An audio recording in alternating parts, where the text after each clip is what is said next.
Assassination was a skilled job, especially the assassination of a heavily protected dignitary, a head of state. Sometimes a bullet could solve a lot of problems. However, it would also bring about more problems that were no less than the problems it solved. Ghost agents would wear the optical invisibility gear. Then, fire a few bullets. Definitely wouldn't work. Not to mention the exposure of optical invisibility would cause the security departments of all countries to add infrared and acoustic wave sensing devices. Optical invisibility was just invisible to the naked eye and not a true sense of disappearance. If the ghost agents really used brute force for this assassination under everyone's watch, Carmen would laugh even in his dreams. There was no need to investigate who mastered optical invisibility technology.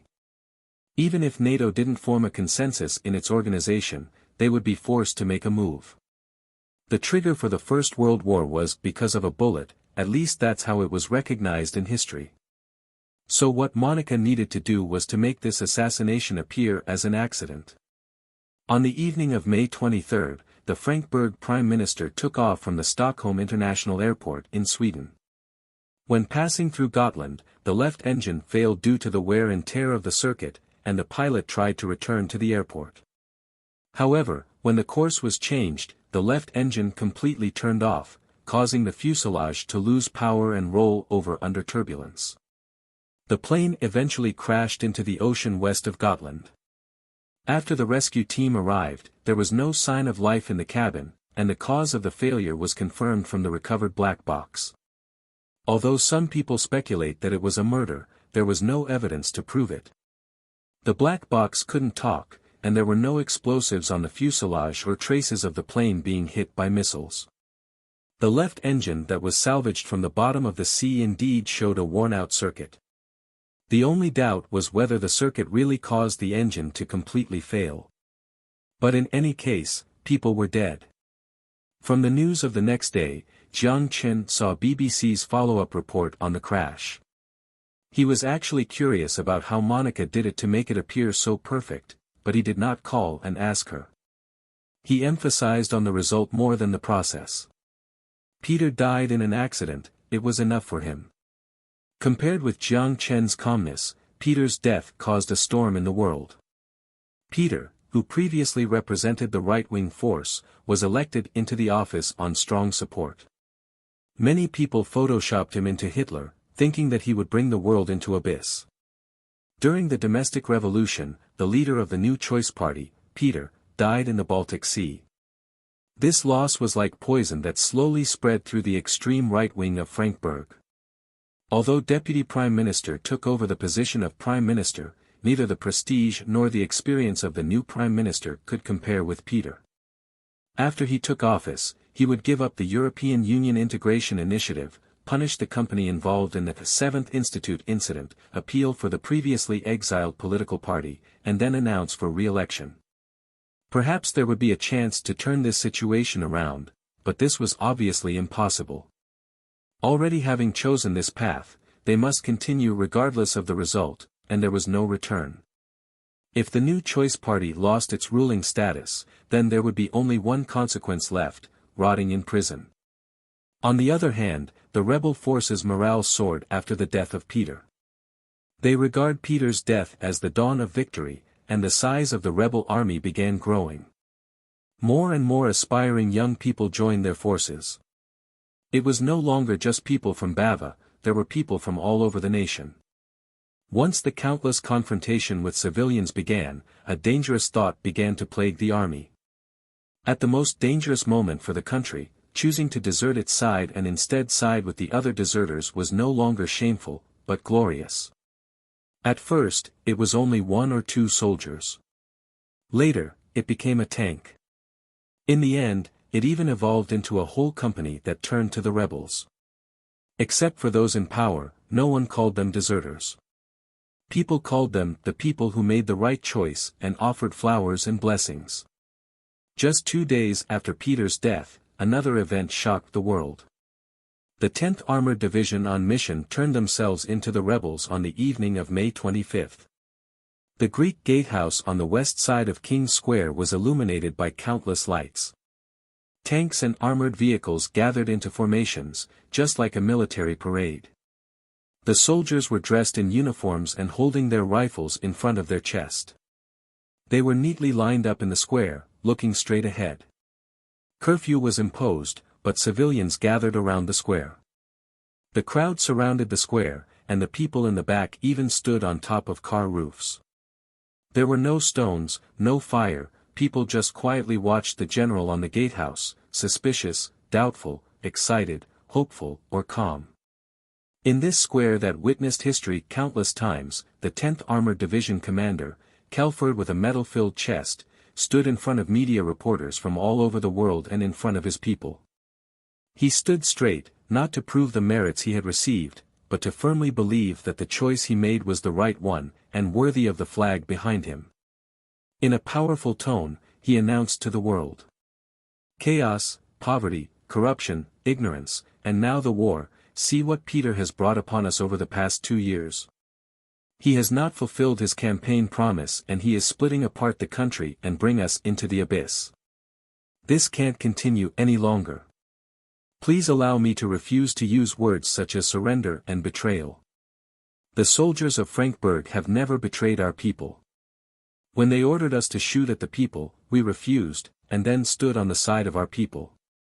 We just made the most correct choice today, a choice any Frankfurt person would make. The 10th Armored Division will not join the rebels, but starting today, we will fight for the same cause. After the victory of the revolution, I will resign. If I am guilty, judge me. But before that, I will take the country back in the right direction as a soldier. Cheering erupted through the night sky, deafening the entire square. The soldiers marched forward and the tanks began to roll. No protesters formed a wall, and there were no Molotov cocktails. People consciously stepped back to form a path, watching their soldiers step on the right battlefield. One tonight, the world was shocked. Carmen hung up the phone call from Johnson. He sunk into the chair, and his fingers pinched his eyebrows as he looked into the dark and long night. Just now, Johnson convinced the Senate Speaker. The bill to amend the military service system could be drafted by the afternoon of the day after tomorrow. The next step was voting, which shouldn't receive too much resistance. As for Peter, Carmen admitted that the idiot dying at this juncture was a heavy blow to his strategic deployment in Europe. But if he could last till next month, there should be room to turn the table. Opening the desk drawer, Carmen took out a box of pills, poured 2 out and stuffed them into his mouth. His tired nerves gradually relaxed. In the eyes of outsiders, the Jewish consortium was glorious and prosperous. Making a fortune in the financial crisis, and letting the entire UA people foot the bills. At the time of the election, it donated money to both sides, manipulated politics, defended Israel, robbed the Third World, and as if the world is just a game. The Jewish consortium was winning in everything, but in fact, the situation couldn't get any worse. Especially now. It was an unprecedentedly bad situation since the war with Future Group. They didn't seem to live a peaceful day. They had several opportunities to kill that man, but the opportunities slipped away from their hands again and again. Last time, Future Group and the WASP consortium almost took out Goldman Sachs. But he did not regret that he chose to be Future Group's enemy. In order to protect his own interest, the incumbent forces were bound to create conflict with emerging forces. Either be replaced or be swallowed by the enemy and digested into something of their own. From the day when Future Mining was founded, he had already foreseen the day when the two sides would meet in arms. 80% of the world's ore trade was controlled by them. 50% of the oil trade was directly or indirectly related to their assets. But since the series of issues such as the space elevator, asteroid mining, and oil crops emerged, their wealth was shrinking at an exponential rate. He firmly believed that if Jiang Chen chose financial markets and arms trade as an entry point, those UA-based consortia would not have any reservation at all. Hesitated for a moment, he picked up the phone and dialed a number. Hello. It's me. There was pleasant laughter on the other end. Mr. Rothschild, how are you doing? Without being bothered by the sarcasm from the other party, Carmen took a deep breath and sighed. Stop with your disgraceful American humor, Daniel Morgan, I'm here to discuss business with you. Oh. What business? Are you planning to merge the UA and Mexico? Daniel Morgan acted surprised. Do you want to join forces? Join forces? As if he heard a ridiculous joke, Daniel chuckled. Man, did you forget something? We fought tooth to nail over the Goldman Sachs acquisition 6 months ago. Now you are planning to work with me. There are no eternal enemies, there are no eternal allies, Carmen said coldly. You really think of yourself as good allies of Future Group? Then why are you watching them make a mess in Europe? Instead of doing the deed yourself? Humiliating the poor is not a gentlemanly thing to do. Don't kid yourself. You don't want to see them rise. Even if you were in the same trench together, you would never regard them as one of your own. Do you really want me to put it all out there for you to stop acting ignorant? Carmen said blatantly. Oh, Daniel Morgan smiled, changed the hand he held the phone with, and then put his feet on the desk. Do you think we want to see you make a comeback? My dear Mr. Rothschild, is your brain influenced by that golden apple? If you are sitting in my seat, would you help me? Although he had been watching without emotion, Morgan didn't keep his eyes closed. He understood very clearly what the Seventh Institute studied, but just like Jiang Chen, he didn't take it to heart. Only a person with a malfunctioning brain would bet everything on an illusory possibility. At least in his opinion, Carmen's brain had already stopped functioning. Of course, the reason why he thought this was because he didn't know that the Rothschild family back then established contact with remnants of the void, and had benefited a lot from it. If he learned this secret, perhaps he would also be interested in the magical apple. You will regret your choice today, Carmen said sullenly. On the contrary, I am extremely convinced that one day in the future I will be grateful for the choice I made today. The phone line was cut.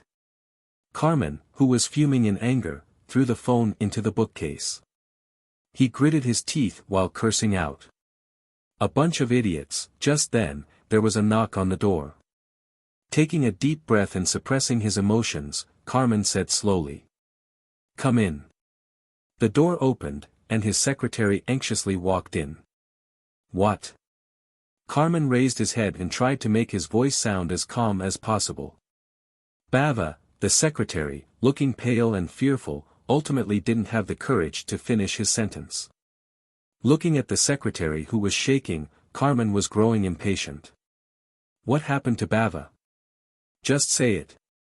The secretary, who knew he couldn't escape, decided to bite the bullet and report the bad news he received from Frankfurt.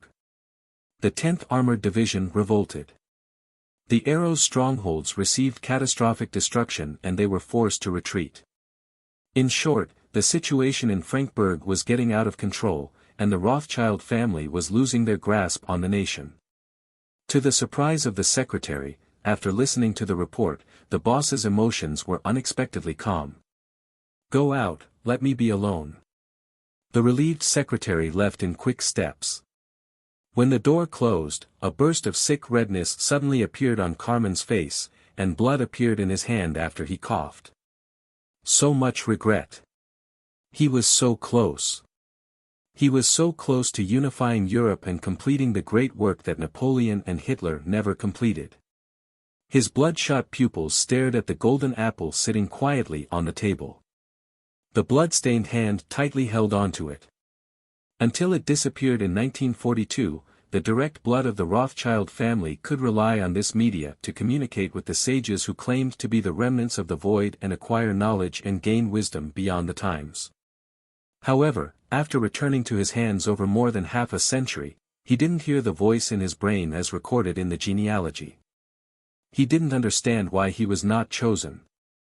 Perhaps his prayers over the past few days was finally answered. At this moment, a devilish voice suddenly sounded from the depths of his mind. You need help. A faint blue holographic screen floated on Jiang Chen's right-hand side, and Lin Lin in the screen was debugging in front of a machine. On Jiang Chen's left-hand side was a weird-looking machine. The reason it looked weird was that the box design didn't seem to consider the consumer's perception. Other than the countless wires that connected to an arm guard, the other side of the machine was connected to two discs stacked together. In the middle of the two discs was a hamster cage. Lin Lin called this device, Portal Number 1. As the name implied, it was a device used to transport things between the apocalypse and the modern world. Lin Lin designed machines with similar functions, and on a much larger scale, primarily used to help Jiang Chen transmit food and ore. But different from the previous device, this could be used to transport living things. Jiang Chen jokingly referred to it as Hamster Killer Number 1. Ready? Putting on the arm guard, Jiang Chen took a deep breath, took a last glance at the suspicious machine, and then tightened his grip. Okay. That's the beginning, the coordinates have been imported. Lin Lin tapped a few buttons on the touchpad, countdown, 3, 2, 1, 0. Power on. Blue arc flashed and merged into a vortex between the two discs. The instantaneous magnetic field surged and made all of Jiang Chen's hair jump up. What the? Is this thing really reliable? Looking at the spherical arc growing in size, Jiang Chen grabbed his right arm and moved back a little as he protested.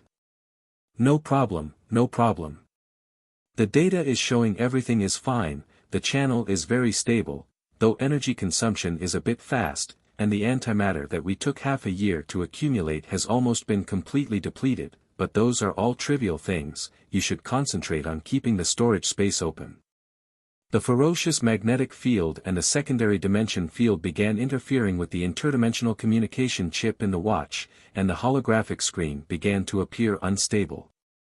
The zealous Lin Lin furiously typed on the keyboard while not forgetting to keep Jiang Chen calm. However, her words did not give Jiang Chen any peace of mind, but rather, it made him more uneasy. If he didn't have unconditional trust in Lin Lin, he would have kicked the power long ago. After forcing the thought of escaping out of his mind, Jiang Chen took a deep breath and submerged his consciousness into the storage dimension. Inside the dark and eerie spherical universe, he saw a ball of light. He then reached out and covered the ball of light sparkling with electric rays with his consciousness and pulled it into the modern world. The deafening noise of static filled the room, then everything returned to calmness. Success! With Lin Lin cheering, the disordered magnetic field in the room disappeared instantly. When Jiang Chen opened his eyes, he saw on the cage of Portal Number 1, a slow-looking hamster. All the pressure he felt disappeared and he let out a long sigh of relief. With a weary smile, he sunk into a chair. Yeah, finally King successful. Hey, can you not swear? Jiang Chen did not reply to Lin Lin as he took off the arm guard tied to his right arm. Then, he got up and walked to the other side of the machine. One foot stepping onto the power switch, Jiang Chen then went and lifted the iron cage up and put it in front of himself. Perhaps the current hurt its brain, but its black eyes stared straight at the human outside the cage. The small nostrils opened and closed, and it seemed to be traumatized. Jiang Chen thought about it, and he certainly understood its feeling. He would have been scared to death if he was in the arcs of a storm. Jiang Chen looked at the shaking hamster in the cage, then he smiled and opened the door of the cage, patted its head. Lucky guy, at least 100 predecessors died before you. Take this, your reward. Jiang Chen handed the hamster a sunflower seed and then closed the cage. When the little guy saw it, it immediately reacted. The two small claws grabbed the seed in a hurry and used its small mouth to quickly peel open the seed. After it ate the seed, it looked to Jiang Chen again with its benevolent eyes. Jiang Chen could not help but smile when he looked at the fat hamster acting cute. He grabbed a handful from the bag next to him and threw them into the cage. The hamster, surrounded by happiness, gathered all the seeds around him. Hey, eat it. At least this is a good meal. There are still 2 sets of experiments waiting for you later. If the hamster understood him, maybe it would have dropped the seeds in fear. In short, Jiang Chen was extremely happy. Although the hamster was only 50 grams in size, after this breakthrough, transporting a human would not be so far-fetched. He took out 2 crystals from the storage dimension. Jiang Chen pinched the crystal in his right hand and absorbed the energy. After looking at the lines on his wrist, he tossed the crystal that turned white onto the table. "Are you done resting? I'm ready to repeat the experiment here." Lin Lin put her face close to the camera. Jiang Chen eyed Lin Lin in the holographic screen. "Why do I feel like a white lab rat?" "Not at all." At this moment, the picture in the holographic screen suddenly blurred. Lin Lin, denied the accusation, moved at an extremely slow pace. Jiang Chen slightly frowned, raised his left arm and looked at the watch, but found no issues. Lin Lin also seemed to be aware of this strange phenomenon in the apocalypse. She had already left the table and was running to the other machine. From her frown, he seemed to notice something unusual. Jiang Chen tried to activate the interdimensional bracelet, but what surprised him was that he didn't manage to interdimensional travel, he was still sitting on the chair. Just as he was shocked at this moment, the blur on the holographic screen disappeared, and the interdimensional communication resumed as normal. Once again, he activated interdimensional travel. This time, there was not a single pause. In a blink of an eye, he had already appeared in the mansion. He walked quickly to the backyard, passed through the side door of the institute, and under the crowd of Lin Lin's sisters' watch, he ran into Lin Lin's new laboratory. When he closed the door, he immediately asked Lin Lin, who was standing in front of the touchpad with a stern expression on her face. "What happened?" "I don't know. Just now, the Klein particle signal suddenly received strong interference. It should not be the device's issue." "Wait, could it be?" Lin Lin's expression suddenly changed, and she clicked on the touchpad that formed several ripples. There was sudden realization on her face when she read the data from the device's feedback. "What the hell is going on?" Jiang Chen frowned. The communication channel was crowded. "When we talked, someone sent a Klein particle wave to this area. If I didn't guess wrong, you shouldn't be able to interdimensional travel at the time. Do you remember?" Jiang Chen took a second to think and his expression instantly changed. He recalled from a long time ago when he was in City K in Country F, the Kurofun used a special method that prevented him from interdimensional travel for a certain period of time. At that time, Lin Lin explained that the Harmony space colonization ship interfered through the resonance effect of the Klein particles by releasing a Klein particle wave. This was originally a means of communication, except that the strength of the wave exceeded a certain threshold. Just then, that space colonization ship released Klein particle waves toward the solar system. You can understand that they used a radio that can emit Klein particle signal and broadcast it to that area. But what is their purpose? Lin Lin frowned. Yeah, what is their purpose? The Kurofun was destroyed. Suddenly, a terrifying thought came to Jiang Chen's mind. The golden apple. Lin Lin looked at Jiang Chen with confusion. Isn't the golden apple in your hands? I gifted it to someone else.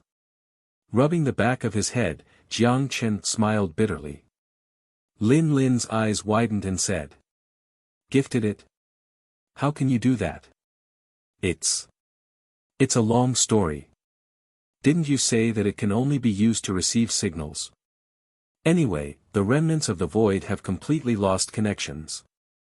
I thought that it was useless, so, Jiang Chen scratched his cheek apologetically. At that time, he exchanged the golden apple for the IAEA's acquiescence to the development of nuclear technology in Xian and one time for the development of Future Group. Well, you can't just give it away. Lin Lin was very angry and stomping her feet. Can you locate the signal? Jiang Chen interrupted Lin Lin's words. I can, but the golden apple is just a receiver. If you can only accept the signal unilaterally, I can only track the direction of the signal source at most. Wait, how is this possible? Lin Lin stared at the flashing green dot and the parameters next to it with an incomprehensible look. What's wrong? Jiang Chen walked over, though he couldn't understand the graphics or numbers on the holographic screen. Only half a minute ago, my Klein particle wave tracker detected a feedback signal. Lin Lin looked at the screen, shocked. Muttering to herself, how exactly did it do this? The golden apple. No, it's impossible to do it with just the golden apple. It must be something else. Jiang Chen raised his hand and interrupted Lin Lin's muttering. I only have one question. Can you locate it now? Yes. After adjusting her thought, Lin Lin nodded, and the finger clicked on the touchpad a few times. Then the signal light on Jiang Chen's left wrist flashed. I have sent the coordinates to you. This is incredible. Clicking on the holographic screen on his watch, Jiang Chen opened the mail. It was a map of the world, the focus was on Northern Europe. A striking red dot was marked on the map, and the marked position was, Finland. When Johnson returned to the Rothschild Manor in Finland, Carmen was packing his luggage in the office. While he was packing up, other than a few books, there were only two things inside, the golden apple and a laptop. He didn't need to worry about clothes and necessities as the butler would naturally take care of it for him. What surprised Johnson was that the boss's mood seemed to be pleasant. Not only was the gloom in his eyes gone, he also looked less terrifying. Every time they changed their hideout, his mood had always been bad. Something should have happened when he was gone. You're back. Carmen stood up and smiled. Yes. Johnson nodded and walked into the office. He glanced at the suitcase on the ground. Are we ready to leave? Yes, in half an hour. What is the destination? Carmen laughed and pointed out the window. Johnson looked at the window but was confused. He did not see anything. The north. But they were already at the northernmost manor of the Rothschilds family. How north could they go? My dear Mr. Johnson, tell me, where is the largest concentration camp in Northern Europe? No, the largest refugee camp. Near the Inari Lakes in northern Finland. Bingo. Carmen snapped his fingers. He opened his arms with a smile. That is our destination. Johnson didn't understand why the boss suddenly wanted to visit the refugee camp, but since it was the boss's decision, he could only obey. However, before they leave, he still must inform the boss. Intuition told him that it may be better to say this when the boss is in a good mood. I don't mean to disturb your good mood, just, hesitated for a moment. Johnson then continued, the newly appointed Aero Frankfurt branch manager Bagley, was killed by the 10th Armored Division during the command of the battle by an artillery shell. How many people do we have left in Frankfurt? Only 2,000 left. No one expected the Allies to suddenly turn their weapons. Aero deployed 5 mechanized brigades in Bava, almost all of which were defeated on the night the 10th Armored Division turned. Let them withdraw, Carmen said without a change in mood. Johnson, shocked, looked at his boss. It seemed like he expected the shocked reaction. Carmen smiled and said, the Rothschild family, or the Freemasonry has lost Frankfurt, I know this very clearly. Rest assured, I'm not the kind of person who can't take a loss, nor the kind of person who easily gives up. You can do as I say. In addition, get Sards to come to the military base next to the refugee camp. I have a new assignment for him. Johnson bowed his head. It seemed that the boss regained his rationality. But for some reason, Johnson instinctively felt a little uneasy. If he wasn't mistaken, in the dark green pupils, there was a strong sense of zeal. Lake Inari, the largest freshwater lake in Finland and the northernmost lake. The Ivalo River flows into the lake from the southwest and is injected into the Arctic Ocean through the Pats River to the east. The lake has appeared many times in Norse mythology. More than 3,000 islands were scattered in the lake and divided the lake into a complex network of lakes and rivers. No other seasons existed here, only snow decorated the lake all year long. It was night. To the north of Lake Inari, a snow-camouflaged motorboat floated quietly onto the shore of the lake. Looking far away, it looked like a floating piece of ice. Not far away, two patrol boats galloped across the lake without detecting the motorboat at all. After the patrol boat left, 8 figures wearing polar camouflage slowly lifted their heads from the motorboat. "Keep going."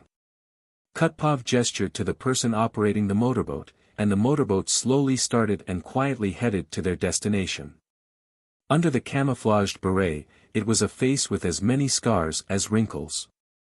On the defined face, there were 2 pupils that only should exist on wolves.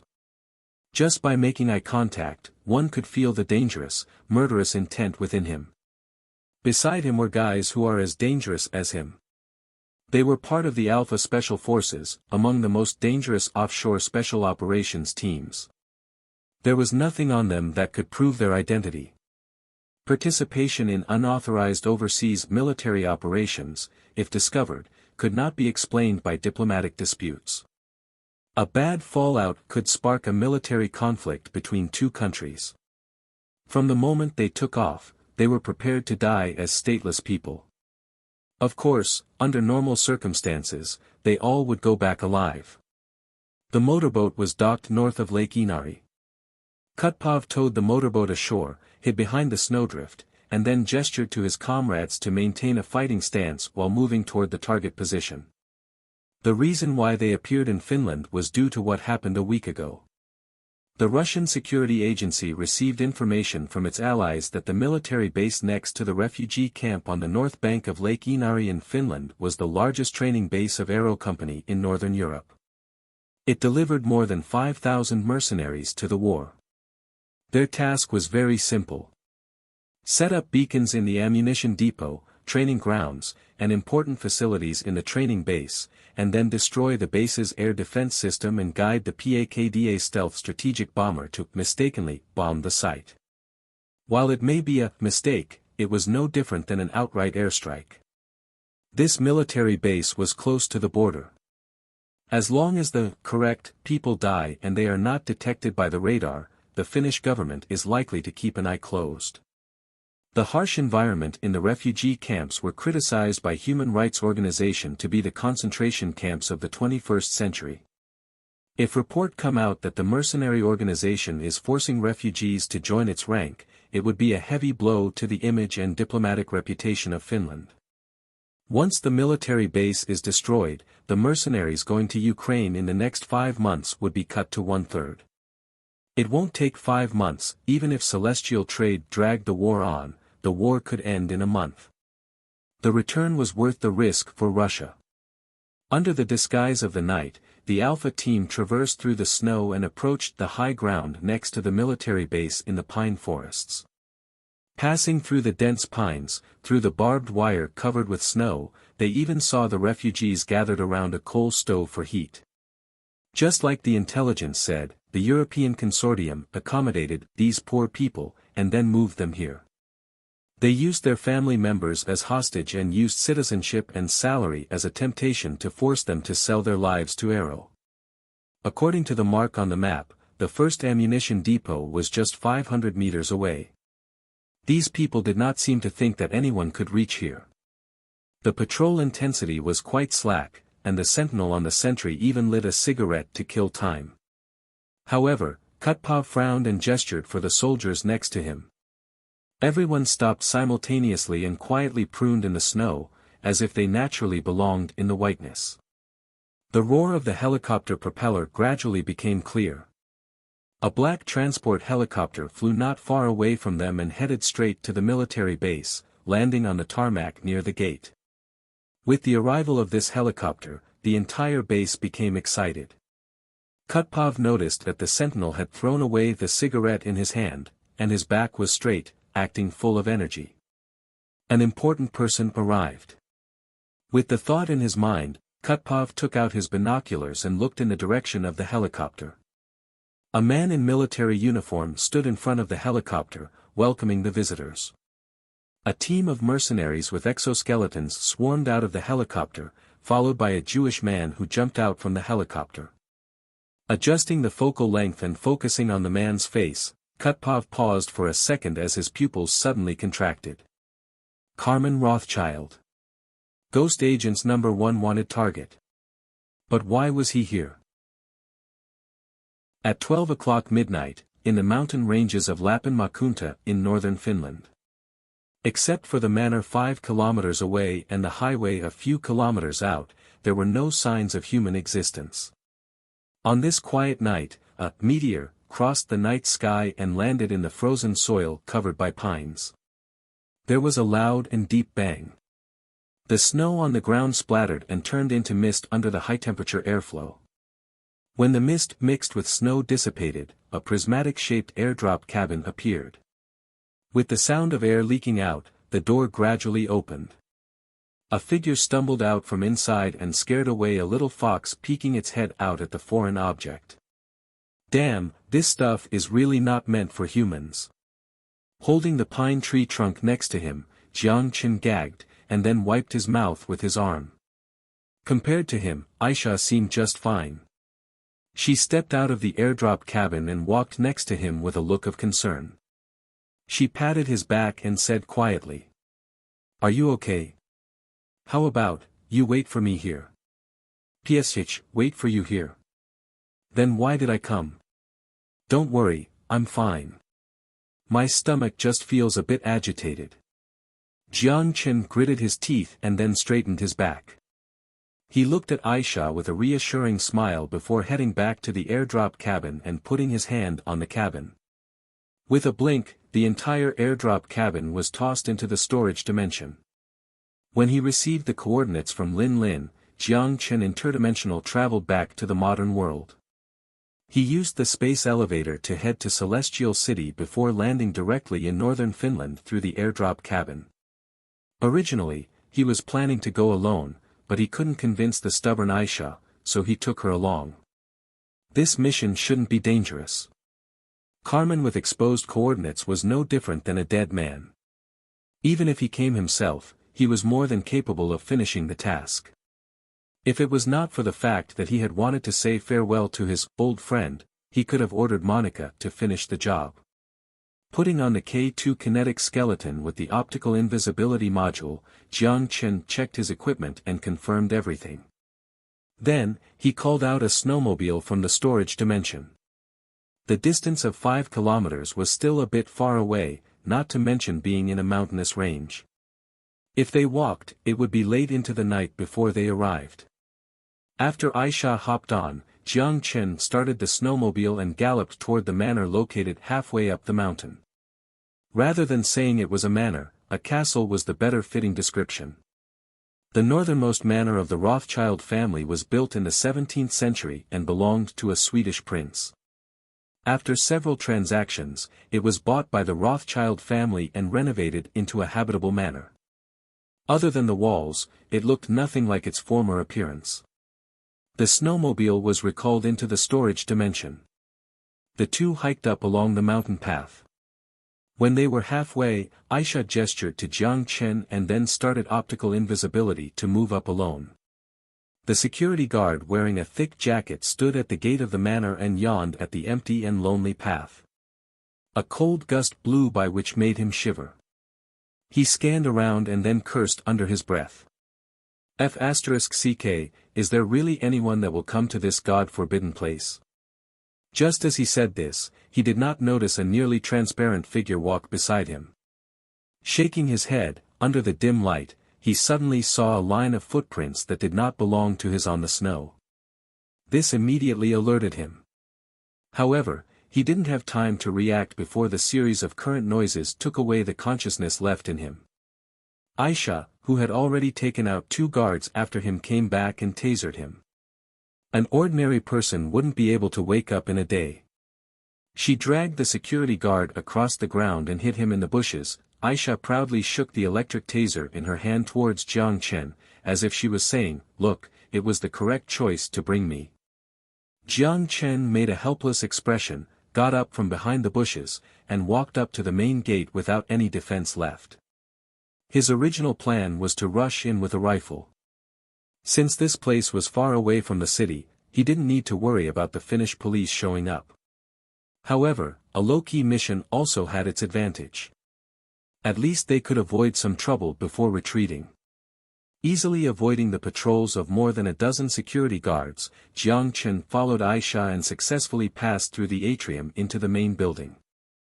After entering the building, all defense suddenly seemed to disappear as there was not even a single guard in the building. This defense is too lax. Walking up the stairs, Jiang Chen frowned. He examined at the decorations in the manor. Medieval armors and shields with accents of history and the Rothschild emblem smeared with time, these should be fairly old. Just as he was about to take a step, Aisha suddenly grabbed him and pointed to the corner of the wall. Jiang Chen stopped, squinted his eyes before finally detected the oddity. Infrared alarm? Aisha nodded. She tossed out a special powder, and soon the infrared rays that were staggered in the hallway were outlined. Even with optically invisible, they didn't completely disappear. If they trigger the alarm, they may trigger some hidden traps. Jiang Chen's only confusion was that if Carmen protected himself like painting in a museum, does he not need to go to the washroom at night? Give me some time. The little girl pulled out some equipment and began to dismantle the alarm, but Jiang Chen stopped her.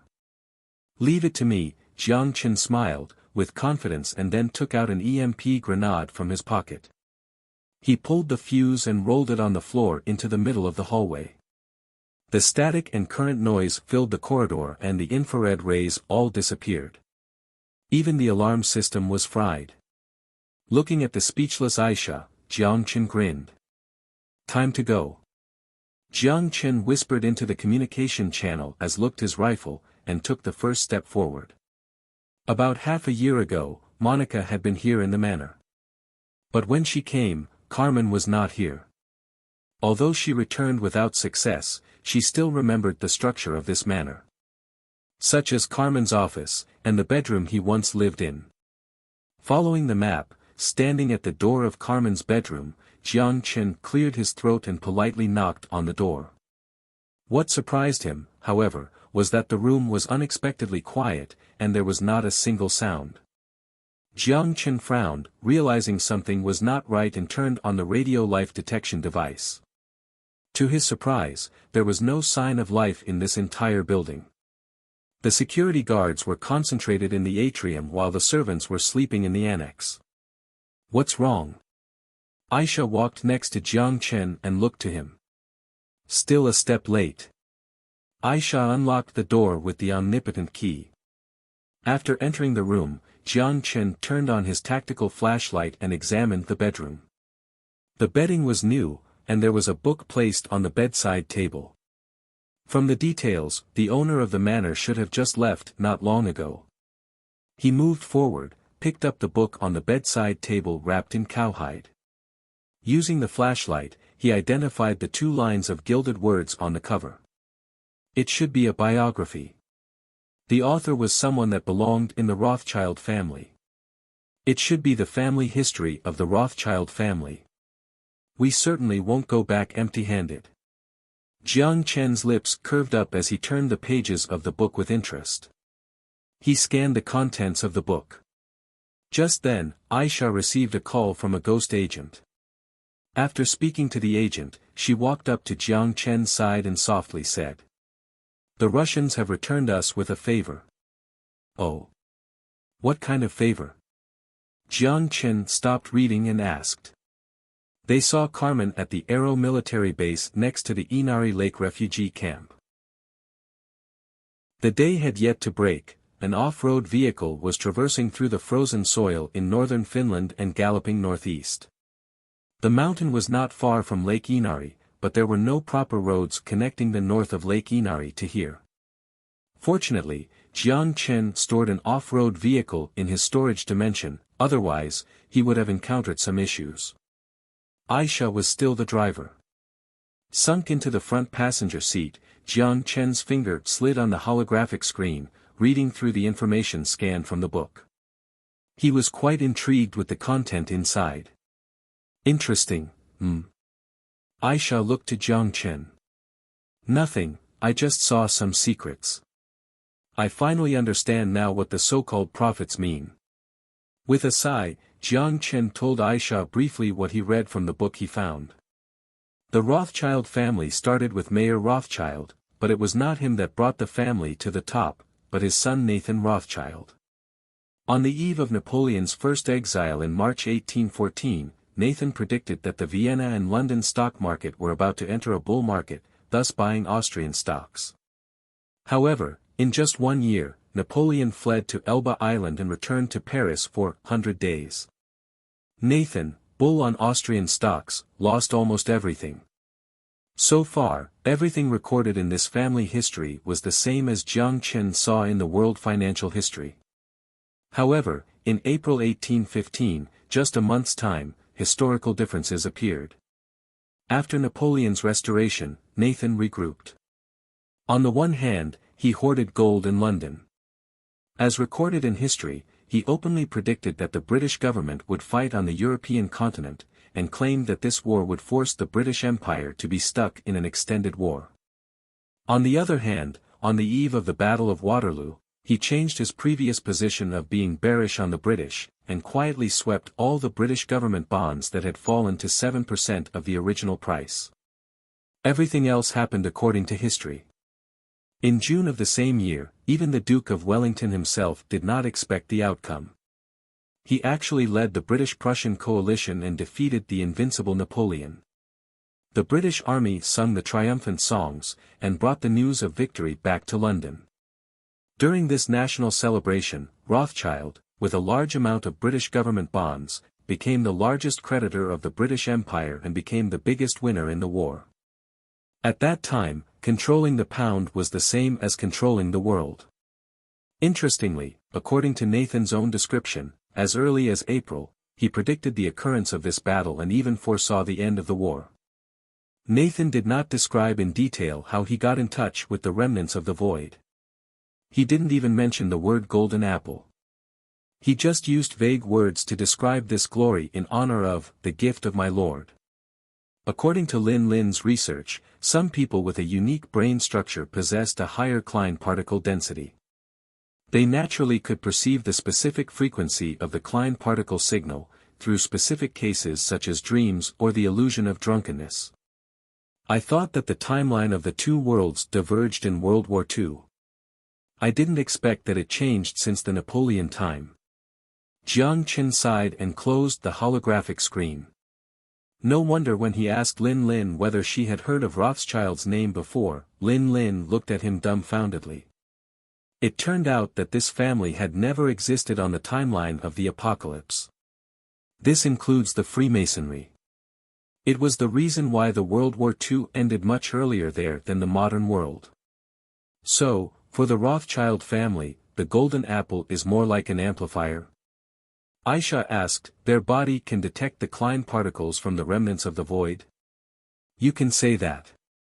Because brain itself cannot accept too much data, so the remnants of the void gave them the manufacturing process of golden apple, used their hands to create the golden apple that later gave birth of the technology of the Third Reich. The only thing that the Rothschild family did not expect was that the Führer kicked them out once he got his hands on the golden apple. Jiang Chen smiled and shook his head. However, history still returned to the right track. Even the technology that transcended times didn't change the ending for the Third Reich. Jiang Chen could understand the intention of the remnants of the void. Perhaps they wanted to create a unified and militarized regime by interfering with history before humans could destroy themselves. However, history always repeated itself.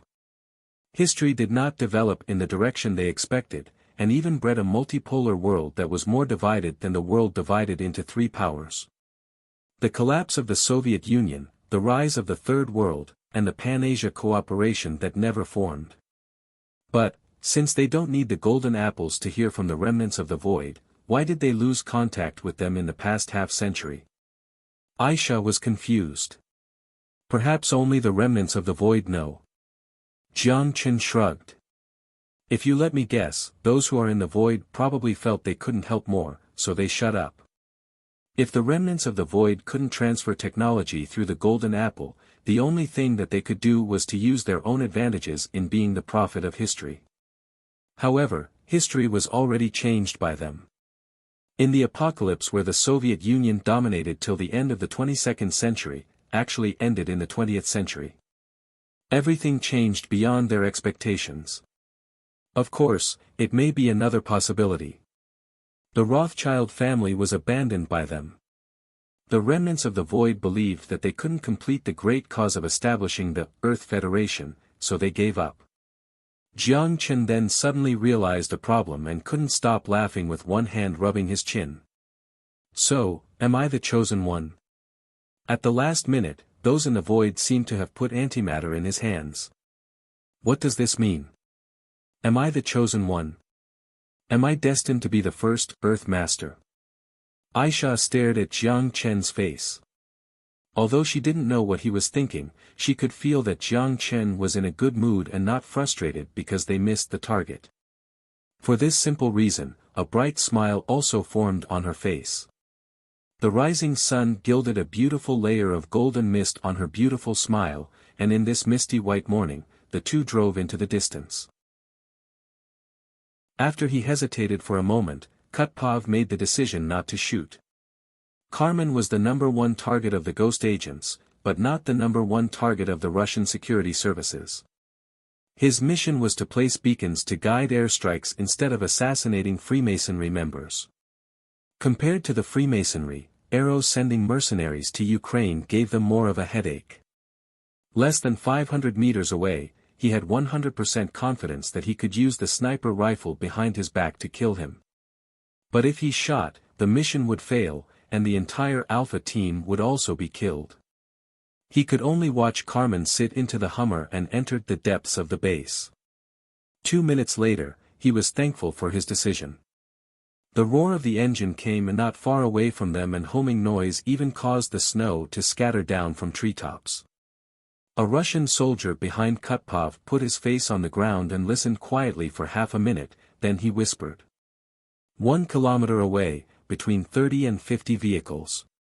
At least 1 brigade, maybe 2, damn it, the intelligence is wrong. With a binocular in his hand, Kutpov observed the situation in the camp.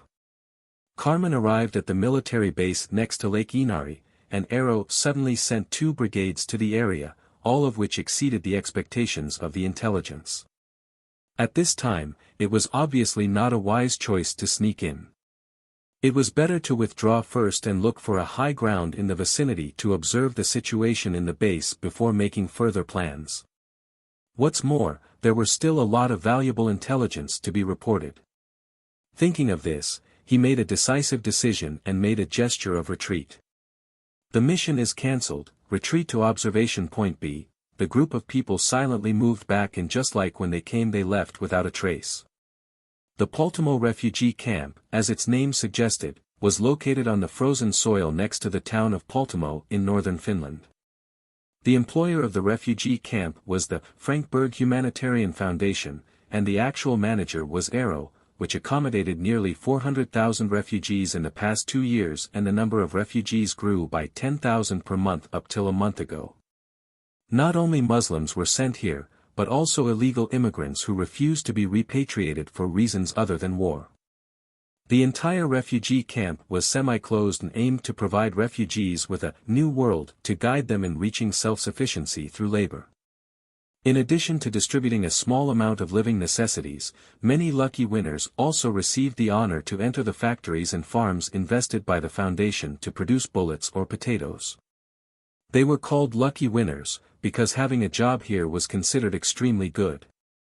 It meant that the family didn't need to starve to survive. Although the salary was meager, it was better than nothing. In addition to working in factories or farms, another good option was to sign up to join the mercenary. If they could survive through the month of hellish training, they would become the humblest of Arrow mercenaries. Not only could they get rid of their refugee status, but their families could also leave the camp in the future. Of course, joining the mercenaries as refugees meant they were often sent to the most dangerous battlefields after the end of training, and performed missions with the highest mortality rates, but at least there was hope, the hope to return to the civilized society with normal people. However, job opportunities were limited, and only few stepped onto the battlefield. Most people relied on necessities. Unemployment and poverty had always been the breeding ground for crime since ancient times. Fighting, robbery, and theft constantly happened there. Arrow obviously had no intention of establishing order. They only distributed bread and mineral water by number. As for these supplies getting robbed, as long as it didn't happen in front of them, they didn't care. Many people missed their lives in Europe. Sleeping in a warm and comfortable welfare home, living the life provided by other people, and occasionally enjoying the pagans. Thinking back, those days were heavenly. There were no fences and checkpoints at the entrance to the camp. Anyone could freely enter or leave. Refugees who live here occasionally headed to the nearby towns to buy some necessities with salaries. Arrow was not concerned about refugees escaping. Without a passport or visa, only two possibilities exist for those who escaped: freezing to death on the road down south, or being captured by the police and sent back. After Jiang Chen parked the off-road vehicle on the tundra outside the refugee camp, he persuaded Aisha to wait for him, and then walked to the camp. As he stepped into the camp, he immediately noticed that at least a few pairs of eyes focused on him. Although he didn't know their intentions, he knew that one of their intentions was not friendliness. Jiang Chen was not worried about being recognized. The button on his neck already used holographic imaging technology to change his face into a typical Central Asian. Other than his expression being too dull, there was almost no difference with a real face. This button-sized device was a gadget designed by Yao Yao. The little girl's hardware skill was not as superb as her expertise in software, but it was still excellent. Jiang Chen's first drone was created by her. He lowered the cap on his head. Pleased with his perfect camouflage, he stepped into the refugee camp. From the image returned by the satellite, his was very close to Arrow's military base. However, it would be too dumb to rush inside. Even a Gundam wouldn't be able to survive through countless RPGs.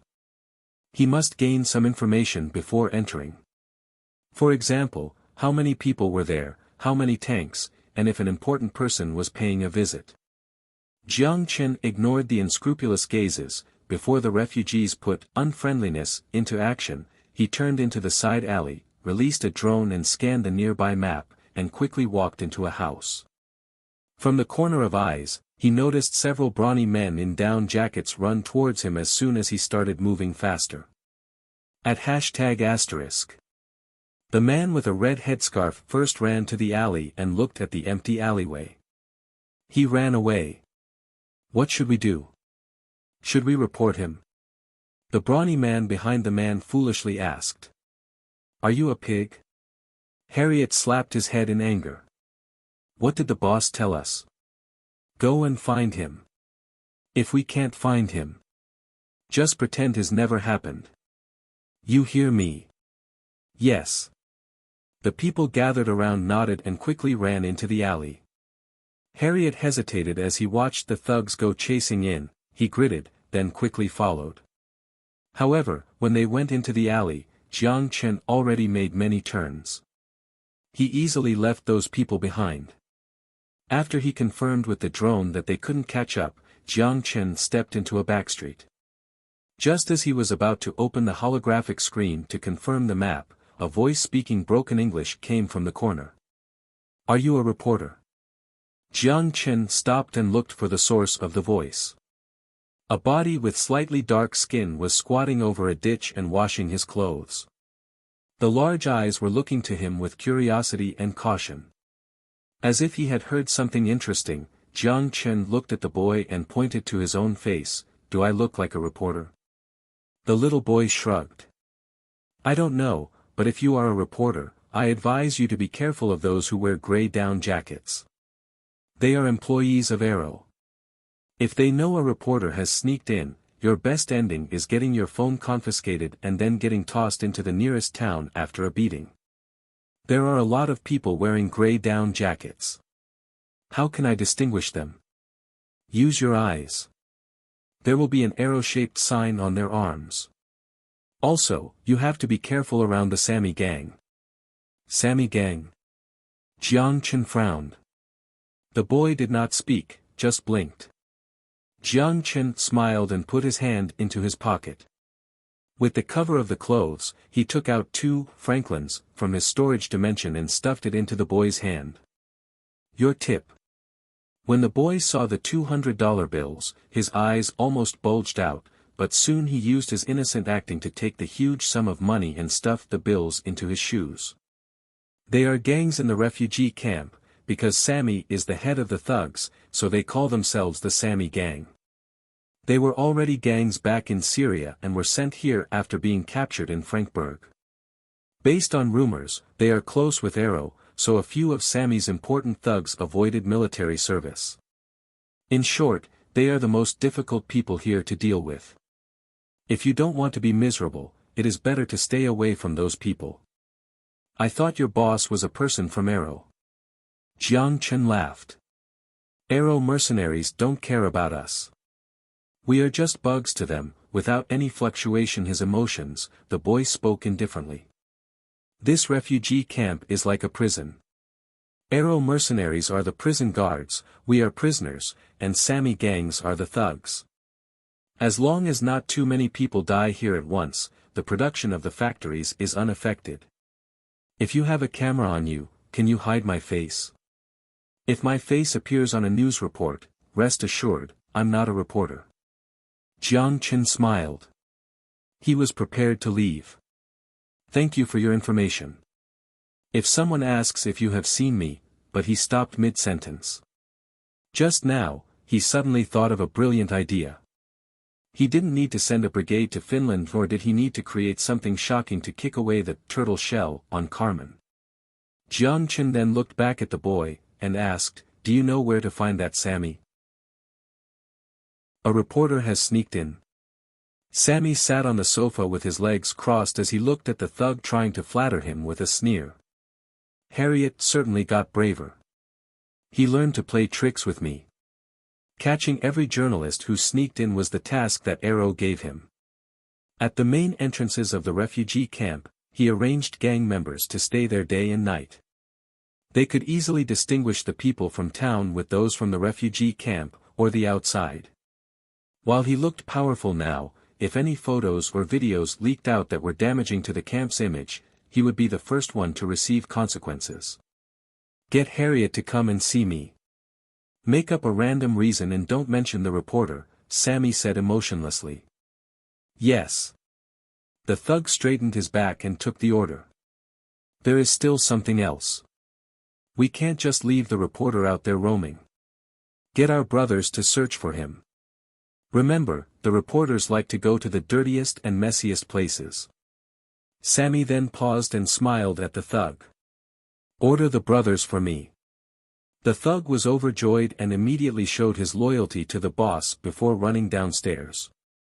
After the door closed, Sammy leisurely leaned back on the sofa and picked up the glass filled with cheap alcohol from the table.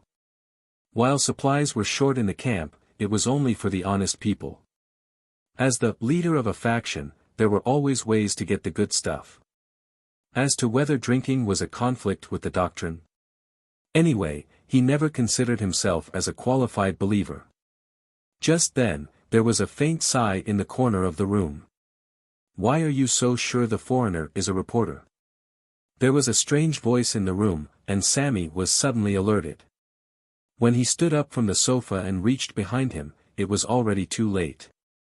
His eyes met with a black hole and the eyes of a young man. Before Sammy could point the pistol at him, the revolver in Jiang Chen's hand was already aimed at his head. From the shadows, Jiang Chen walked out. I advise you to stop what you are doing. I can promise you that before you can take out your gun, I have enough time to aim at your head and then shoot your balls. It was hard to identify the Sammy gang from the crowd, but it was easy to find Sammy. There were not many decent buildings in the entire camp, and the Sammy gang was housed in one of them. Although the 3-story apartment buildings were not luxurious, the building absolutely stood out in this refugee camp. These apartment buildings were built at the start of the refugee camp used as a poster image by Arrow. They hired a well-known photographer to take photos and videos of the happy life of refugees and uploaded them online to fool the netizens. Jiang Chen followed the boy before he arrived at the Sammy gang's nest, and walked in under the disguise of optical invisibility. When Sammy heard Jiang Chen's words, he slowly loosened the grip on the gun. With a stiff expression, he put his hands over his head. "Who are you? What do you want?" "Who sent you?" "No one sent me." Jiang Chen shrugged. "Oh. Then you are here for money?" Money could be made again, but he only had one life. Therefore, Sammy said in pain, "My money is in the safe on your left-hand side. The password is 5657. You can take the money, take it all. Just let me go." "Money?" Jiang Chen groaned and trying his hardest not to laugh. "How much can you have?" Sammy heard the sarcasm in Jiang Chen's words, but he did not dare to show any anger as he said anxiously. 90,000, no, 100,000 euros. Jiang Chen was a little surprised. He originally thought that this guy has at most 30,000 in this condition, but he managed to beat his expectation. Certainly, a talent. "Money, let's talk about money." Jiang Chen lowered his gun slightly and smiled at him. "You have 100,000 euros in your safe, right? I'll offer you 200,000 euros, as long as you do something for me." When he heard Jiang Chen's words, greed appeared in Sammy's eyes, but it instantly faded into a strong vigilance. The higher the reward, the more the money burned. 200,000 euros was already a huge sum for someone like him. But without his life, even 2 million was just a number. "What do you want me to do?"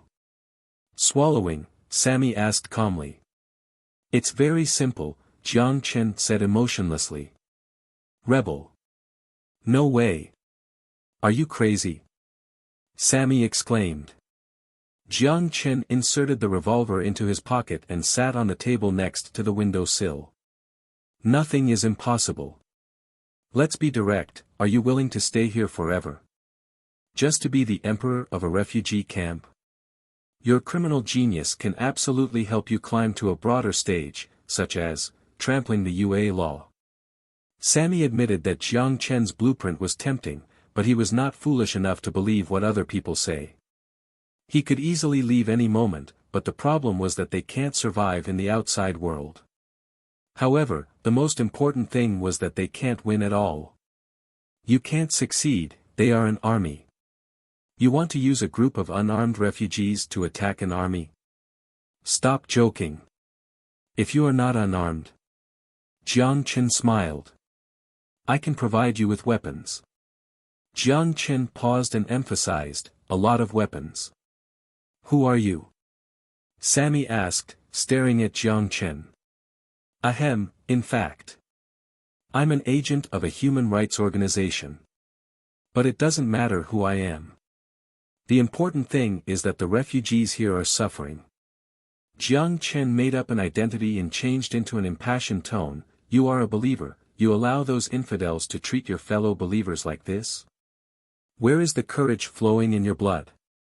You should stand up, pick up some weapons and fight for your deserved rights. Jiang Chen felt that these words were not convincing enough, so he added a sentence. If you help us successfully get rid of the cancer of the human civilization, I can solve the problem of nationality for you. Believe me, no matter which country you want to go to, we can help you. Sammy twitched. You don't have to bother with nationality. If you can really get weapons, compared to an empty check, why don't we talk about money again? No problem. Jiang Chen made a please gesture. Undisguised greed once again filled his pupils. Sammy made an outrageous offer, $1 million. No problem. Jiang Chen smiled. Jiang Chen's attitude made Sammy pause for a second before he added. I want to see cash, who knows if you are. Jiang Chen directly reached into his pocket and took out a bundle of cash and slapped it on his chest. Jiang Chen looked at the wide-eyed Sammy, who was busy picking up the money, then he said in a nonchalant tone, the $100,000 is my deposit. Now, shall we can sit down and talk about how you can get the rest? While saying this, Jiang Chen silently added a sentence in his mind, damn it, how come I didn't try this before? It is so satisfying to slap people with money. A problem that could be dealt with using money is not a problem at all. $1 million was a huge sum for Sammy, but was it for Jiang Chen? As for whether or not Sammy would have other intentions, Jiang Chen was not worried at all. When Sammy took the deposit, Jiang Chen pointed a gun at him and forced him to put on an electronic collar. Then, he threateningly said, "After the weapons are ready, someone will come to see you. As for the collar on your neck, I will deactivate it after the deed is done. But if you dare to play tricks with me, I promise you, your head will fly away like a football." Jiang Chen then jumped out of the window and activated the optical invisibility to hide his figure after landing. He swiftly came and swiftly went, and did not attract anyone's attention. Sammy was astonished by Jiang Chen's moves. It was a 3-story building. Any ordinary person would be crippled after that landing. But when he looked down, Jiang Chen had already disappeared. Cold sweat soon emerged on Sammy's forehead. He was wondering why he didn't notice Jiang Chen when he arrived. With his skill, it was way too easy to take his life. While Sammy was still astonished, Jiang Chen was already a street out. He turned into the alley and saw the boy waiting for him there. "Did you see Sammy?" As Jiang Chen came back intact, the boy looked at him strangely. "Without any injuries, when did the Sammy gangsters behave so well?" "I saw him. Here, this is your tip." Jiang Chen took out a $100 bill from his pocket and stuffed it into the boy's hand. With a smile, he said, "Now, help me do one more thing. I must tell you in advance, there are risks with this task, but the reward is very handsome. Since you are telling me about it, then I should be able to do it." The boy hid the bill in his shoe and asked directly, "How much are you going to give me?" $10,000. Jiang Chen put up a finger. "I have 500,000 newspapers. I need all the refugees to see it within 1 day while avoiding Arrow." "Newspaper? Are you planning to sell newspapers in the slums?" "Don't bother, no one will buy that." The boy looked at Jiang Chen with peculiar eyes. "It's not for sale, it's free." Jiang Chen shook his head. "You don't have to worry about why I'm doing this, you just need to do what I say and give the newspaper to everyone, or put it in a place where it will attract attention. Then the $10,000 is yours." The boy hesitated. "Can you prepay me $500? I can't distribute out 500,000 copies in 1 day. Are you going to hire someone to help you?" Jiang Chen looked at him, intrigued by his strategy. "Who are you going to hire? Are they reliable? They are also children. Rest assured, I can swear on my life they are all trustworthy people." The boy patted his chest. "Really? Okay, then go and prepare."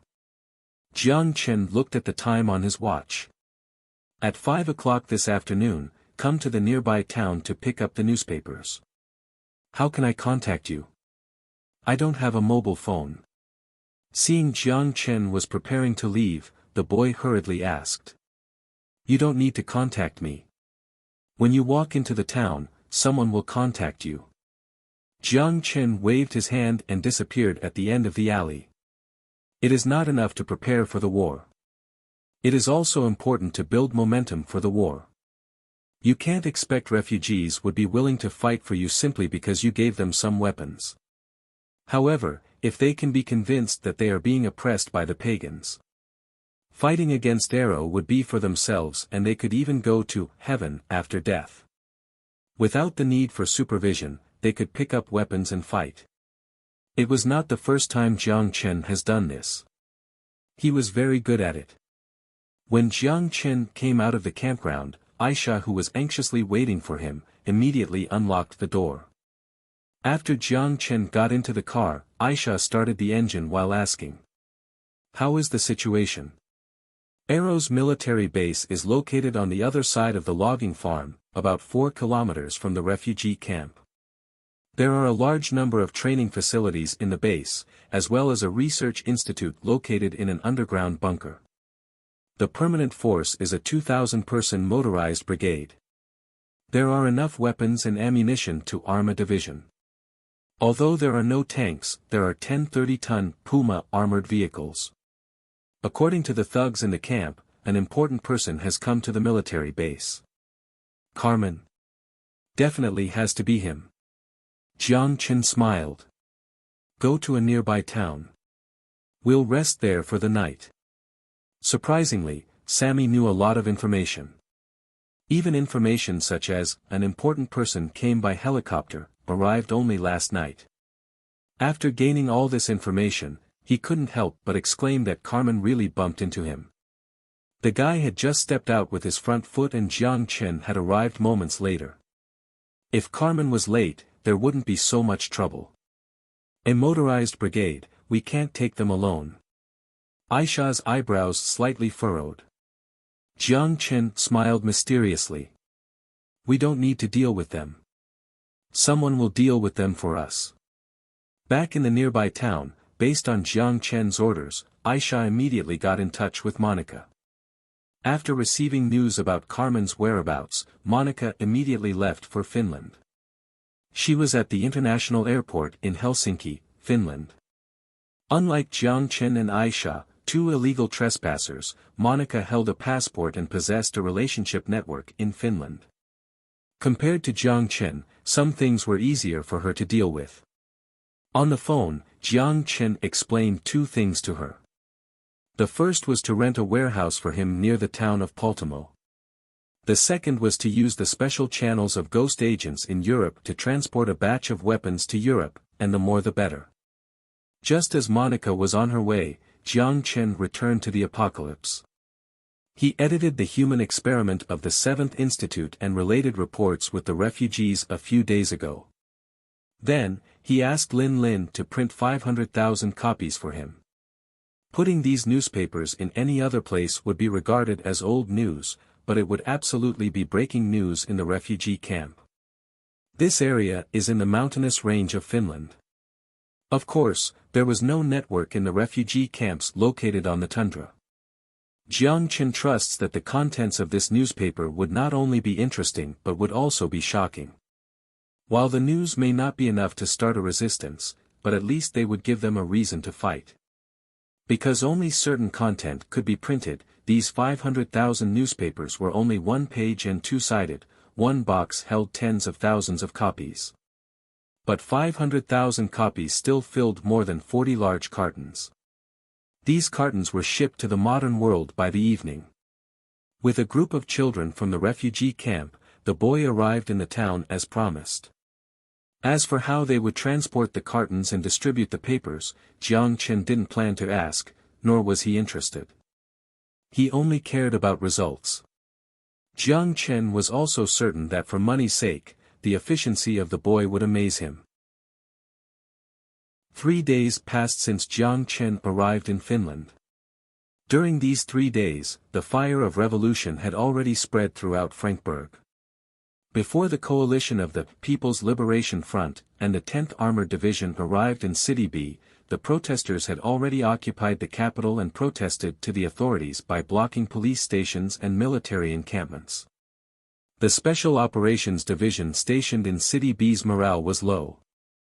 It seemed that neither the soldiers nor the commanders wished to carry out this pointless war. The two sides were restrained to not use heavy weapons, and the situation seemed to be stuck in a deadlock. However, it could be foreseen that it was only a matter of time before new choice party must step down. There was no doubt that Rothschild has lost control over Frankfurt. On the Finnish side, Arrow's military base remained quiet and Carmen didn't come out since he stepped inside. Jiang Chen suspected that he was doing something inside, but since his satellite had locked the area, he did not believe that he could slip out under his eyes. As for the refugee camp, the 500,000 newspapers printed by Jiang Chen caused an uproar.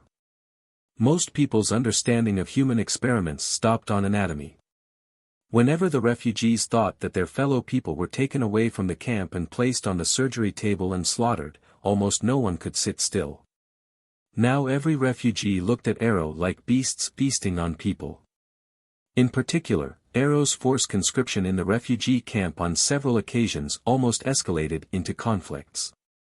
Arrow was puzzled about why these refugees suddenly became so fierce.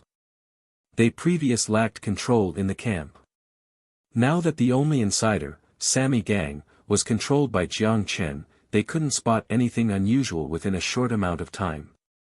Even if they did spot anything unusual, they wouldn't think more into it. Every time they transported the necessities, they stayed inside armored vehicles, and the soldiers were armed with bullets loaded. They encountered more than once where the refugees fought for supplies, but the violent rioters never succeeded once. It was too easy to abuse the refugees holding a steel pipe or a brick. Next to the pine forest near the town of Poltamo, there was a long-abandoned warehouse next to the farmland scattered with weeds. The space inside the warehouse was spacious, more than thousands of square meters in size. But for some reasons, the farm was abandoned for a long time along with the warehouse. Monica only used €30,000 to buy the warehouse from the owner previously used to store farm equipment. Of course, it was now filled with tightly sealed containers. G36. Oh my! Sammy opened the plastic box, then picked up a G36 automatic rifle from the box and aimed with it in excitement. German equipment, how did you get it?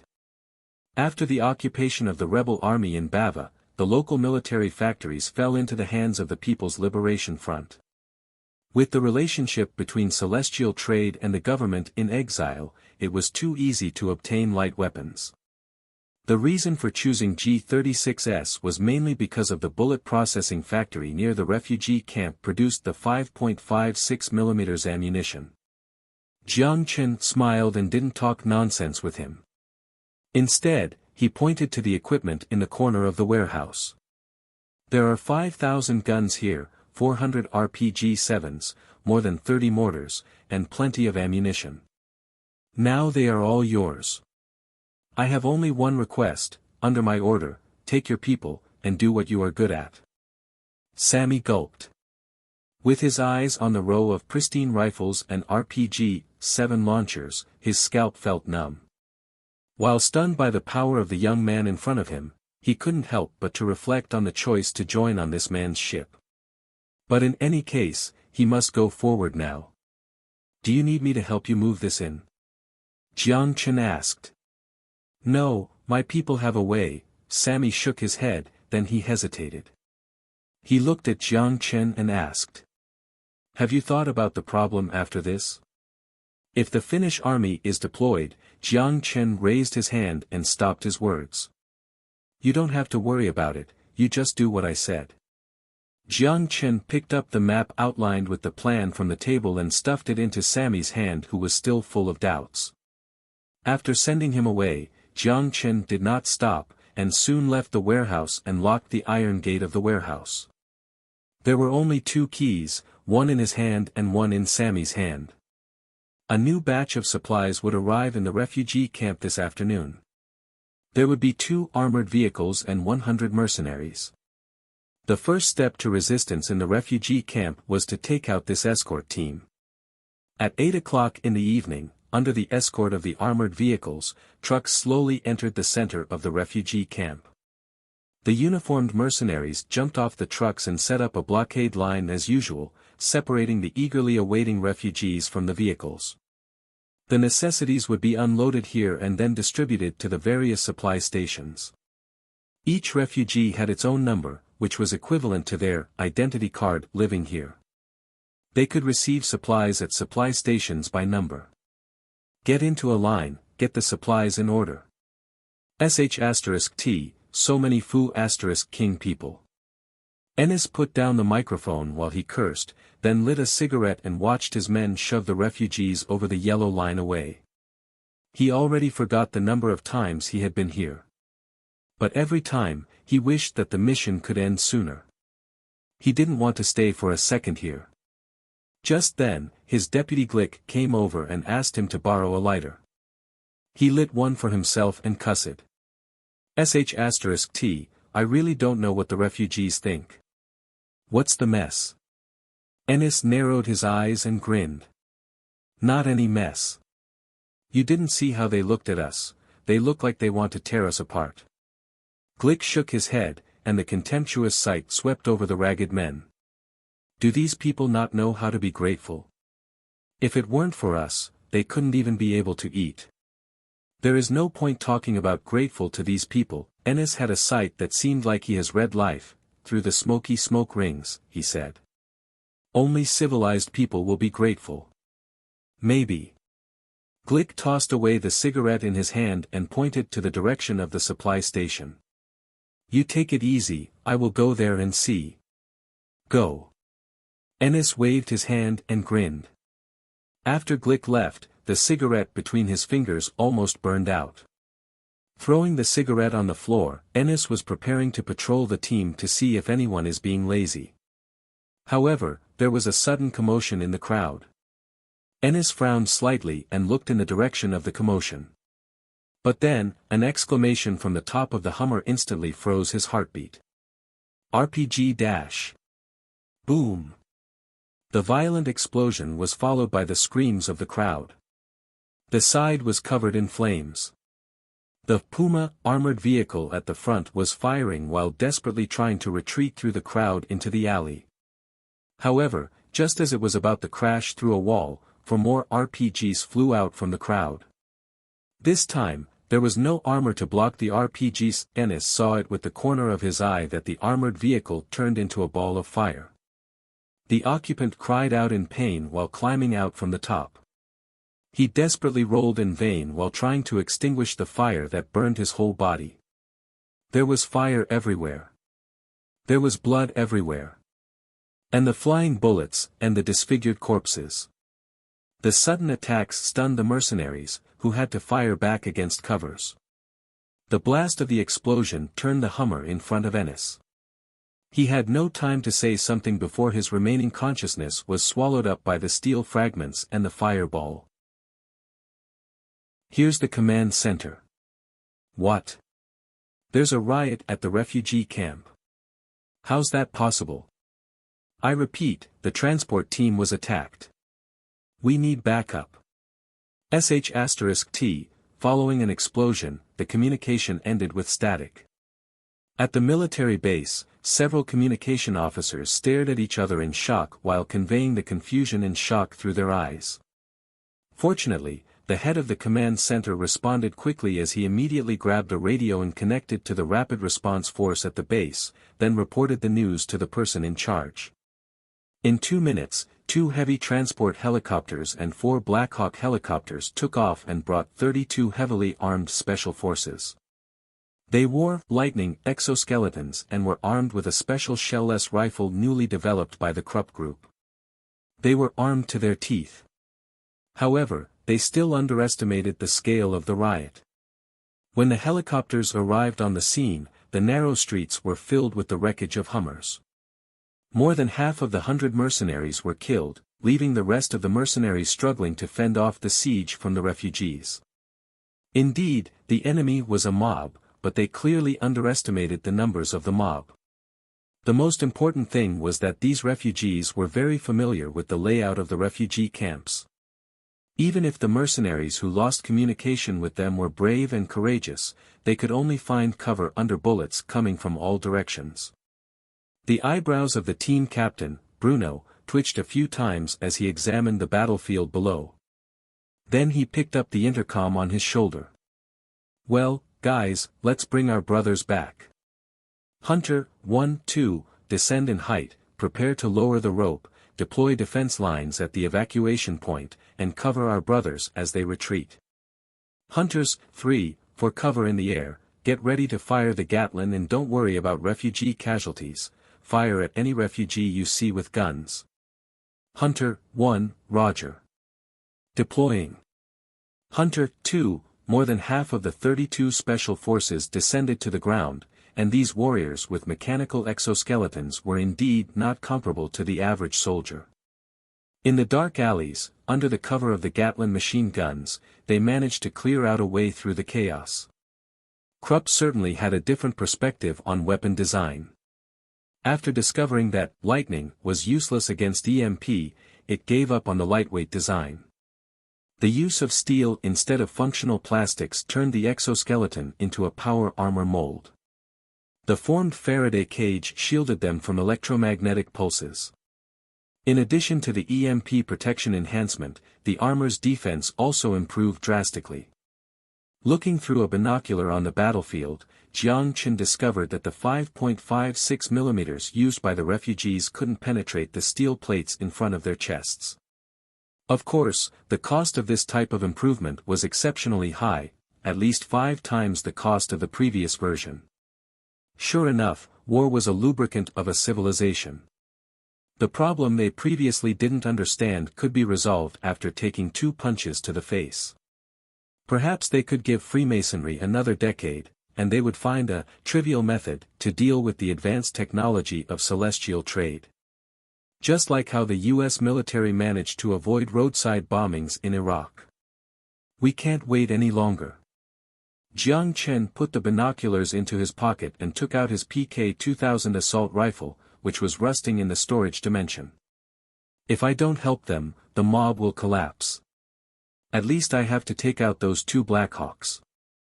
There weren't many people who were directly killed by Gatling guns on the street, but the firepower exerted immense psychological pressure on the people taking cover.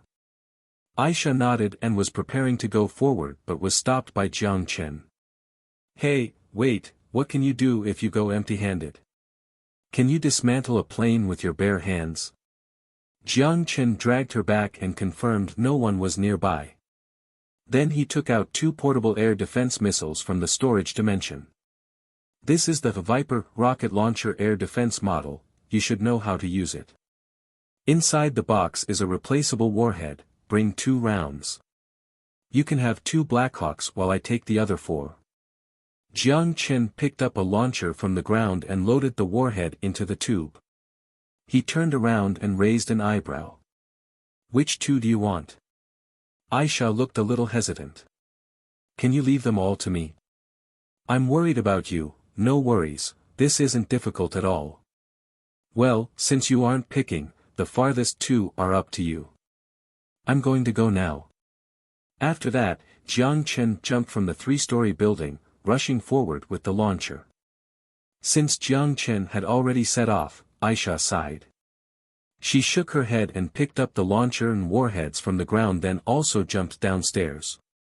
On the other side, Bruno, sitting on the Black Hawk helicopter overlooking the battlefield, didn't realize that disaster was about to come. Rather, he felt somewhat relieved. The wounded and the mercenaries preparing to retreat gathered near the evacuation point, and the 4 Blackhawks ascended in height again. Now, 4 Gatling guns hovered in the area. The situation was slowly turning in their favor. As long as they repelled the mob, the 2 heavy transport helicopters could land and take everyone away. However, at this moment, his right eye twitched, and a strong uneasiness suddenly overwhelmed him. It was too late to understand the cause of this uneasiness. A rocket from the ground flew to him and smashed into the tail of the helicopter without warning. Bruno only heard an explosion that broke his eardrum, and the entire helicopter was sent into a tailspin. Damn it! We were hit. Hunter 3 is calling command center. We're falling. The first officer roared into the intercom, and the pilot clutched onto the stick, trying to control the rotating nose or at least adjust the helicopter to better prepare for a crash landing. Get up. *T, the helicopter crashed into a residential building, and the flare was visible even 2 streets away. Looking at the smoke rising in the air, Jiang Chen put down the launcher. Under a reverent look from the refugees, he switched on to the second warhead.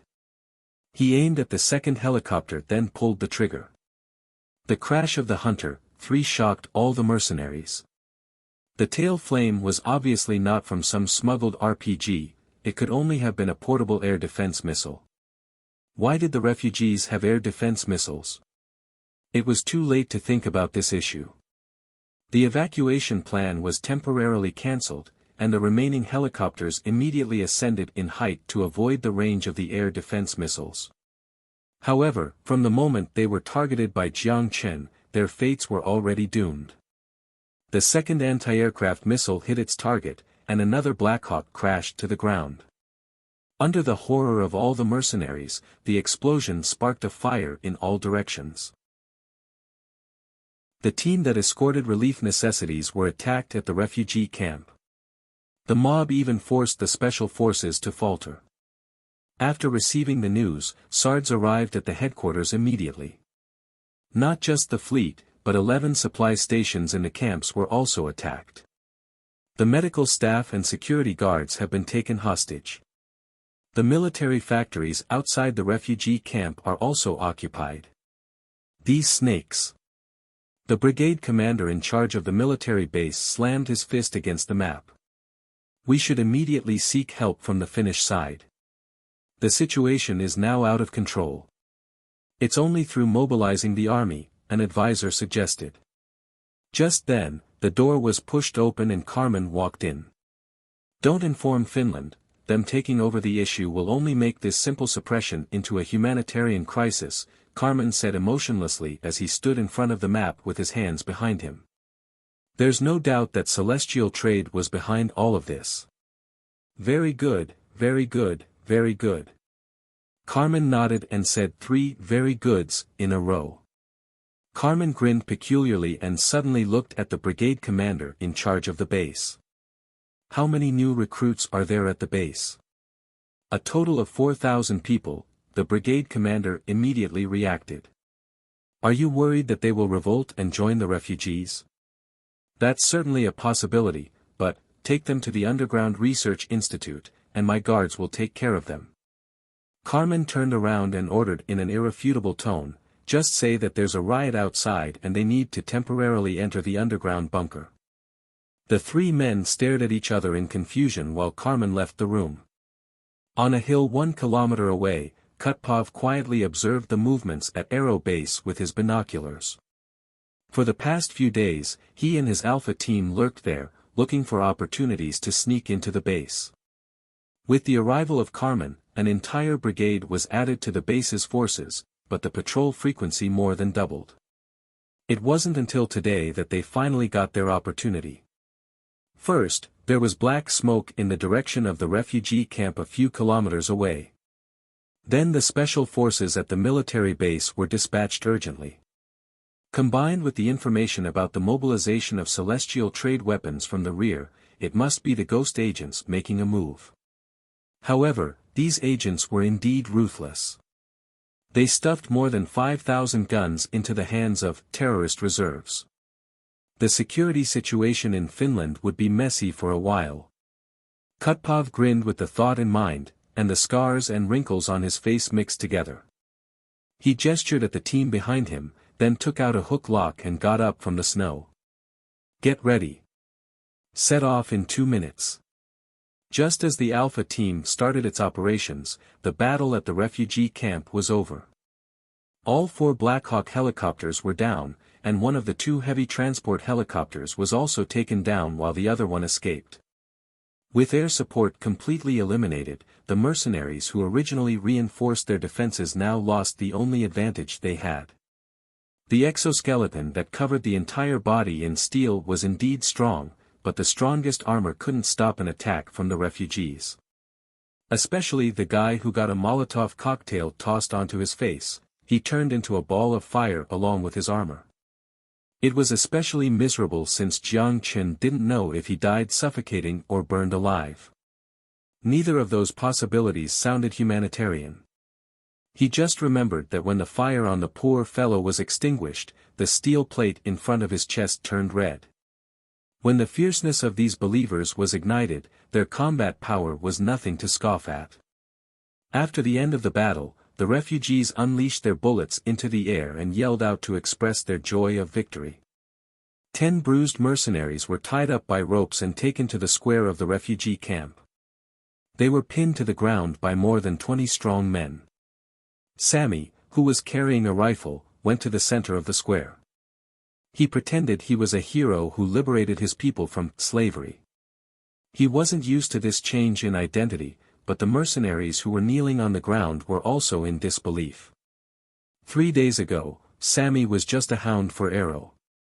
I was angry when I learned about the massacre that took place at the 7th Institute.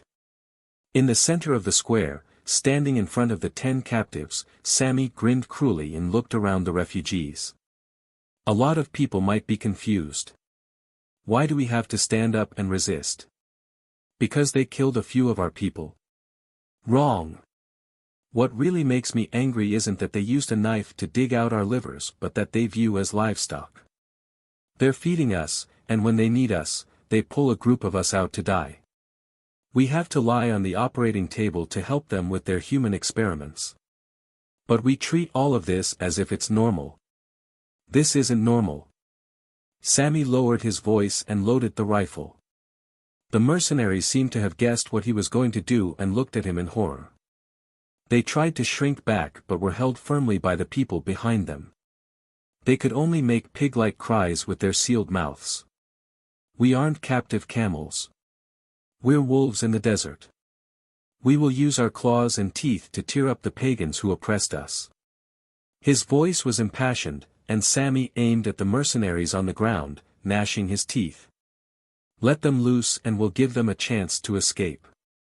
Halal will decide their fate. The sound of the assault rifle echoed in the square. The injured captives with their hands and feet tied up simply couldn't escape, not to mention that there was a wall behind them. The blood painted the wall red, and the refugees cheered at their leader.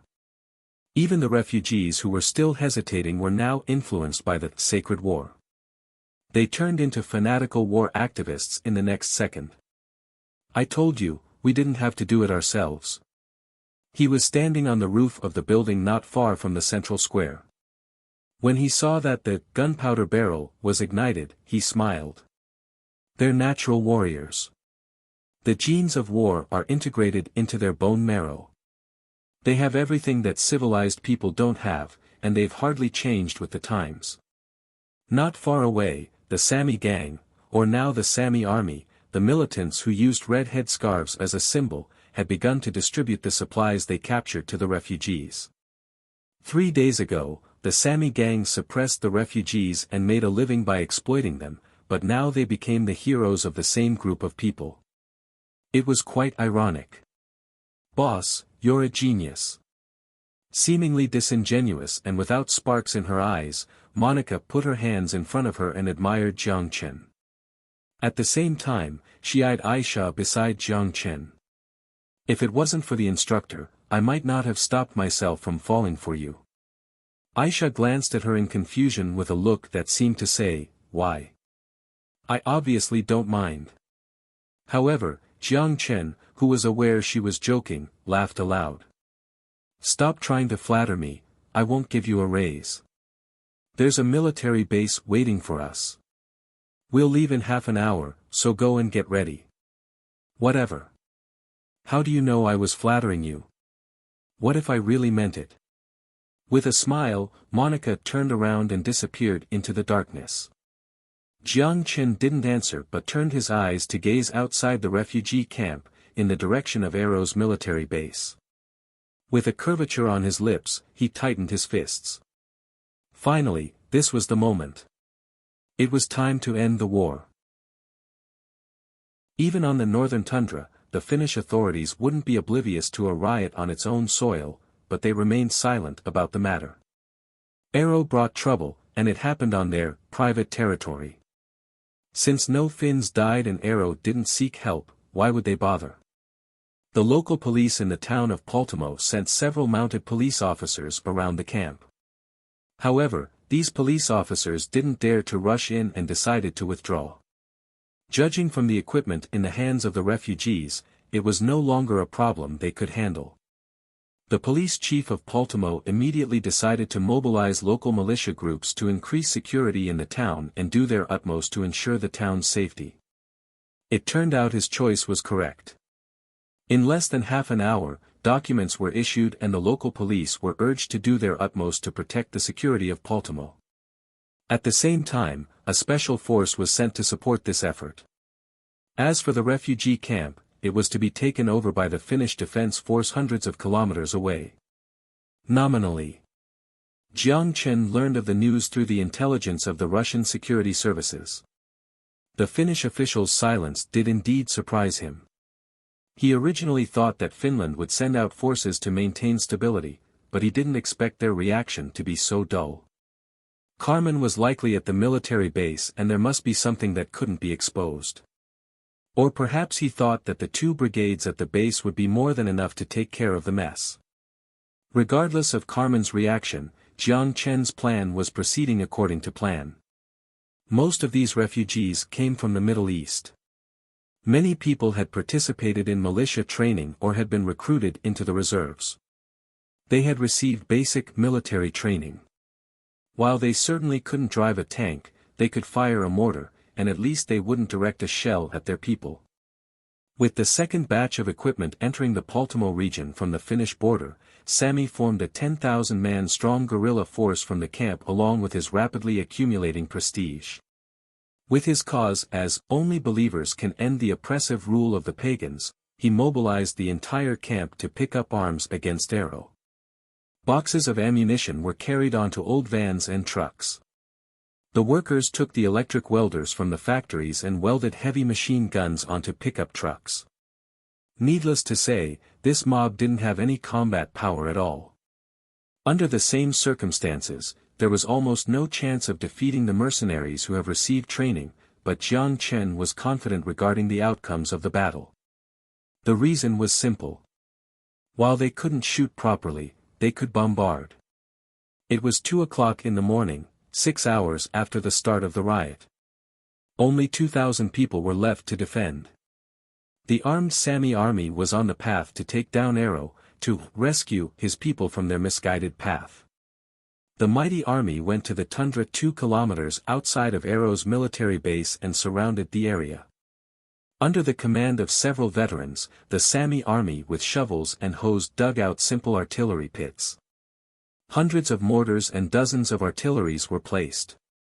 After the launch of a signal flare, hundreds of mortars ignited the tundra, and clusters of explosions covered the entire military base, completely dazing the mercenaries in their defensive positions. Of course, the mercenaries stationed at the military base weren't just going to bend over. While they were bombarded, all the mercenaries rushed into bunkers. At the same time, the howitzers on the military base began launching a counterattack against the refugees based on the coordinates of the scouts' feedback. However, these mortars were scattered, and shells from all directions exhausted the mercenaries at the military base. Although they were better, they were simply outnumbered. A mortar shell landed on the roof of the command center and created a hole in the reinforced concrete. Dust from the ceiling covered the face of the brigade commander, Arnold. He held the table to gain his footing while cursing out the window. *T. Where did these bugs get so many mortars? The sudden artillery caught everyone off guard. They thought these gangsters would use rifles and rush to their machine guns. They didn't expect them to bombard the military base. There's no doubt that Celestial Trade provided them with the weapons. Holding the table and returning to the map, Sards looked around at everyone in the room. Look, we can't just defend. No one knows how many shells they have because the man who supplied them with weapons is a complete B*****. Arnold, take your people to finish them. Tell them that modern warfare isn't only won by sheer numbers alone. Roger. Arnold saluted, took off his intercom, and began to order his troops. After the order was issued, the military gate opened and dozens of Hummers rushed out. For Puma, armored vehicles followed, rushing toward the refugees. Under Jiang Chen's orders, Sami decisively ordered a 2,000 guerrilla squadron to block the path with anti-armor weapons. The front line was located on the edge of the pine forest, and there were plenty of pines that were wider than the length of two people's arms. After encountering the refugees, the Arrow Hummer and armored vehicles immediately slowed down and used the heavy machine guns on the roof to shoot at the refugees. The mercenaries in the vehicles also jumped out and fired at the refugees taking cover. However, they apparently underestimated the anti-armor ability of the refugees. Just as the mercenaries fired the machine guns, various high-explosive, armor-piercing RPG warheads flew wildly in the pine forests. Although their accuracy was awful, the sheer number alone made up for it. The reaction armor on the armored vehicles was completely scrapped and only one managed to retreat intact. Of course, the warheads still weren't enough to take down the mercenaries. While the unexpected RPGs caught Arrow off guard, the refugees weren't equally matched opponents, even without the armored vehicles. After fewer than 10 minutes of fire was exchanged between the two sides, Sammy already had more than 200 casualties. For Arrow, there were no more than 50 casualties. Seeing that the tide began to turn, Sammy began to panic and quickly called Jiang Chen, seeking help. "Our troops are collapsing, their accuracy is too good. It's the first time many of our people are using guns. We can't beat them, don't worry, it will be alright." Jiang Chen's words confused Sammy. "It will be alright? Alright?" Just as he was digesting those words, the ground trembled like an earthquake and there was a loud explosion from afar. A shockwave swept through the pine forest, swept through the tundra, and even swept through his bangs. Sammy didn't respond to what was going on, he only saw thick smoke rising from the military base. His mouth was wide open. Standing on the hill on the other side of the battlefield, Jiang Chen watched the gorgeous fireworks. He couldn't stop smiling. The Alpha Special Forces succeeded. Under the suppression of mortars, the military base was in chaos. No one noticed a special force team sneaking in. Without expending extra effort, Kutpov placed a beacon on the target then withdrew from the base with the team. After they safely arrived at the evacuation point, they called for an airstrike. Soon, the Russian stealth bomber whizzed through the clouds, and the 4 bombs landed precisely on the 2 ammunition depots and 2 fuel depots at the base. The shock wave of the explosion was sent through the entire base and collapsed the concrete buildings around the points of impact. The exploded ammunition and burning fireballs were sent scattering across the camp and caused a series of chain explosions. Flames, blood, and corpses were everywhere. The guards stationed at the base suffered severe casualties, and the rest were injured. Medical soldiers with stretchers rushed inside the base. They searched for the wounded and immobilized. The engineer soldiers with heavy explosion-proof suits rushed into the flames to pull out any unexploded ammunition from the ruins. All the soldiers who could still move began to mobilize while they searched for their missing team members. Sards looked at the fire outside the window, and despair gradually appeared in his blank pupils. Smoke covered the entire base. Flames stained the entire night sky red. The scene resembled doomsday. *T, Sards muttered to himself. He moved his heavy legs and slowly left the window. When he turned around, his eyes met his advisor's eyes. "Sir, what should we do?" The explosion finally stopped. There were no more chain reactions at the base. However, nobody could be calmed. The mercenaries who escaped from the explosion knew it was just the beginning of their nightmare. The previous explosion seemed to ignite a signal and signaled an attack from the Sami army. Under the orders of Jiang Chen, Sammy seized this fleeting opportunity. He jumped in front of everyone and brought all the remaining refugees to the front lines. More than 6,000 people charged into the tundra, into the burning pines. It was a spectacular scene. At the same time, looking at the smoke rising from behind the base, all the mercenaries fighting on the front lines were panicking. Their previously boosted morale dropped to rock bottom in an instant. Even if they could defend their position, they were unwilling to fight. Without any suspense, Arrow's defense line was penetrated, and the uncooperative mercenaries collapsed in front of the Sami army. Some of them fled back to the burning base, but most of them deserted and fled deep into the woods. Jiang Chen didn't need to remind them since even a pig would know what to do next. Jiang Chen watched as Sami began to launch an attack on the military base, then he put away his binoculars. He took out an off-road motorcycle from the storage dimension and patted Aisha's back gently. "It's time, let's go." "Aha." Aisha nodded, and after Jiang Chen sat on the motorcycle, she also hopped on behind him. The engine roared and the belt shattered the snow. Jiang Chen rushed down the hillside and turned to the side of the military base. He then parked the motorcycle on the side, took out a laser sword from the storage dimension, and stroked it in his hand. The barbed fence was shredded easily. The entire base was immersed in fire and chaos, and there were still explosions from mortars from time to time.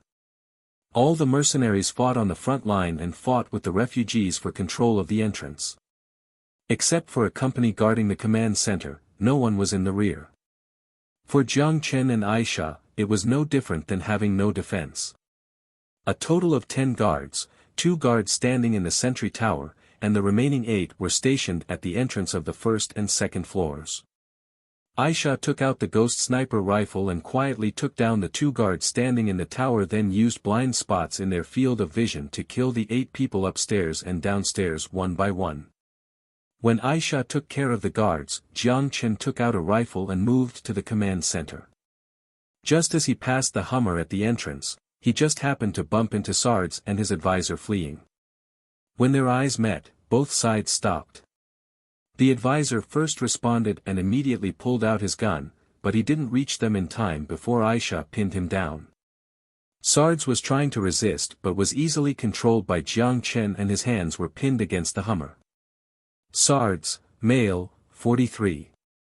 The general manager of Aero and the highest commander. Am I right? Although it was the first time they were meeting, Jiang Chen's holographic helmet, which was connected to the Ghost Agent's database, stored photos and personal information related to Sards. His information was projected onto the holographic screen. Sards' face was pressed against the hood of the vehicle. He was certainly tough as he was reluctant to surrender. He gnashed his teeth. "I won't say anything. Just kill me, kill you. I didn't ask anything yet." Jiang Chen grinned and smiled. He didn't care about Sards' uncooperative attitude. Jiang Chen freed his right hand, pulled out a needle and injected it into Sards' back. "Aw!" Sards growled in resistance. His eyes began to look bloodshot, and soon, the light in his pupils faded. Jiang Chen simply let his hands go. No ordinary person could resist the truth-telling serum. Jiang Chen turned Sards around and asked one word at a time. "Where is Carmen?" "Underground Research Institute in the underground bunker." "Where is the underground bunker?" "The entrance is in the middle of the base and can only be accessed through the elevator. There are 2 aprons next to the entrance." Jiang Chen soon got the information he wanted. "Good, now your wish has been granted." Jiang Chen took out a pistol and ended him, then tossed his body aside. It was a quick way to die, but for the well-known Aero General Manager Mr. Sards, death in this obscure form might be more painful than death itself, if the dead felt pain. The underground bunker. Looking at the center of the base, Jiang Chen sneered. No matter what Carmen was plotting, his good fortune should be over. The fate of the Rothschild family would end as it began, fame because of a war, obscurity because of a war. However, at that moment, there were fierce screams from the distance. The screams pierced the entire battlefield and even overshadowed the sound of bullets. In the middle of the intense exchange between the mercenaries and the refugees, a black shadow suddenly interrupted the battle. With the help of a flare, everyone saw the appearance of the monster. Bow-shaped legs, arms that looked like 2 lacquered black machetes, grain-sized fangs in its rectangular-shaped mouth, and 2 pairs of short wings on its back, just like a humanoid mantis. The exchange of fire briefly stopped for 2 seconds. Everyone was stunned by this scene. However, just when the exchange of fire stopped, the mantis moved. The bowed-shaped legs began to move, and the 7-foot-high figure took off like an explosion. The refugee who was closest to him didn't have any time to react before his head was cut off by the blades. Blood spurted out from his arteries as he collapsed. Pushing his prey to the ground, the monster's mouth severed his neck and penetrated the flesh. With a crunching sound, the monster drank the bone marrow and flesh of his prey. The ruthlessness was as cruel as a beast. Even the fanatical believers couldn't stop the nausea in their stomachs. Their legs began to tremble as they uncontrollably moved back. Iblis, it was the name of the devil, like Satan from the Bible. Iblis. Someone shouted the name out and there were screams, screeches, and shrieks.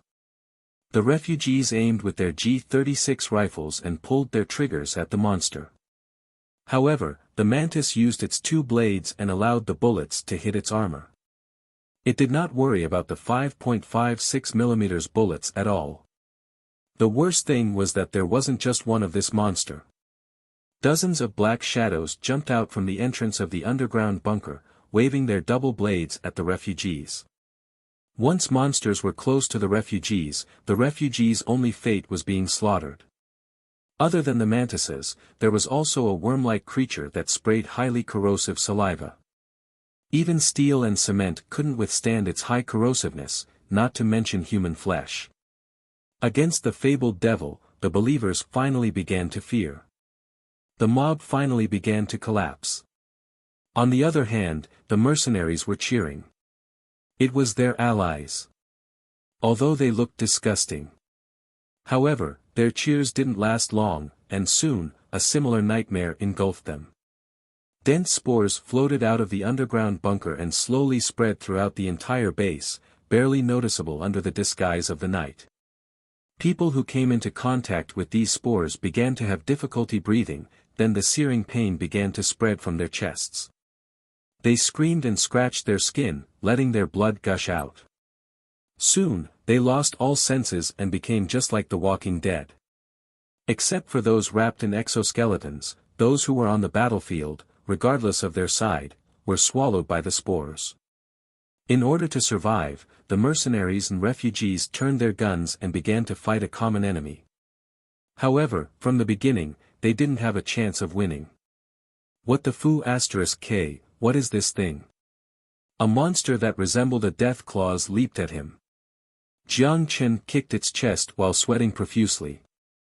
He emptied his clip from the rifle, then took out a laser sword to chop down one arm of the monster. Green blood spurted out and the blood turned into mist by the burning laser sword. While the monster was screaming and moving back, Jiang Chen didn't chase it. His right hand, which was holding the sword, shook and a beautiful arc formed in the air. The rotating laser blade separated from the hilt and cut off half of the monster's face. Fortunately, he was still familiar with this move, otherwise, he would have really been caught off guard. On the other hand, Aisha set up a ghost sniper rifle and calmly exploded the skulls of two mutants. There are too many of them. We can't stay here anymore. Jiang Chen picked up the PK-2000 on the ground and replaced a magazine. Prepare to retreat. Aisha nodded but didn't move. I will secure our backs. You first, hurry. Jiang Chen pushed her shoulder then fired at a few zombies rushing toward them. That's right, they were zombies. But they looked different from the zombies in City K. These zombies didn't seem to be infected with viruses but were similar to zombies from the apocalypse. Warning, unidentified pathogens are detected in the air. The filter unit is automatically activated. Please, when he saw the two lines of words projected on his helmet screen, he suddenly understood what these things were. They were too similar. The things he had encountered in Wanghai. Without time to process what just happened, Jiang Chen didn't hesitate.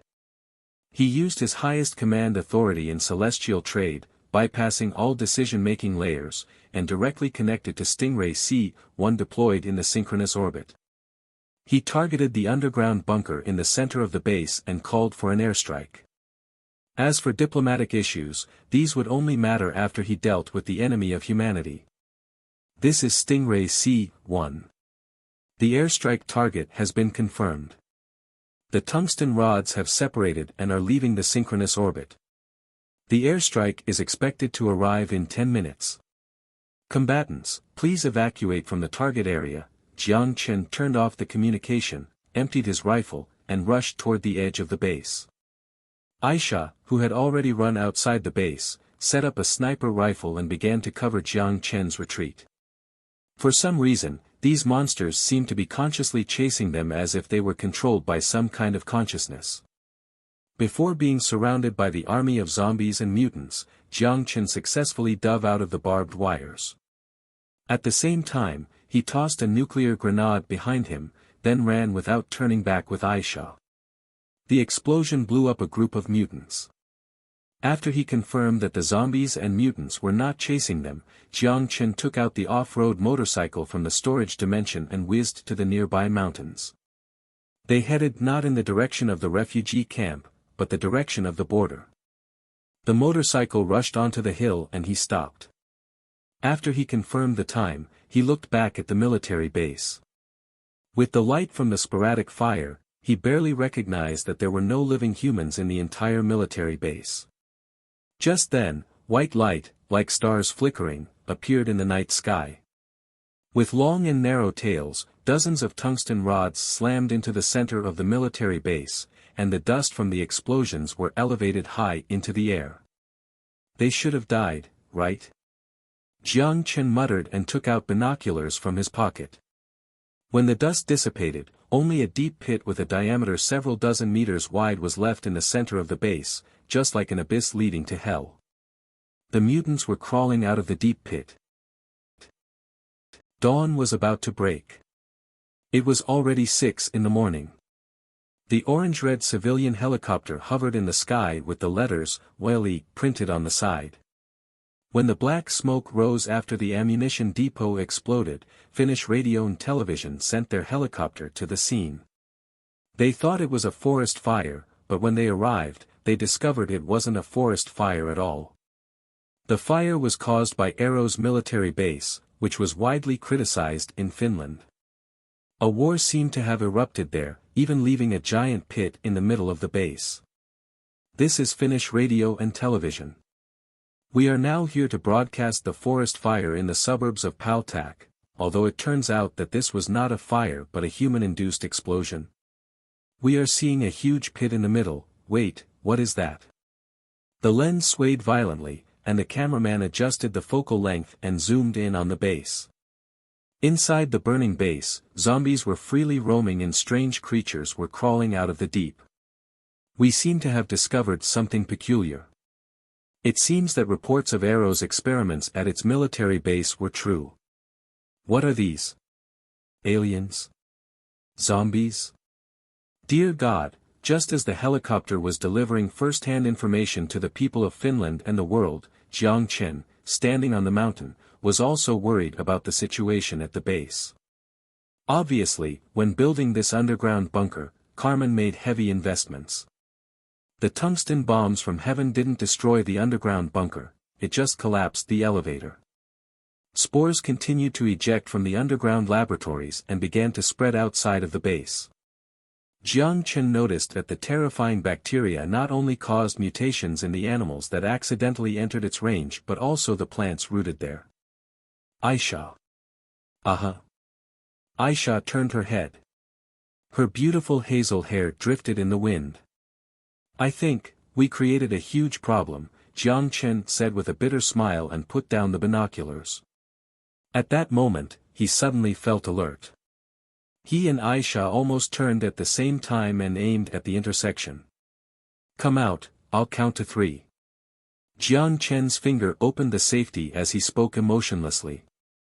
With his hands over his head, a hairy man in a polar camouflage uniform stood up and spoke in rather non-standard Chinese. Don't be nervous, I'm your ally. Jiang Chen put away the pistol and let out a sigh of relief upon seeing the scarred and wrinkled face. He signaled Aisha to put down her weapon and grinned at him. I almost shot. I'm thankful you didn't. Kutpov lowered his raised hands and walked over to Jiang Chen. He lifted his chin in the direction of the military base under the mountain. What's the situation there? Special circumstances, I can't explain it in a few words. Let's talk after we get back. Jiang Chen shook his head. Well, do you want to go back together? Kutpov pointed to the mountain. If you don't plan to return to the refugee camp, you can go to the evacuation point with us. There are helicopters waiting for us. Of course, Jiang Chen couldn't return to the refugee camp. Not only did he direct an uprising in the territory of another country, but he also created a hole on their map. The Finnish government definitely wouldn't sit still now. Almost without hesitation, Jiang Chen and Aisha hopped onto the helicopters of the Alpha Special Forces and returned to Russia with them. As if to confirm Jiang Chen's suspicions, right as he crossed the border, the Finnish Defense Forces was already mobilized to Poltimo. When their national security faced a serious challenge, the Finnish authorities did not take any humanitarian crises into account anymore. Tanks and armored vehicles entered the refugee camp, and the heavily armed soldiers took control of the ammunition factories and the warehouse at lightning speed. They confiscated all the weapons from the refugees. During the disarming process, the Finnish Defense Force didn't encounter any resistance. In other words, Sami didn't hesitate to take the lead and drop his weapon. He obediently walked into the vehicle and squatted in the corner. He recited the name of Iblis and sought forgiveness from Allah. And those who were lucky enough to survive had the same expression as him. When they were asked what happened last night, the most frequently mumbled words were, Iblis, devil, monster, slaughter. What surprised the commander was that the refugees who surrendered seemed to be terrified.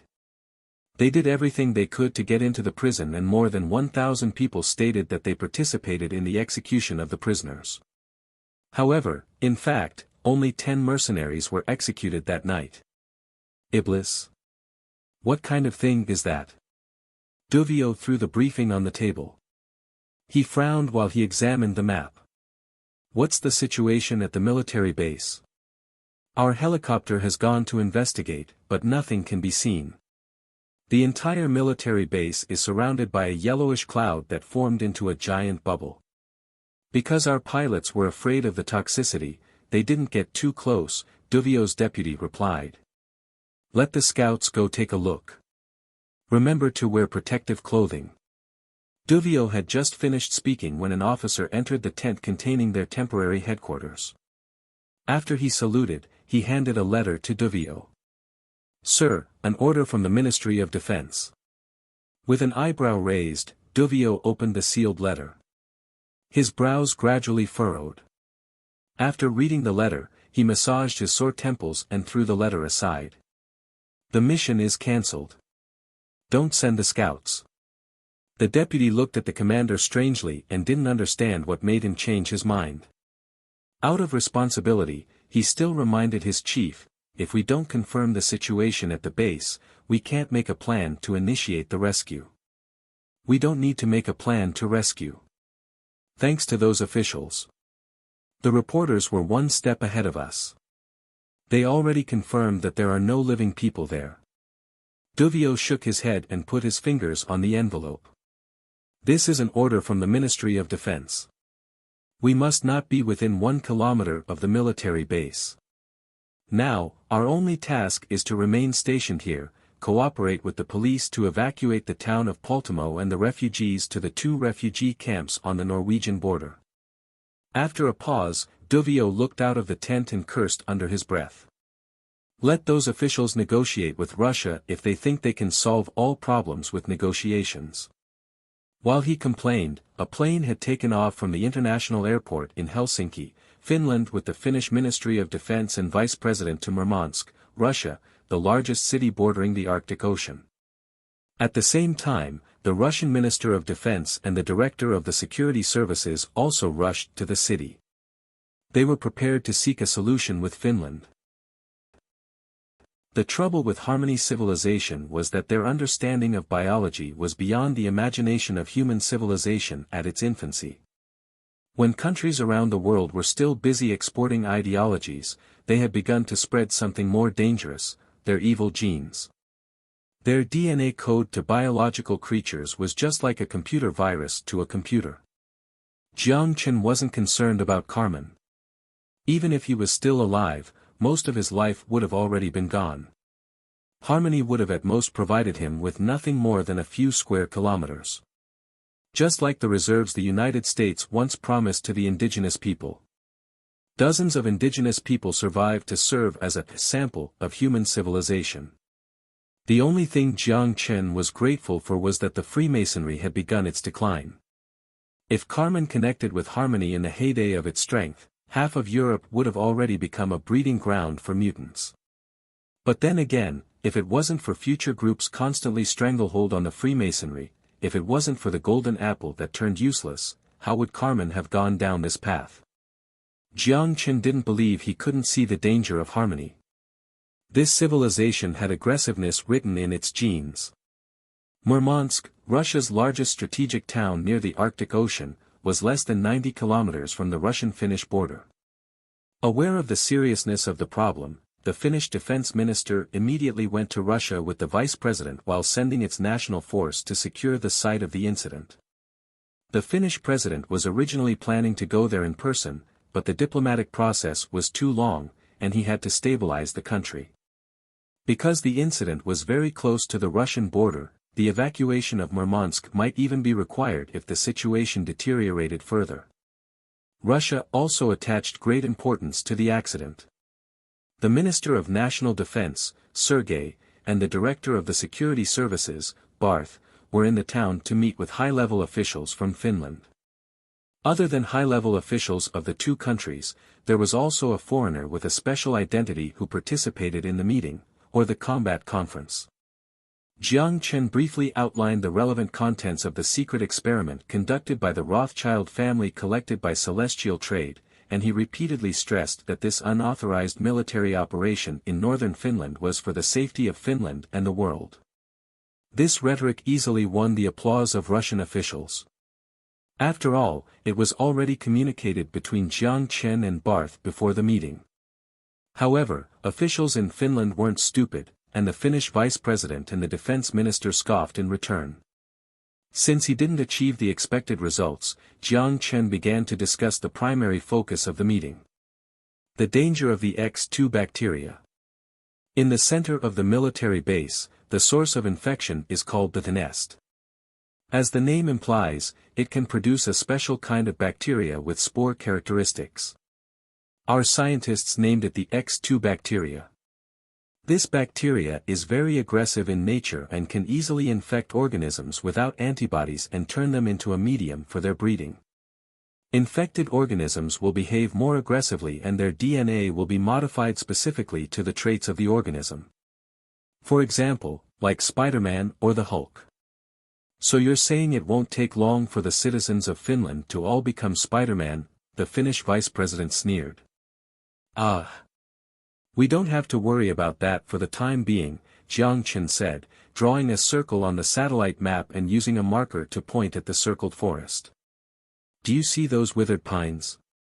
Those mutated creatures, let's call them mutants, cannot leave the spores. Of course, we cannot exclude the possibilities that they're out hunting or that the spores are continuing to spread. Jiang Chen didn't mention one thing. He was most worried about the possibility of the X2 virus mutating and turning into a X3 virus. After all, the best thing about creatures was evolution. The X2 bacteria lost because of his incendiary weapons. Now 4 years had passed, and Harmony, which already suffered losses, might have evolved into a more advanced state. Only celestial trade can save you. You should leave this to the professionals, Russian Security Services Director, Barth, emphasized. It's because of you that the situation ended up like this. Finnish Defense Minister was agitated. He yelled while he knocked furiously on the table. Now you're telling me only you can deal with this. What makes you think I can believe you? The head of the Russian Security Services forced a smile and looked away awkwardly. Jiang Chen also touched his nose awkwardly and coughed. Let me correct you, it was definitely not me but Carmen who turned the situation into what we're seeing today. If you didn't let Arrow enter and rent out the tundra in the north to build a refugee camp, would today's situation have happened? You didn't even know that they were doing research on your land. Do you not have any responsibility? If we let you deal with this, what are you going to do?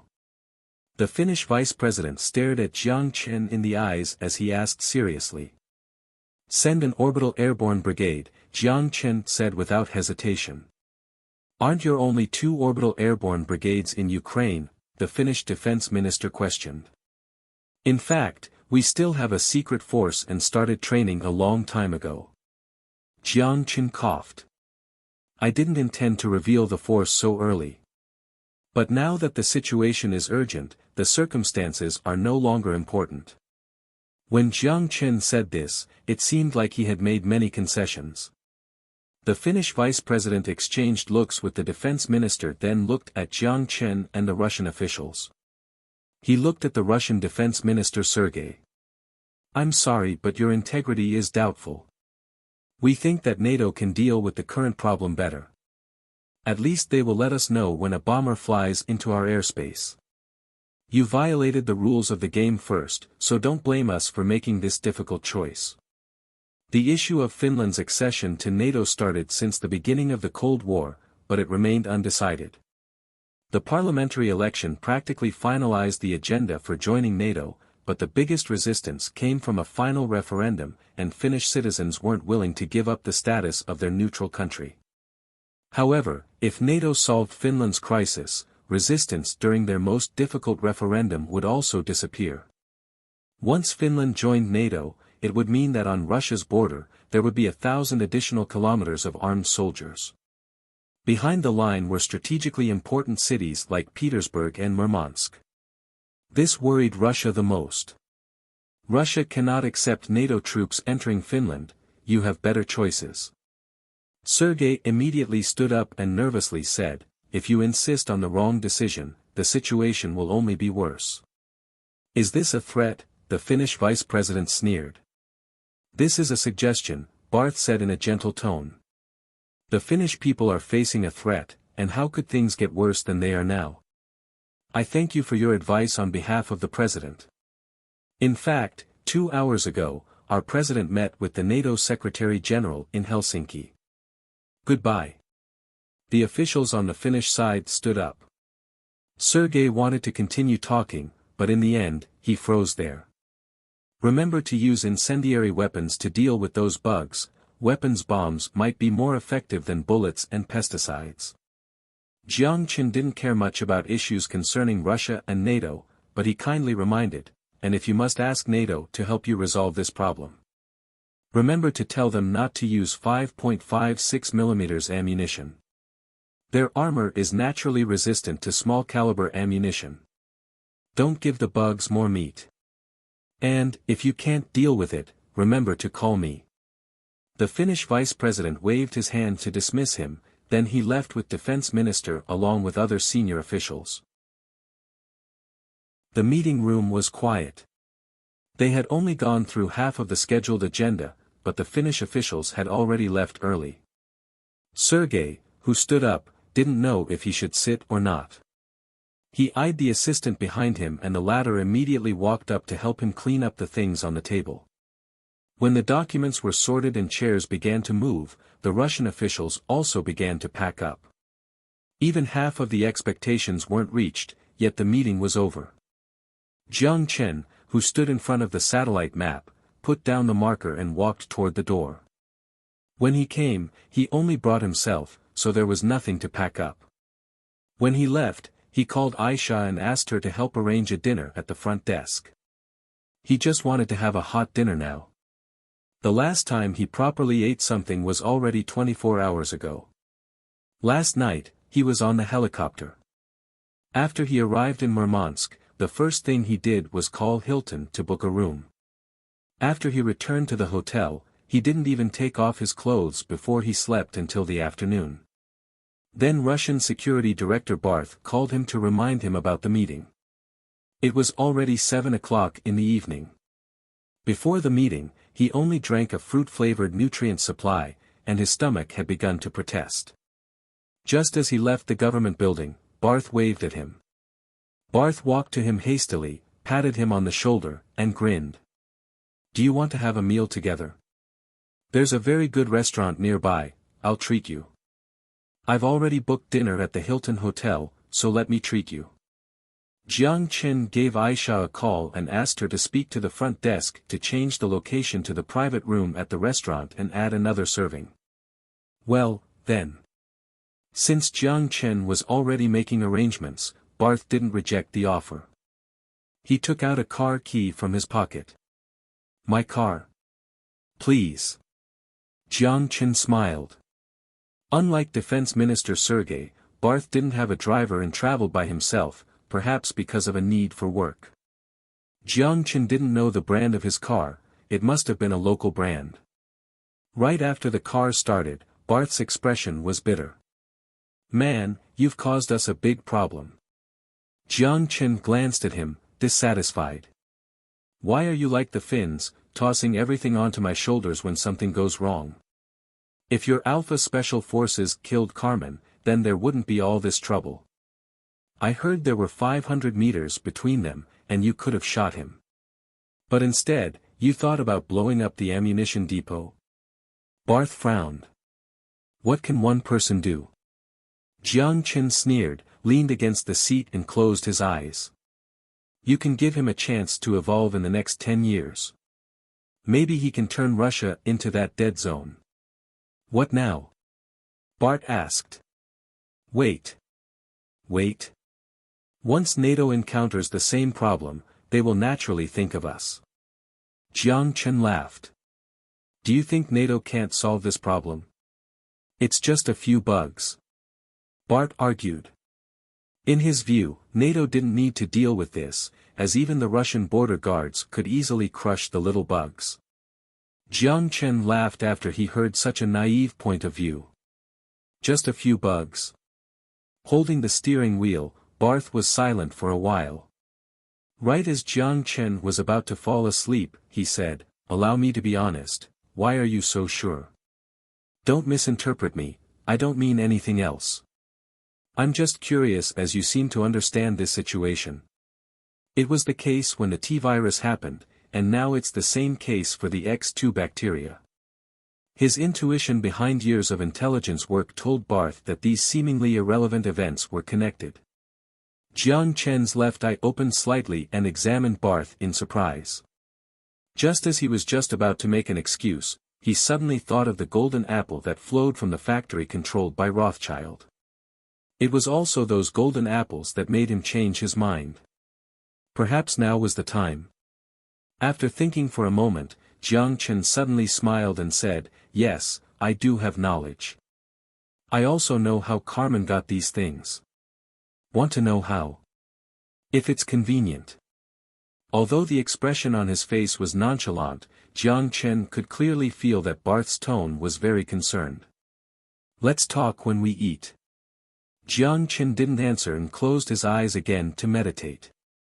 It was still a half-hour drive from the Hilton Hotel. Before he disclosed the secret, he had to think about how he should structure the conversation. Frankfurt was in the middle of a revolution. It was definitely impossible to send troops to support their allies. The aircraft carrier was too far apart, and it didn't seem realistic to move a fleet from the Mediterranean to the Baltic Sea, and it would stimulate the fragile nerves of the Russians. It was the United Kingdom, who had already left the EU, who stepped up to help. However, the British apparently underestimated the danger of the nest. The country only sent a mechanized brigade that deployed in northern Finland through heavy transport aircrafts. They might have kept Jiang Chen's suggestion in mind. The Finnish government sent engineers to chop trees along the infected area and dug out a 50-meter-wide zone. Immediately after, the British Army fired 20 white phosphorus munitions at the nest. They were planning to physically sterilize the area before entering the infected area. However, the results were unexpected. The white phosphorus munition did burst into a splendid spark, but soon after, the flames seemed to be frozen and were extinguished in midair. The spores that had been burnt dropped to the ground, but the empty holes were soon filled by more spores from under the ground. Realizing that something was wrong, they extracted a part of the spore from the infected area and found that a single cell would quickly consume itself in a high-temperature environment, secreting a special high-temperature resistant liquid. The fire would be wrapped by the liquid and extinguished. A cell with a fire extinguisher.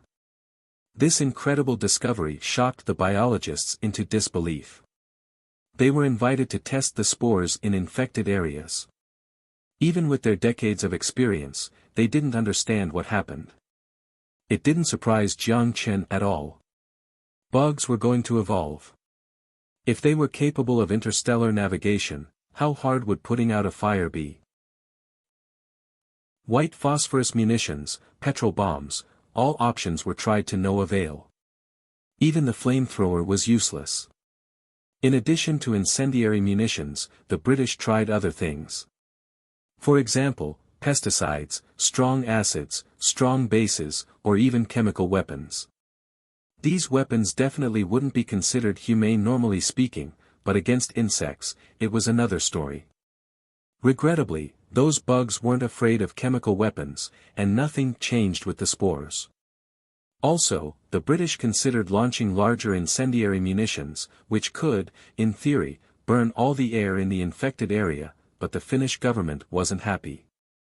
If the incendiary munitions got any bigger, the 50-meter isolation belt certainly wouldn't be effective. If there was a forest fire, then the loss would be severe. They were in the Arctic Circle, and the ancient pine forest was in the tundra. Every tree was a living fossil. In order to release incendiary bombs, trees that were cut already agonized the Finns. What's more, the British couldn't guarantee that the bigger bombs wouldn't be frozen by the strange spores. Those evil things could even wrap up the atomized gasoline. It was fine if they didn't use it. It was a great chance to flex their muscles to their future younger brother, a chance to demonstrate the power of the big NATO family. The British Ministry of Defense made a decision, and the dispatched commander didn't take it seriously either. 2 mechanized companies, a total of 40 Ajax armored vehicles, and more than 300 infantries wearing chemical protective suits followed. The combat plan was very simple: eliminate all the mutants in the infected area within 10 minutes, suppress the entrance within 20 minutes, and send special forces into the underground bunker to remove the source of infection. The soldiers wearing chemical protective suits didn't realize the danger of the task. Instead, they joked in front of the media reporters during their interviews, saying that if the nest appeared in London, the firefighters alone could take care of the issue. The emergence of the nest attracted worldwide attention, and this interview was also broadcast live worldwide. Inside the same conference room, the satellite map on the big screen was replaced by a live broadcast of a Russian TV reporter interviewing British soldiers in the Baltimore region. Originally, Jiang Chen didn't want to watch the news with the Russians because he could already guess what the final result would be.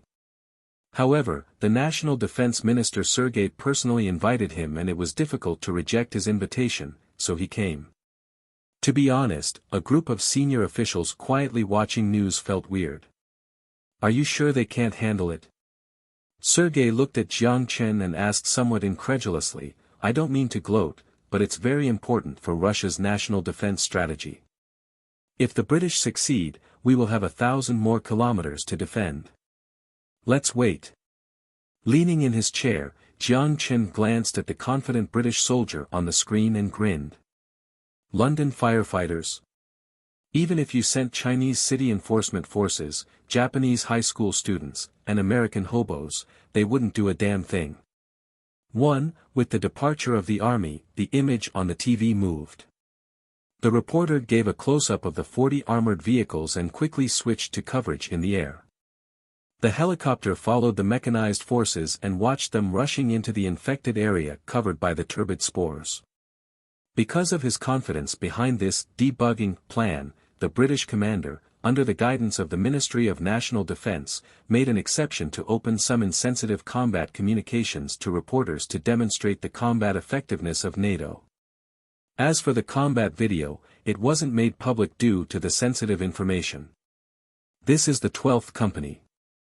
We've reached the target area, and no abnormalities have been found. Mutant spotted. Open safeties and fire freely. The intensive gunshots and the roars of mutants lasted for 2 minutes. The senior Russian officials sitting in front of the screen, especially the Russian National Defense Minister, gradually had expressions that looked more and more excited. They were all senior members of the military. Just by listening to the sounds, they knew that the situation wasn't pleasant. "We're fighting the mutants. They have too many people, but our firepower is superior, sh*t. They're too fast. Fu*k. Infantry. Retreat. I repeat, infantry. Retreat. Karis. Are you crazy? Take your people and move back." Buzz, the communication was cut off. It was clear that the British commander realized that the contents were no longer suitable for broadcast to the media. Only the flashing sparks in the turbid fog could depict the tragedy on screen. The meeting room was silent, and the Russian military all stared at each other. No one expected this result. No one thought that a mechanized unit would lose to mutants, except for one person. Jiang Chen. Since they neglected their anti-armor abilities because they were fighting bugs, he wasn't surprised that the British lost. The only thing he was curious about now was how many armored vehicles could retreat intact. As for the infantry, they were probably chewed down to the bone. There was a little accident in the nest while clearing it up. The following is a story from, on the screen, the reporter's expression was slightly awkward. At this point, the aerial coverage of the military base was gone. Just then, Jiang Chen's watch shook. "Let me take a call," Jiang Chen quietly whispered to Sergei sitting next to him, got up and walked out of the meeting room. The call was from the presidential palace of Finland. He didn't need to guess the reason. Jiang Chen went to the window, opened the holographic screen, and pressed the button. The call was connected, and the other side didn't speak right away. The silence lasted for 2 seconds, the atmosphere was a little subtle, and the other side finally began the conversation. The British aren't doing it anymore."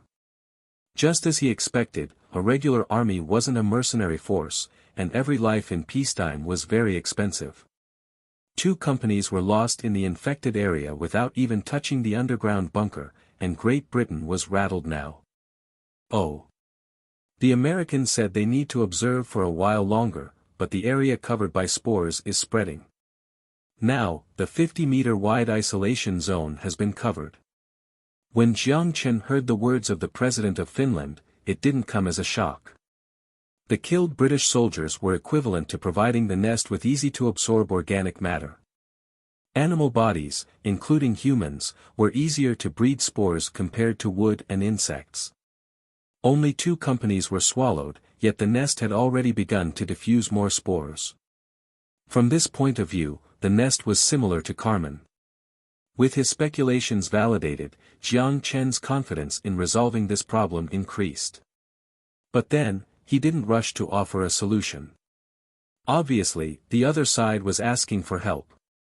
If he was too eager, that would be nice to them. "At the start, I was going to resolve this issue for you for free, but you were unhappy. Now you're begging me?" Adjusting his tone, Jiang Chen said nonchalantly, "Just be straightforward." "How about, you take care of it?" the Finnish president asked mildly. Jiang Chen pretended to hesitate for a moment, then he slowly spoke. "Now the infected area has increased. Even the United Kingdom's mechanized brigade can't deal with it. I'm afraid it will be difficult. Do you want to try carpet bombing?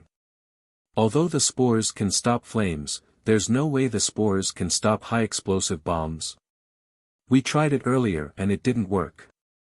The spores secreted at a much higher speed than the spores that were removed, and the bombs even blew the spores farther." The Finnish president smiled bitterly. "How about this, let's be straightforward. You're a businessman, so give me a price." With a smile, Jiang Chen pleasantly said, 300 million new XIN dollars. Hearing this number, the Finnish president's eyebrows twitched. Can it be cheaper? The exchange rate of XIN new dollars wasn't low.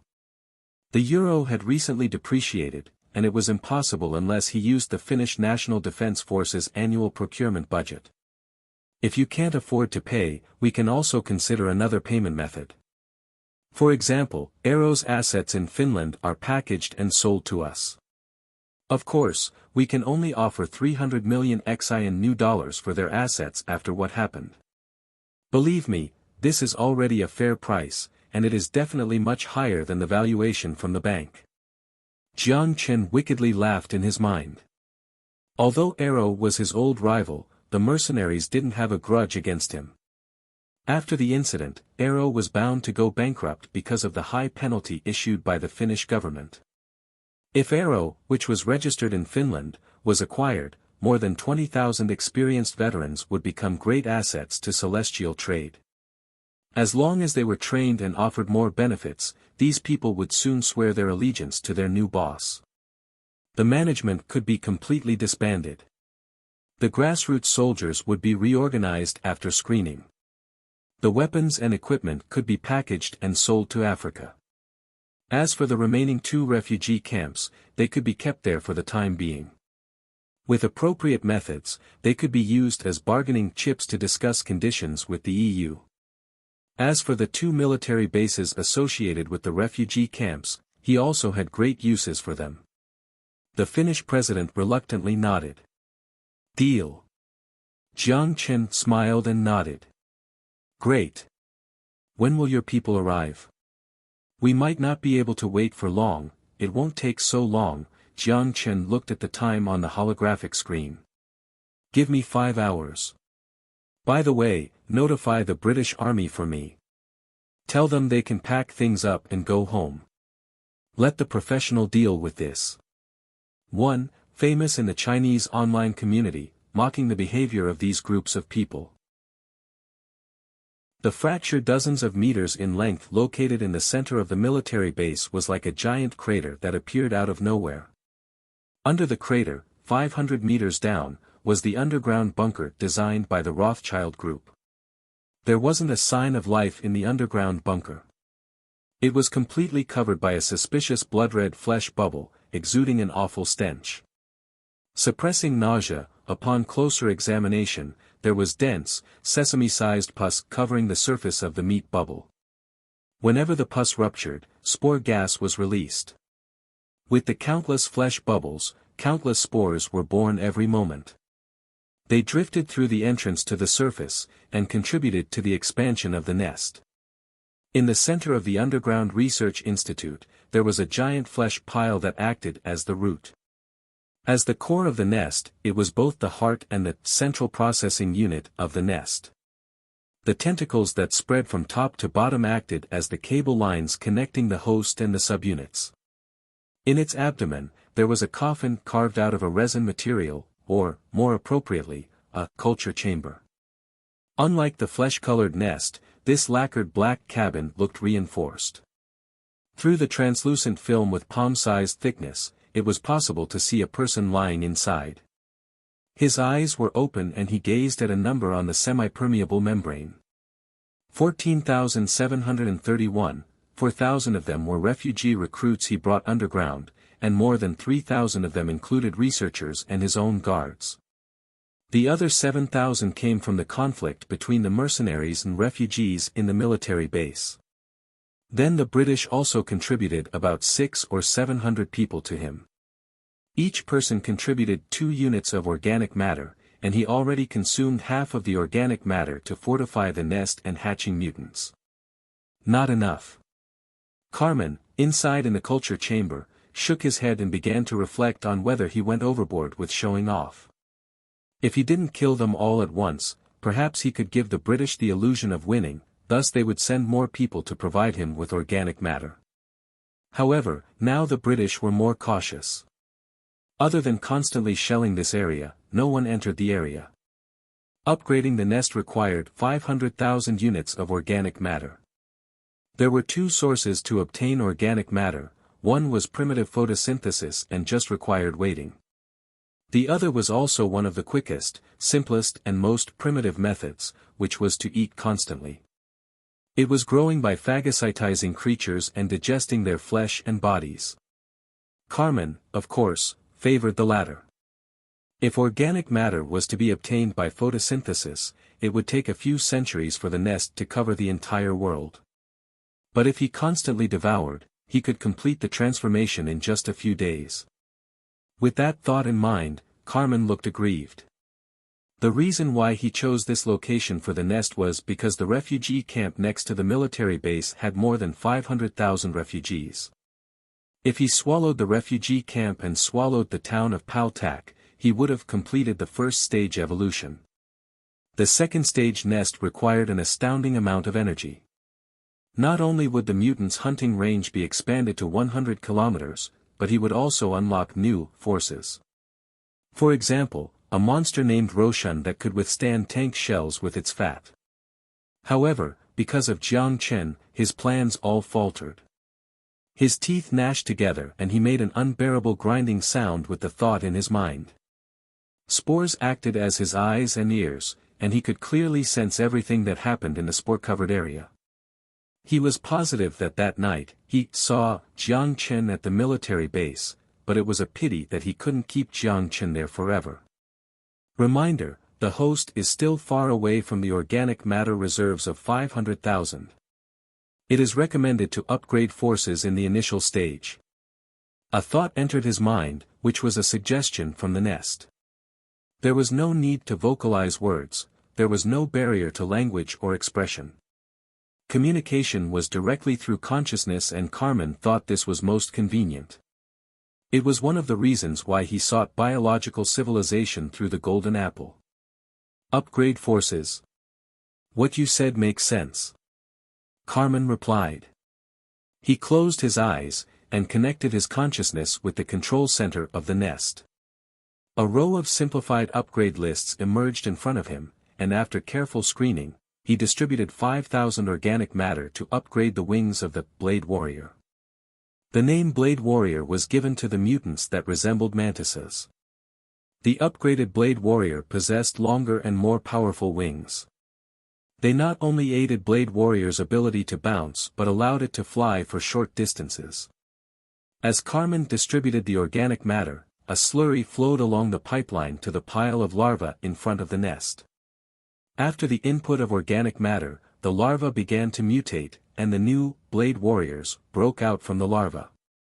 The larva was the hatching medium for mutants, and for him, it was similar to a barack. Just then, there was a violent tremor from the ceiling. Carmen sneered as he looked above. The soil above the bunker was reinforced by the nest. The roots of fibers woven into the soil created a layer of body armor, 500 meters thick, which was comparable to reinforced concrete. The British Army threw hundreds of shells on top of his head and only blew up the very top layer. The reason why space-based weapons blew up the entrance was simply that the nest had just formed, and he didn't have time to reinforce the entrance. Suddenly, his expression changed, and at the same time, the consciousness of the nest entered his mind. Warning, the protective layer is damaged by external forces, and some of the structures are broken. Please use organic matter for repair. Damn it! It's a space-based weapon from celestial trade. Carmen cursed.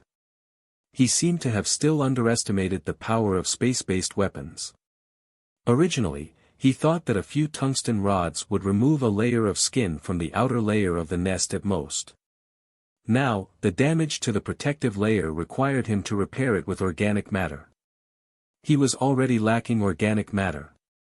The amount of organic matter was consumed at a speed visible to the naked eye.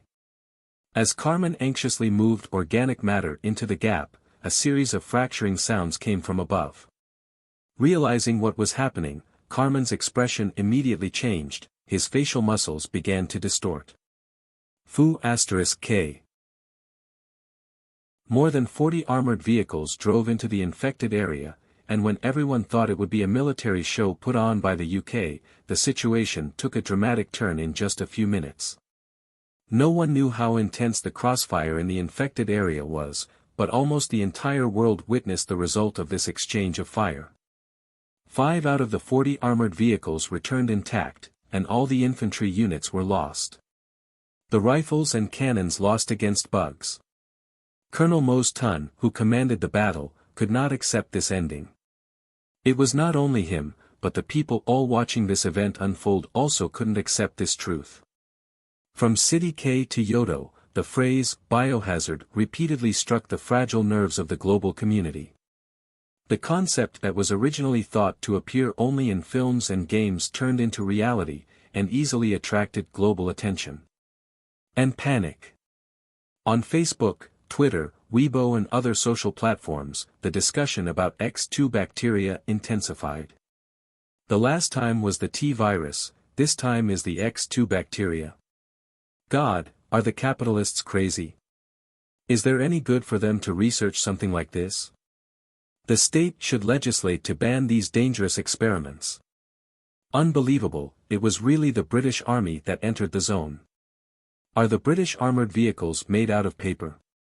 It's just a group of mutants, just run them over.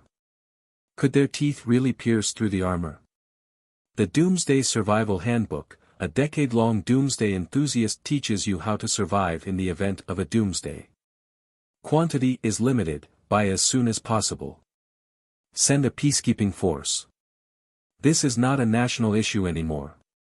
It's an issue for the entire world. I'm very curious now. Is there a research institute in every Aero military base? Colonel Moston couldn't see what was being debated on social media. He was worried about how to explain this disastrous defeat to the Parliament and the Ministry of Defense. 2 companies were lost inside without causing a splash. God, the Prime Minister counted on him to deal with this with elegance and pull Finland into the family of NATO. Now, he was pale. He didn't have the courage to develop a battle plan and didn't want to send a single troop inside. A division of force may not even be enough. The Finnish government was anxious and even threatened that if they couldn't handle the nest, they would contact Celestial Trade for a solution. Moston sneered at the Finnish government statement, because it was not a question of combat effectiveness at all. If the armored vehicle could be melted by the acid, was the kinetic skeleton of Celestial Trade really harder than the armored vehicles? The better plan was for scientists to study the X2 bacteria. Morton had a hunch that as long as scientists could develop something that could kill those spores, these mutants would vanish. I admit that we underestimated the strength of the nest. It is the wrong choice to send troops to the infected area rashly. Standing in front of the media, Moston explained under pressure, the research team from London is already studying the DNA structure of the spore. I believe it won't take long for a method to be developed to inactivate the X2 bacteria. The reporter asked, Colonel Moston, does this mean that Britain will give up military aid to Finland? NATO will never give up on any friendly partners, but now this is not something that the British alone can solve. God, look! What is it? Just as Colonel Moston was busy explaining to the media, there was a sudden exclamation from the crowd next to him. A female reporter with a terrified expression, pointed at the infected area. A fireball descended from the sky. Even from a few kilometers away, the fireball breaking the sound barrier could still be clearly heard. The lens previously focused on Colonel Moston zoomed to the airspace. Almost at the same time, the tremor was felt underneath everyone. While it shocked everyone's eyes, it also shocked everyone's mind. Not surprisingly, it was the first time Celestial Trade space-based weapons appeared in front of the media. Moston was glad that the lens was not focused on him. He knew that at the time, he must have looked dumbfounded. Far away in Murmansk, in the presidential suite hotel, Jiang Chen sat on the sofa with his legs crossed, overlooking the battle through the holographic screen and remotely commanding the battle against the mutants. Space-based weapons dispersed the spores outside the military base for a short period of time. After a round of bombardment, Jiang Chen saw the ground shatter through the satellite map. It didn't collapse. Staring at the holographic screen, Jiang Chen grunted. In theory, even if the underground bunker was more than 500 meters deep, it wouldn't be able to block the attack from the tungsten bomb. The tungsten fell from the geosynchronous orbit.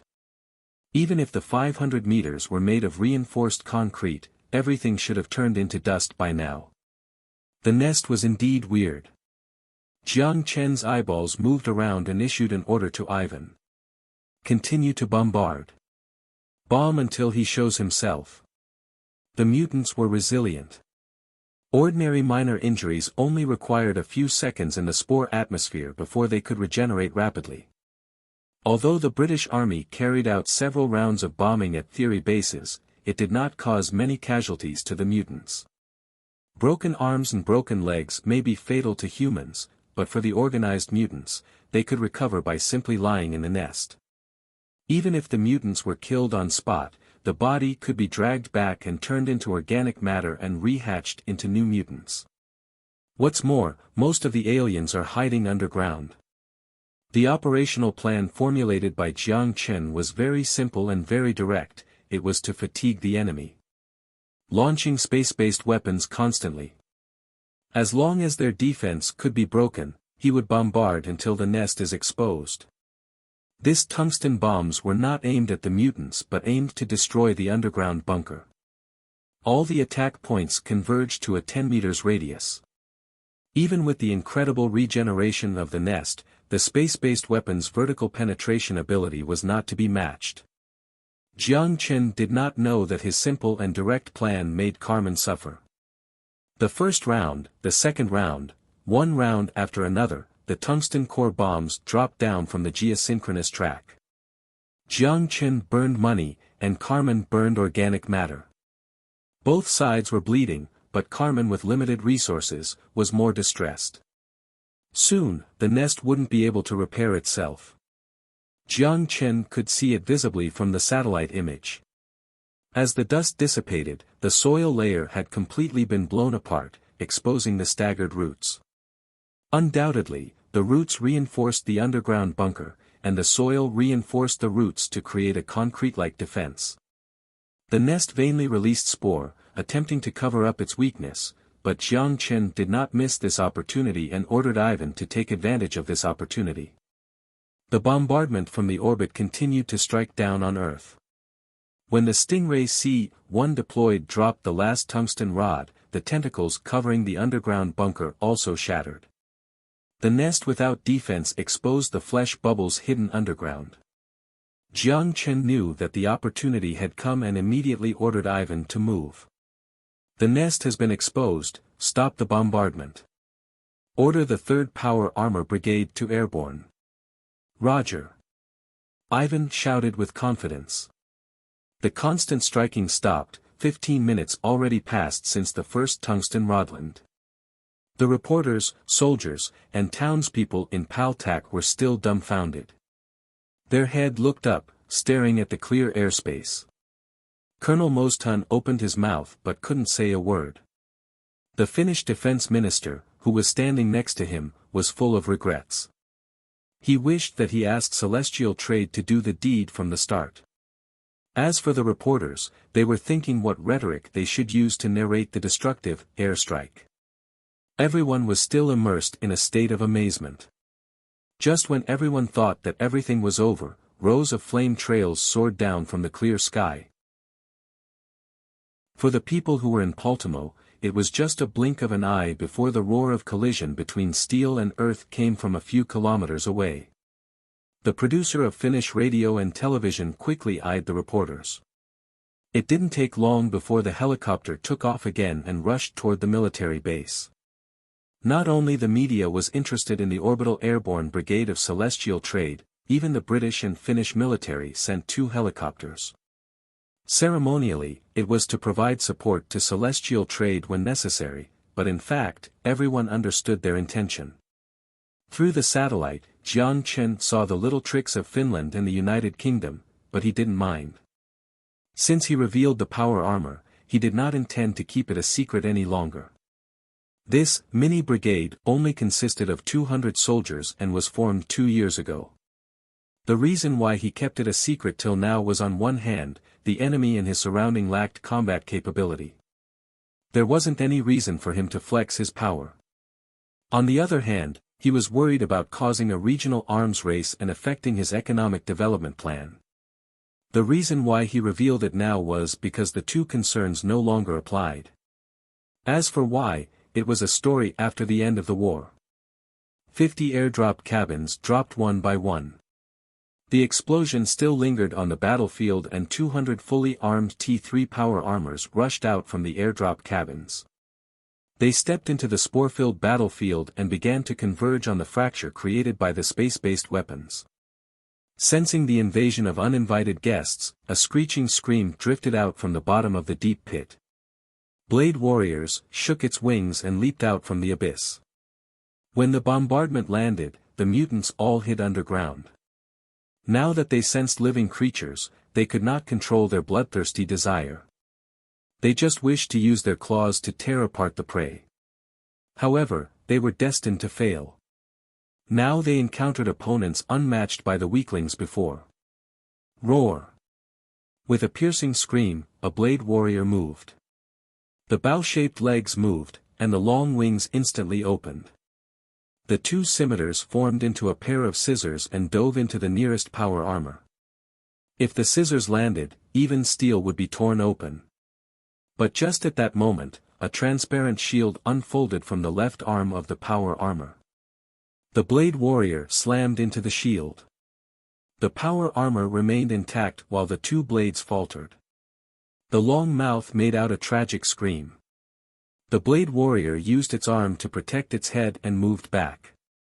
However, without gaining any distance, the power armor slammed through its defense with the shield, and then used a tactical dagger the size an arm to penetrate the Blade Warrior's chest. The dagger slashed down and split the intestines into two halves. The fight took place in an instant. Carmen inside the chamber was stunned. He has never seen such an agile piece of metal. It reminded him of the rumor from a long time ago about Iron Man on Coral Island. In fact, as early as the Los Santos attack, there was a rumor that Celestial Trade created a steel combat suit. There were even more unreasonable rumors that Jiang Chen himself was the Iron Man in Coral City. His own image was too similar to the heir of a Stark industry. Cold sweat profusely appeared on Carmen's forehead. Although he sneered at the rumors, he never thought that Jiang Chen not only created a steel combat suit for himself, but also armed an army with something that clearly costed a lot. While he was shocked, he did not have the luxury of hesitating. While the size of the army is not big, they are the trump card of celestial trade, and hence trump cards must be limited. As long as he survived through the early stages of growth, the entire forest would be included in the nest's consciousness. In order to hurt celestial trade, even if it meant sacrificing all his bugs, he must destroy the trump cards here. Even if it meant he paid a heavy price. With that thought in mind, Carmen gritted his teeth and connected his consciousness with the nest. Almost instantaneously, the red blood vessels in the nest began to surge, and the flesh bubbles hidden under the shadows swelled. The sesame-sized pustules soared to the size of mung beans and then exploded to release spores containing frenzy nature. All the dark green eyes instantly turned crimson. Roar! The roar was mixed with violence. All Blade Warriors went mad and dove onto the 200 power armors. However, before they could get close, they were hit head-on by a net weaved by bullets and shells. These batches of T3 power armors were shipped to the modern world and were functionally subdivided in order to adapt to the modern battlefield. The most obvious difference was that the right arm was no longer all miniguns, but designed with mountable accessories such as a grenade launcher, a shield, and a plasma-cutting dagger. The power armors in the front squatted down and raised the shield in the front with eerie blue sparks. The power armors in the back stepped forward and raised the mini-guns on the right arm to unleash bullets. Behind them, 72mm anti-vehicle cannons were set up. The power armors were anchored in place and used the destructive cannons to tear up the mutants. In terms of firepower alone, this 200-power armored brigade more than doubled the firepower of nearly 1,000 British troops. Taking into account the comprehensive combat capabilities of maneuvering and protection, Jiang Chen could say without exaggeration that the 200 soldiers could easily beat a NATO division without airstrike support. A Blade Warrior that rushed in front was shredded into pieces by the firepower, and the mutants who got close were also cut into two pieces by the dagger behind the shield. The mutant's armor worked great against bullets but was as fragile as tofu against high-energy plasma jets. Green blood splashed on the battlefield, mixed with the acid from the spitters. Carmen was determined to take down celestial trade and never planned to retreat. The hatching and digestive ability of the nest was operating at its limit. At the juncture of life and death, he could no longer be conservative. He used all the organic matter and converted it into blade warriors and spitters. Then, he sent them to the front line. The only advantage of the swarm was that it didn't fear death. Under the influence of the nest's will, even if only one mutant remained, it would rush to the muzzle without hesitation. As the battle began to escalate, there was no distance separating the two sides. It turned into close-range combat. The power armor was strong but not invincible. Gradually, there were casualties. Carmen was ecstatic. Following this trend, celestial trade must be the first to retreat. He then made the decision to use all his organic matter. However, Carmen's emotion took a 180 degrees turn. The eager expression gradually turned into despair. Through the eyes of a blade warrior, he saw a series of flares descending from the air. The second round of airdrops arrived. They were not people, but drone hives. Before the start of the airdrop, the power armor in combat with mutants maintained their formation and retreated with order. This left enough space for the mutants to crawl out from the deep pit. When they almost retreated to the edge of the military base, drone hives landed behind the mutants. Thousands of drones swarmed out and swarmed into the fracture on the nest from the space-based weapons. When Carmen reacted, everything was too late. The mutants underground were all sent out. Only mutants that just hatched remained. Although the number was still impressive, it was not enough to stop the drones from flooding in. Without fighting or even firing a single bullet at the mutants, the drones rushed to the hatching larva. Carmen's face turned green. Fu*K. Jiang Chen, who was 100 kilometers away, sat up straight from the sofa and slammed his fist against the coffee table. Explode! The drones that rushed to the larva exploded, engulfing the surging larva into a ball of flame and exploding everything into pieces. The reddish-green plasmas that were fused together sputtered out from the flesh bubbles before turning into smoke under the high temperature. Some of these blood cells belonged to the nest, and some of them were from the mutants still in embryos. Carmen inside the cabin was drenched, if he could still feel coldness. Despair flooded him. This feeling was like he was killing all the enemy champions, but someone backdoored his base.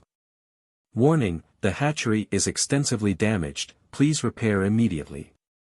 The consciousness of the nest echoed in his mind, and Carmen quickly looked at the organic matter. However, when he saw the number in the hundreds, the last sign of life on his face faded. Just then, he distributed all the resources to the larva for hatching the blade warriors. However, the suicide attack of the drones damaged his organic matter. It was not impossible to digest the residue on the ground, but it required time to convert the residue to organic matter. In addition, it depended on the form of carbon present and the photosynthesis efficiency of the spores. Carmen didn't know how long it took, but a few hours for sure. But would celestial trade give him the time? The killing of soldiers stopped, and the mutants no longer had any stamina. The power armor brigade that secured their position at the edge of the base began to launch a counterattack against the mutants showing signs of weakness. The spitters were torn into pieces by the countless bullets. The blade warriors were penetrated by the plasma blade. The corrosive dark green blood splashed, and even faded the paint on the power armor.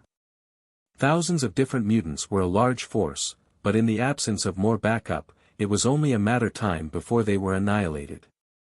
In the collision of flesh and blood, the first confrontation between the civilization of harmony and the civilization of natural was settled in dissipating smoke. The dust dissipated, and no more mutants climbed out of the deep pit.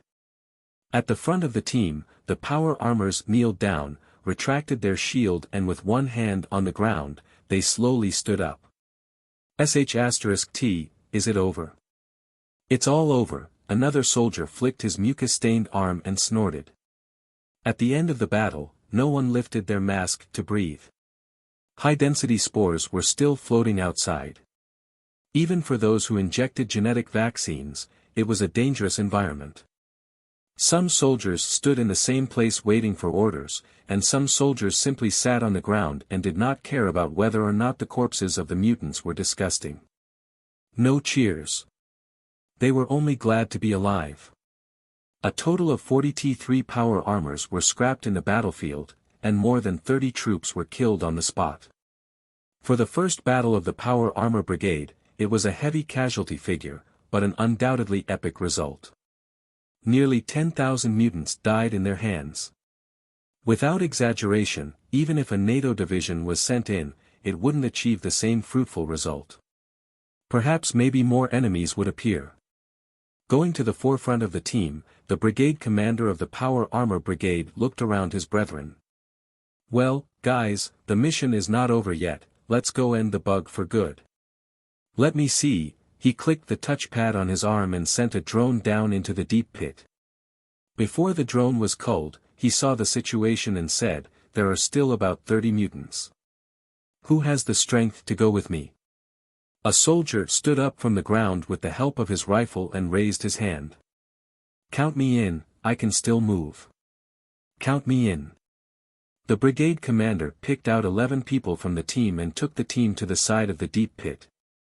Then he opened the vortex engine and jumped down. 12 power armors landed. The blade warriors crouching in the dark immediately leaped out, ready to make a dying struggle.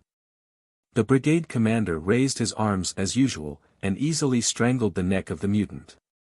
The other hand pulled out a pistol and fired it at its head. He then threw the paralyzed body to the side. The remaining mutants were far away, and they were turned into sieves by the soldiers. Stepping over the mutant's body, the soldiers came to the core of the nest. Here they saw the eggs that were blown into a mess, and the green and red mud. *T, this is really disgusting. Let's finish this and go back up. The engineer soldier removed the blasting tool from the back and distributed several pieces of thermite. The red head points inward. Remember to put it deep inside. Spores could extinguish fires, but the nest itself didn't have this function. As long as the burning thermite was completely inserted into the core of the nest, it could effectively prevent the spore gas from extinguishing the fire. Looking at everything celestial trade soldiers were doing, Carmen began panicking. When countless thermites were nailed to the nest, his eyes turned red. "No." The soldier closest to Carmen grinned at him under the mask. He waved at him with thermite in his hand, and then slammed it into the core of the nest. The gorgeous fire leaked out of the gaps, but more of it was sprayed on the inside. Under the high temperature, the core of the nest collapsed. Carmen's heart was bleeding as he stared at everything unfolding in front of him. He sacrificed the researchers of the entire institute, the guards loyal to him, and even his confidants to create the nest. However, now, celestial trade destroyed everything in front of him. Resentment, anger, fear, countless negative emotions mixed together and distorted his face. At this moment, the brigade commander walked to his side, knocked on the resin chamber with his fingers, indicating for Carmen to look towards his side. Then he took out a future phone from his waist and put it on the film of the cabin. "We meet again." Inside the presidential suite of Hilton, Jiang Chen looked at Carmen inside the chamber and smiled. "It is certainly satirical to meet this way."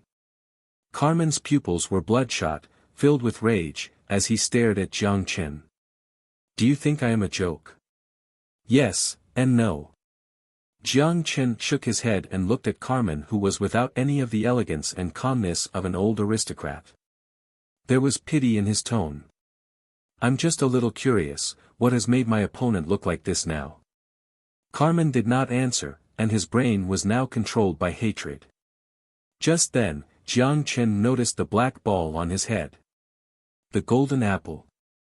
With a frown, he vaguely recalled his knowledge of the family history of the Rothschild. Their family seemed to be innately susceptible to the influence of the Klein particle wave. They can receive signals without the help of foreign objects. It is the ability that even Tanaka didn't possess. The universe is filled with a lot of chaotic Klein particle waves, just like electromagnetic waves. Carmen was not sensitive to Klein particles innately, but was fixated on the idea of the golden apple. He even puts the Klein particle wave amplifier on his bedside table. It was like putting a magnet on a TV. It won't take long for the color in the TV to be misaligned. To be straightforward, he was already crazy. Jiang Chen suddenly lost interest. He didn't want to talk to Carmen anymore. With a sigh, Jiang Chen turned off the communication channel and sent an order to the brigade commander. Just give him a quick way out. Roger. The muzzle was pressed against the film of the cabin as Carmen stared at the black hole on his head. Boom. There wasn't even the chance to make a sound as his consciousness drifted into the abyss. It was not just the British and Finns watching the battle on the scene. The UA across the Atlantic was also paying close attention. When celestial trade played its trump card, space-based weapons, everyone's expression became sullen. Then, from the power armor brigade to the drone airdrop tactics, everything happened next made the atmosphere in the military headquarters conference room drop to freezing point. Although the pictures taken by the British were not clear, they still felt the horror brought on by the flood of mutants, and the immense power of the power armors that defended the attacks of the mutants. If the K-1 kinetic skeleton was like a bicycle, then the power armor was undoubtedly a motorcycle. It not only provided the soldiers with highly maneuverable armor, but it also served as a firepower point, increasing the individual combat effectiveness of soldiers to the max. Although from a human standpoint, the last thing the UAE's Secretary of Defense wanted to see was celestial trade ultimately winning the battle against mutants. The better ending would be UK and Xi'an both losing, and the UA Marine Corps saving the mankind. The Minister of Defense kept praying that the mutants could drown these 200 human armored vehicles, but the reality was different. When the drones rushed into the nest, the fate of the mutants was determined. When the last Blade Warrior was penetrated by the plasma blade and its head slashed off, the conference room went silent. These hypocrites, they are lying. They said there are only 2 orbital airborne brigades, how come there is one more now? A senior UA Defense Department official broke the silence and cursed. Minister Ashton Carter glanced at the officer and shook his head. Did you really believe what they said? The UA Defense Advanced Research Projects Bureau didn't introduce many pieces of equipment. If you didn't know, you can only blame your lack of intelligence work. However, they didn't have a solution. The local anti-intelligence capability of ghost agents was too strong. From a long time ago, the CIB wanted to steal the technology of the space elevator by penetrating celestial trade. However, all the agents sent to Xi'an failed, and some agents who went over the line simply evaporated. Just then, Hill suddenly spoke out. I'm more worried about their space-based weapons than the orbital airborne brigade and power armor. If they can, at any time, send tungsten rods weighing dozens of tons above our heads, it will pose a serious threat to our national security. Everyone nodded. Although the 1966 Outer Space Treaty referred to the prohibition of the development of weapons and the militarization of space in outer space, in reality, vigorously developing military aerospace technology and space power, seizing absolute air superiority, and occupying the strategic commanding heights of safeguarding national security interests have long been the common strategic goal of major powers. If the treaty was strictly abided, all missiles should not exist. But was this possible? The CIB director coughed and spoke. With regard to their space-based weapons, we obtained some tungsten rods from Ukraine. According to our scientists, the technological content is not high. It's just an alloy tungsten rod. A gyroscope-like guidance component is installed in the middle. It's easy to imitate their weapons. He then paused, with a hint of helplessness. The key is how to get these tungsten rods into the orbit. If these tungsten rods couldn't be sent to the orbit at an appropriate cost, the development of space-based weapons would be completely meaningless. That's right. The Capitol military advisor smiled bitterly. If we use rockets to put these things on the synchronous orbit and throw them down, it's pointless. The danger of celestial trade is that there is no binding international convention that limits the size of private armed forces. If they continue to expand, we have no way to intervene. Hill tapped on the arm of the sofa and said, if we push for an international convention now, then we will be the biggest victims. Secretary of Defense Carter said. You know, a large percentage of our annual defense budget is spent on military contractors. It's fair to say that they are already part of the UA Army. Including Hill, the Defense Department and the Capitol senior officials in the conference room were all silent. If the Capitol swung the blade at the private military contractors, Wall Street would be the first one to disagree. Cutting the military industry was equivalent to robbing the wallet of the Wall Street consortia. The infamous private military contractors like Blackwater International were all linked to Wall Street. It was the 2020 election next year. On the one hand, it was important to please the people, and on the other hand, it was important to not offend the consortium. Now that Goldman Sachs had fallen, the WASP consortiums such as Morgan Stanley and First B. City dominated the entire North American financial industry. It was not the time to start a conflict with Wall Street. What can we do about it? Hill was troubled. When the war ended, the Power Armor Brigade that destroyed the nest controlled the military base. Seeing the victor was decided, the brigade commander of the British Mechanized Brigade came to the military base and proposed to enter the military base. His reasons were well prepared, such as, collect the remains of fallen soldiers, and, remove the scrapped armored vehicles, but they were still rejected by celestial trade. The reason for the refusal was simple. There was no corpse at all.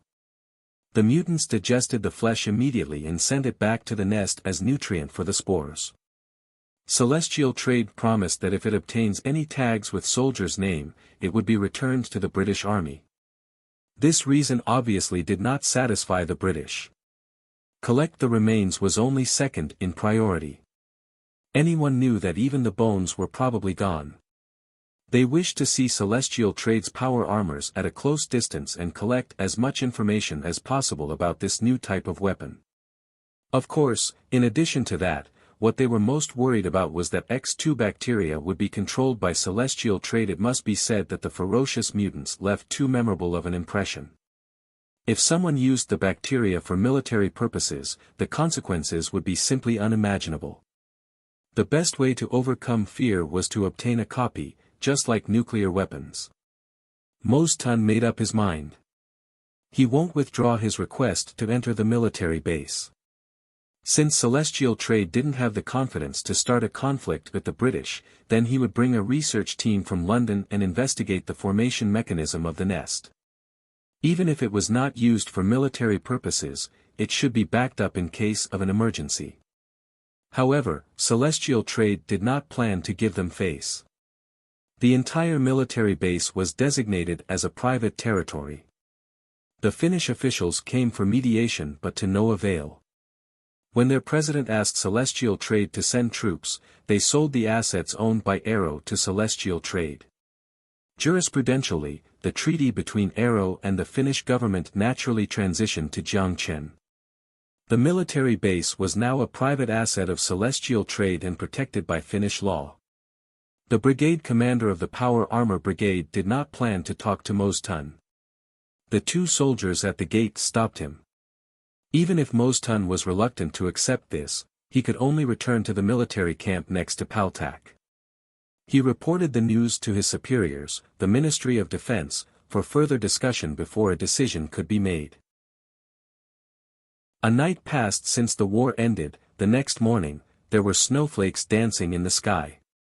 It was the end of May, close to summer for the northern hemisphere, but the concept of weather didn't apply to the tundra in northern Finland. Located in the Arctic Circle, if an Arctic Ocean monsoon crossed, snow was even possible till mid-June.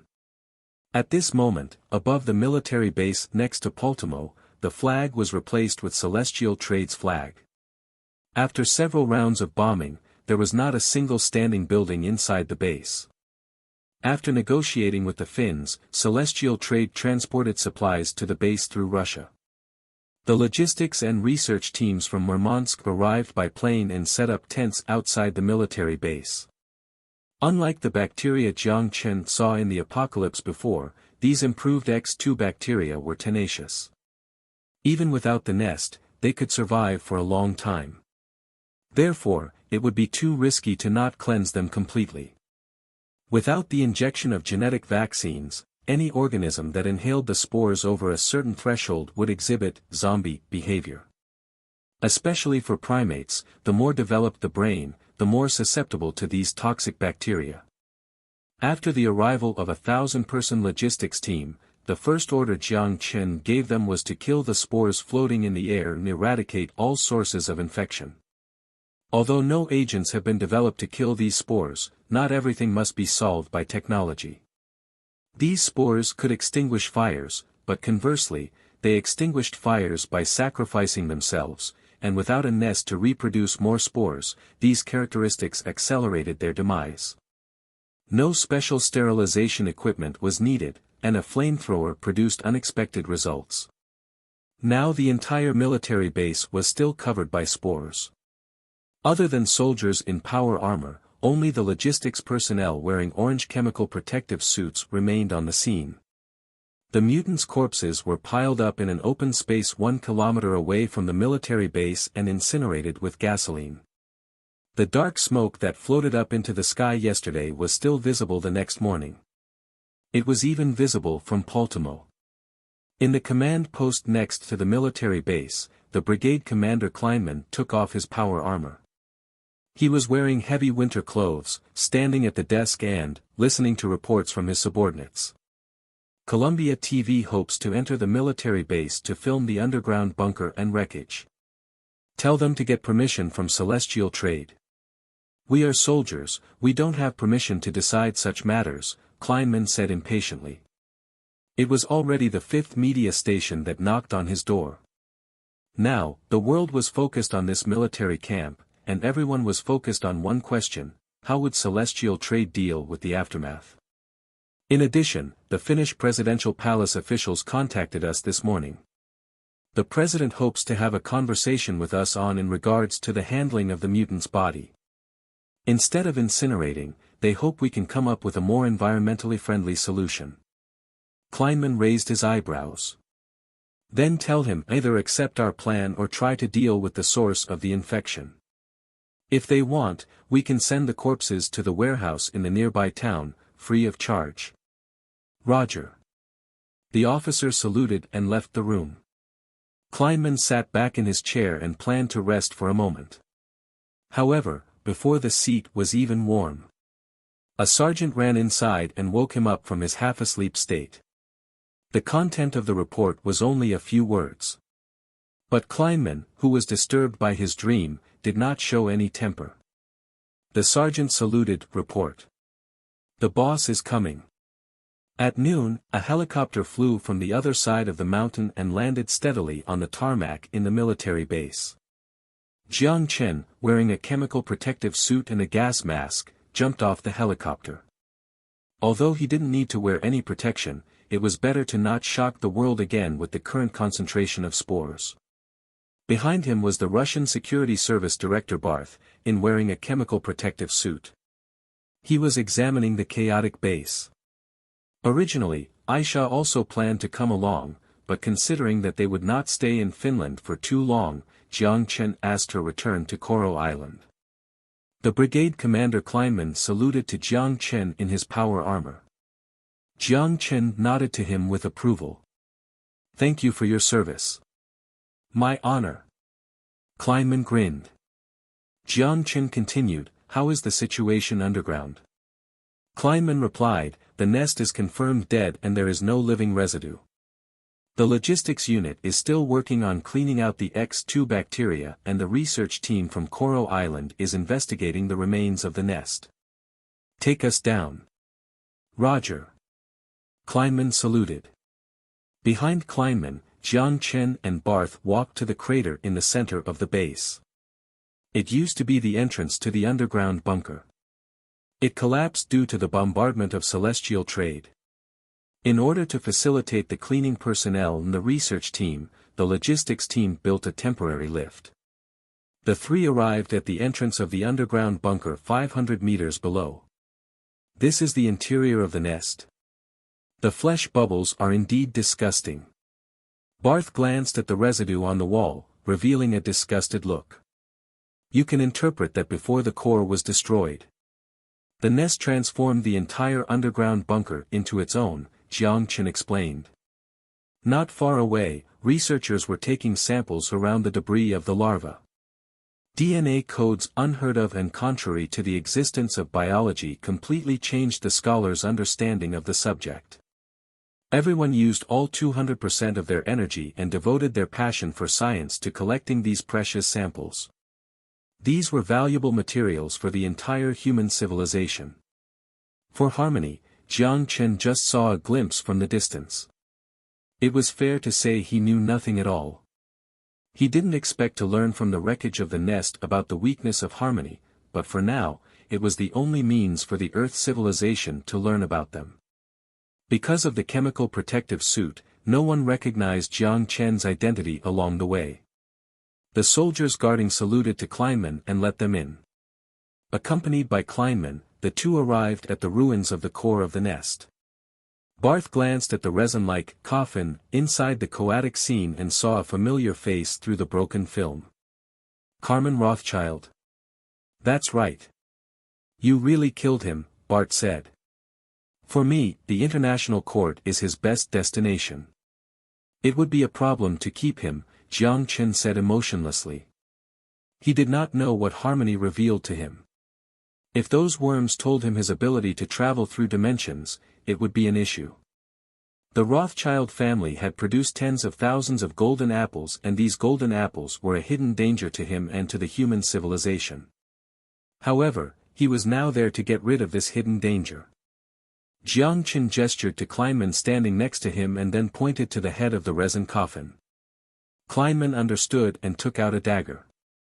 He cut open the resin surface, put his steel fist inside, and pulled out the black sphere. When Barth saw the black sphere, the change in his expression was subtle. The golden apple, accepting the black sphere from Kleinman, Jiang Chen weighed it in his hand. We have always thought that it is a tool used to communicate with the future. In fact, this is not the case. Communication is only its basic ability. Its true ability is brainwashing, infecting their holders in a subtle way, and turning them into their slaves. Whether Tanaka or Carmen, they were essentially the same type of people. Jiang Chen pretended to be disgusted by it and tossed the golden apple back to Kleinman, indicating for him to put it back. He couldn't see Barth's expression through the protective suit, but his years of experience of bluffing told him he achieved his purpose. The revolution in Frankfurt was about to end in victory. Russia certainly obtained many golden apples from the rebels. If they referred to previous intelligence and experimented, they may learn some new things. Jiang Chen must warn them before they figure out how to use the golden apple. They must feel fearful. The most terrifying fact is that the biological civilization that communicates through the golden apple communicates not with the future. After a pause, Jiang Chen looked at Barth. But with what is around us? Before the Frankfurt tragedy, Carmen used a series of means to consolidate the power of the Rothschild family into his hands. After he used celestial trade to kill his brother in Pilsner Synagogue, he dictated the family. For this very reason, his death meant the end of the Rothschild family. Jiang Chen could foresee that once the revolution comes to an end, the new Choice Party would have to step down and the crimes committed by the Freemasonry would be punished. Rothschild and other families' assets would be auctioned by banks to repay for the high penalties. In the foreseeable future, even if Jiang Chen didn't do anything, the Rothschild family would still enter a decline fueled by an internal feud over asset division. They were filthy rich. However, they were at the same time, too weak. Jiang Chen was not worried about their decline. The only thing that worried him was the golden apples originally controlled by the Rothschild. If they were controlled by Carmen, it would be fine. But now Carmen died, these golden apples would surely flow out. Not only Russia, but Jiang Chen knew that the UA, Britain, France, and even Hua would be interested. The countries would do anything to research the golden apple. Harmony now controlled the communication channel of the golden apple. If the senior officials around the world failed to realize the danger, it would be difficult to predict where the next nest would be born. On the plane returning to Moscow, Barth was still contemplating about the conversation with Jiang Chen in the underground bunker and what he saw in the nest. "You mean, this is the product of the extraterrestrial civilization you mentioned?" Barth still couldn't believe what Jiang Chen had explained to him. His eyebrows furrowed together as he looked at Carmen in the resin coffin. "And the golden apple is just a brainwashing tool?" "Yes," Jiang Chen nodded. "Hard to believe. I know, this sounds like an April Fool's joke, but that's the truth. On June 15th, we will hold the Outer Space Security Summit in Kourou, where we will announce what we have collected on extraterrestrial civilization. I am being open and honest with you. As to whether you believe it or not, the choice is yours." Due to the excessive amount of information, Barth took a few moments to digest the information. Extraterrestrial civilization. Is this a joke? Barth still couldn't fathom the idea, even if Jiang Chen had subtly hinted it to him in Murmansk. The golden apple that the Russian security service finally got their hands on was actually a conspiracy of aliens to invade the Earth. He really thought that this kind of story only appeared in Hollywood, but now he enjoyed it firsthand. However, when he recalled the serious expression on Jiang Chen's face, he again began contemplating. If the golden apple was really a brainwashing tool and unconsciously turned its holder into slaves of an extraterrestrial civilization, then this item certainly would be dangerous. After all, no one could tell who is being brainwashed, and those who are brainwashed wouldn't identify themselves. If the brainwashed person created a nest in Russia. The idea alone gave him chills. After thinking about the details, the golden apple already passed through multiple hands from the rebels to the Russian security service. Realizing the seriousness of the problem, Barth made up his mind. At least wait until June 15th to see what evidence celestial trade would provide. Prior to this, temporarily lock those golden apples away and prevent anyone from approaching them again. If what Jiang Chen said was true, then it wouldn't be too late to destroy them. Through the lens of Finnish radio and television, the space-based weapons of celestial trade and the powerful power armor spread to every corner of the world. The people who were pessimistic about the mutants because of the defeat of the British Army also rekindled hope because of the victory of 200 against 10,000. The ugly mutants, like demons, fell one after another in front of the steel armor. Their dark green blood gushed out under the orange-yellow trajectories. The close-range combat made everyone's blood boil with passion. That thing is so cool, is that 200 Gundams? Or 200 Iron Men? I just want to ask if I have the opportunity to wear that when I join Celestial Trade. If so, I will go to their official website and register for the Foreigners Corps. At Robert Downey Jr., what do you think? The model with the laser knife on the right arm is my favorite. One slice and the mutants are turned into halves. Unfortunately, the image was too blurry. If it was high quality, that would be superb. In addition to those messages on social media platforms, in some military forums, a discussion of the practicality of such weapons also formed. The military fans were divided into two factions. One group thought that power armor might change modern warfare. Another group thought that there was no need to make such a big fuss. The individual armor reminds me of bulletproof armor in the World War I era, but with a machine gun on the arm. I don't think there is anything fuss about. It is just a layer of steel outside the mechanical exoskeleton. It is better to manufacture more tanks or armored vehicles than to develop something that wraps a person in steel. Your thinking is too simple. How did the British military's armored vehicles do? Actual war is the only criterion for truth. The infantry with protection, mobility, support, and even anti-armor ability is the Rambo on the battlefield. And it is capable to be mass-produced. As for the comparison of welding steel plates around the body, I think you are talking about Krupp's Lightning series. These two weapons are not comparable at all. Of course, not all public opinion developed favorably of celestial trade. The threat of the second biohazard was gone, and people began to ponder about another issue. If celestial trade could deploy a force comparable to a division's power anywhere in the world within a few hours, what would be the significance of the border? Under the provocation of people with other intentions, many pacifists spontaneously held protests and rallies in major cities such as New York and Los Angeles to protest against the use of outer space for military purposes. However, these protests did not form anything material.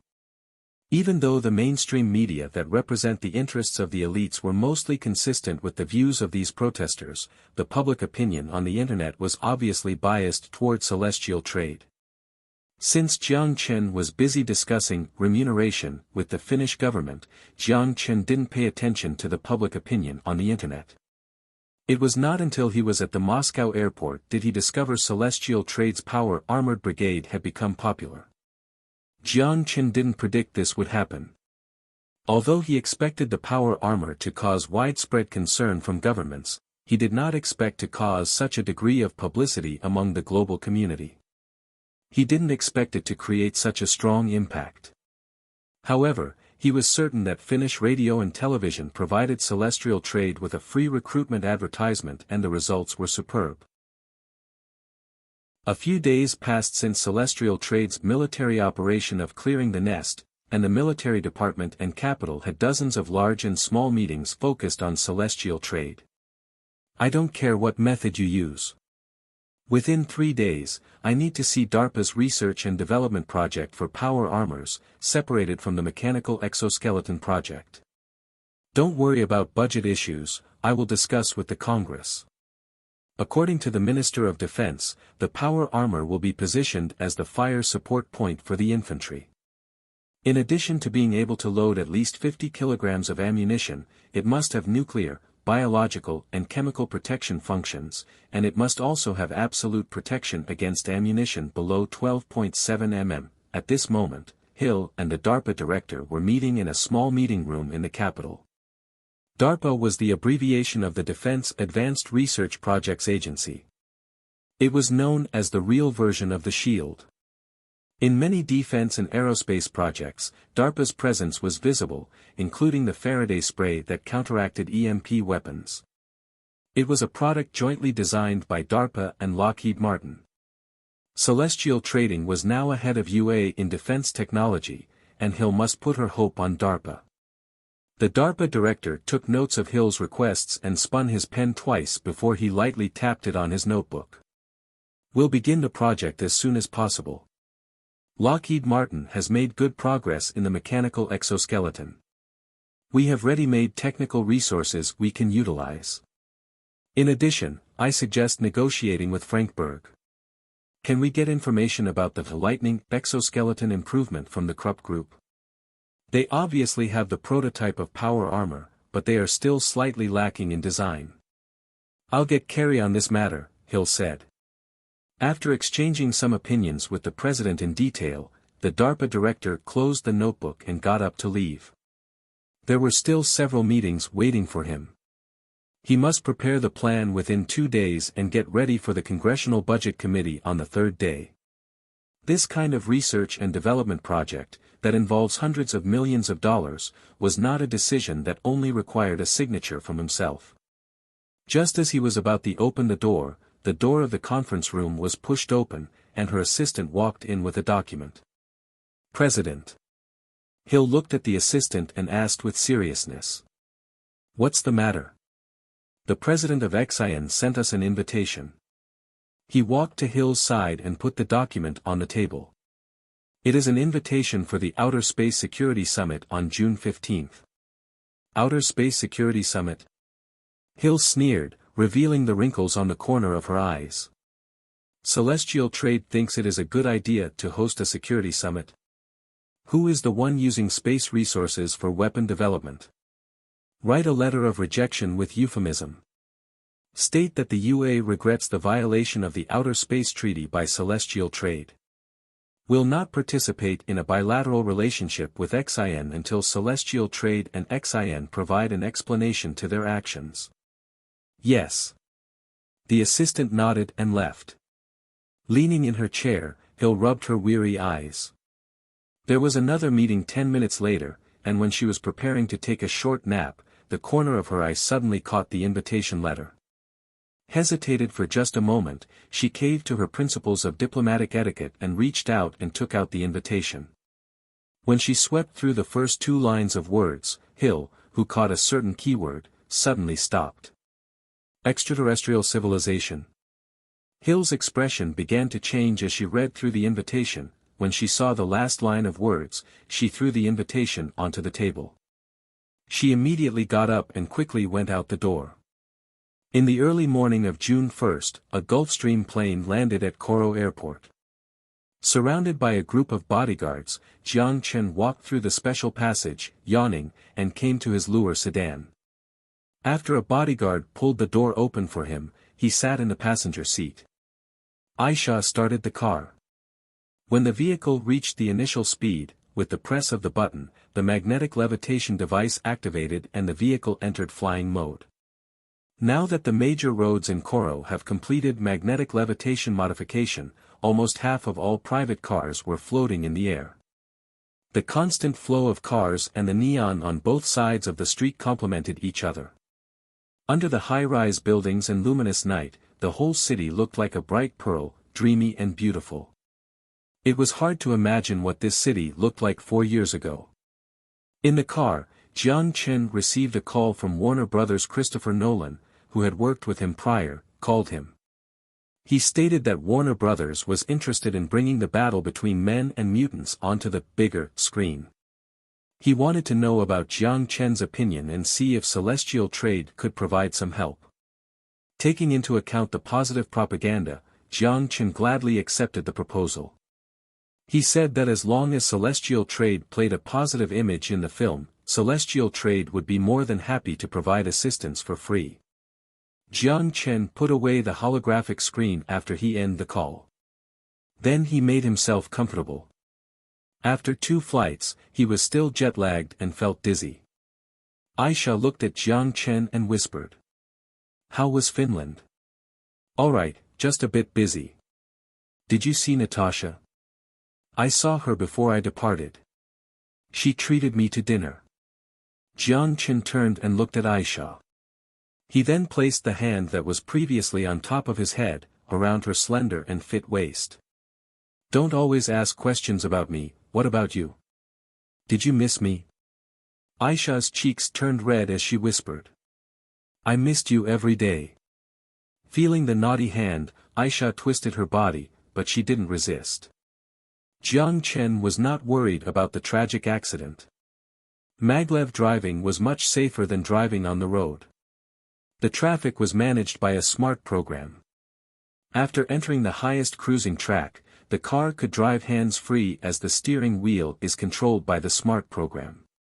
At first, Jiang Chen was only holding her by the waist, but soon he wanted more. However, the little sheep was so gentle that the naughty hand went higher and higher. Gently biting her lower lip, she could no longer restrain her passion. The blushing Aisha moved the car onto the cruising track, completely handing the car over to the smart driving system. She then moved over and sat on Jiang Chen's lap. Her arms were around his neck. She blinked with her pristine eyes and looked straight into his. Jiang Chen, who was very active, now felt shy. "Hey, focus on driving." Before he could finish, his lips were sealed by her petite and soft lips. The slippery tongue slipped in through his teeth and the cold but gentle hands moved down from his shoulders. Separated by the tinted glass, the lights soared beside the two. Everything was meant to happen. Jiang Chen felt that his fatigue was gradually disappearing with her warmth.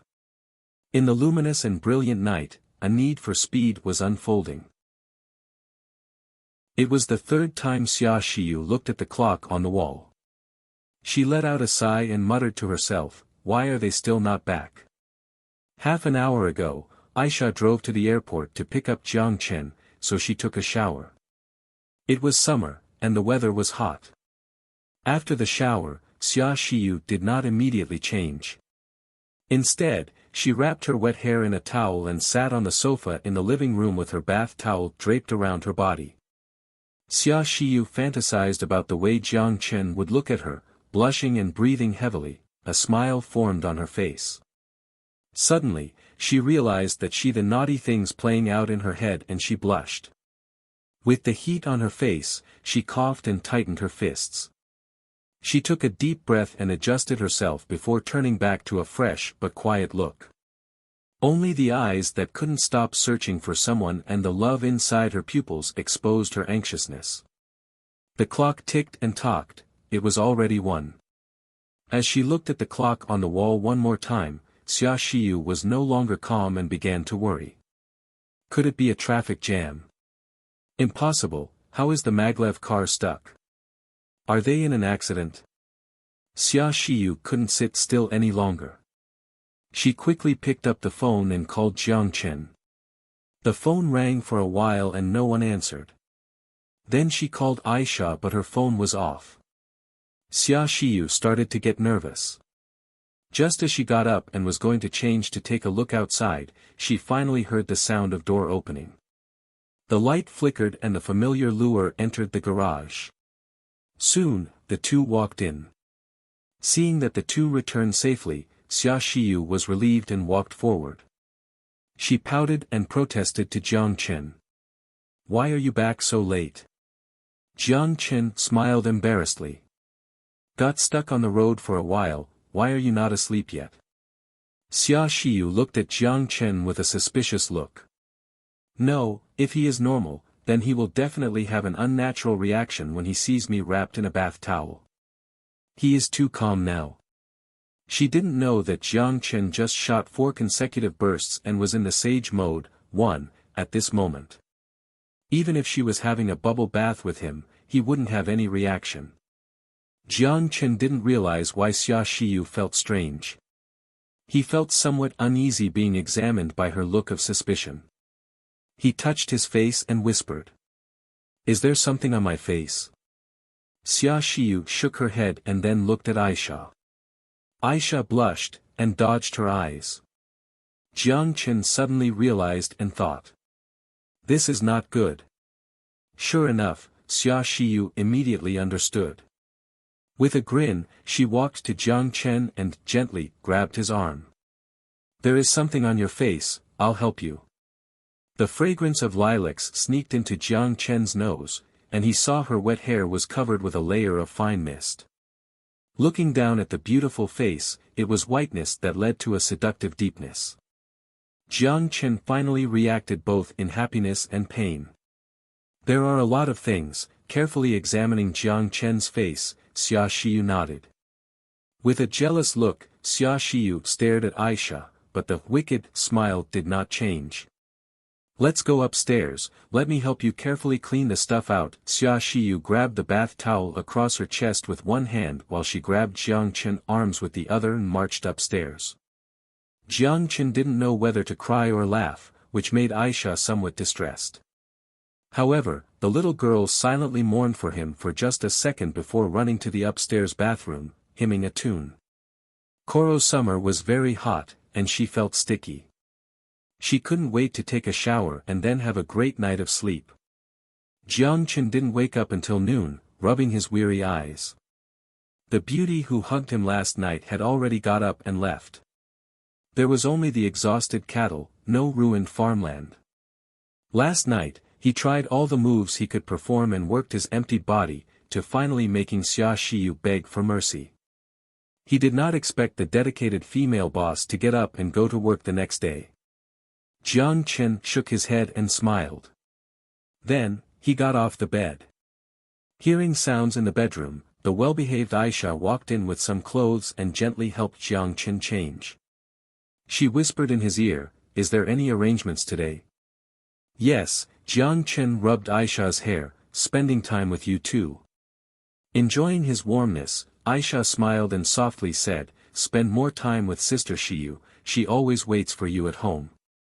I occasionally can go travel with you. Although she seldom says it, I can feel that her love for you is not inferior to mine.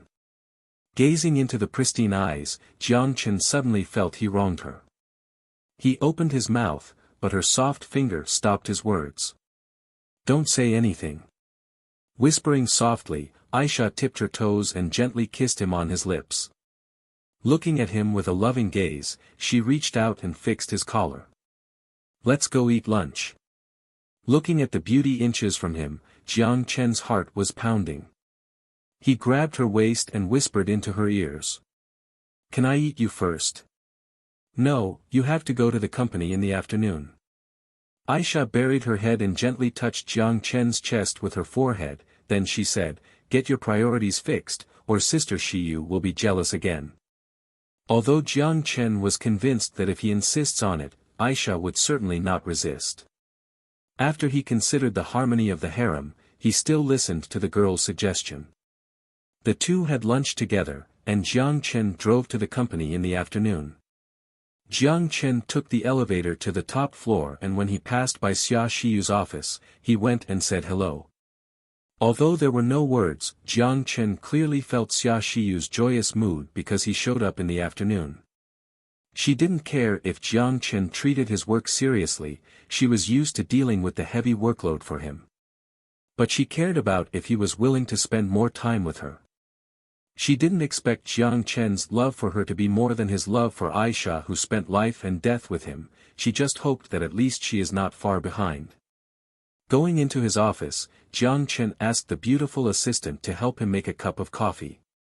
He then called Future Bank CEO David Smith from downstairs. Soon, Mr. Smith appeared in his office. Since it was work hours, Jiang Chen went straight to the subject. Within 3 days, I need to see 150 billion XI in new dollars on the balance sheet of Future Bank. In addition, upload the research report of Daimler, BMW, and Volkswagen Group to an email. Write, which companies in Frankfurt are the leaders in the electric industry? Get me a list of that too. After listening to Jiang Chen's words, the word shock was written all over Smith's face. As a senior financial practitioner, any little bit of capital-related news in the world can't escape his eyes. Without Jiang Chen's order, Future Bank was already preparing to scoop up the European economy. The liquidity was available and his team only needed to determine which options would bring in the highest return and the highest success rate. Daimler, BMW, and Volkswagen, the companies that possessed both technology and market, were naturally their first choice for investment.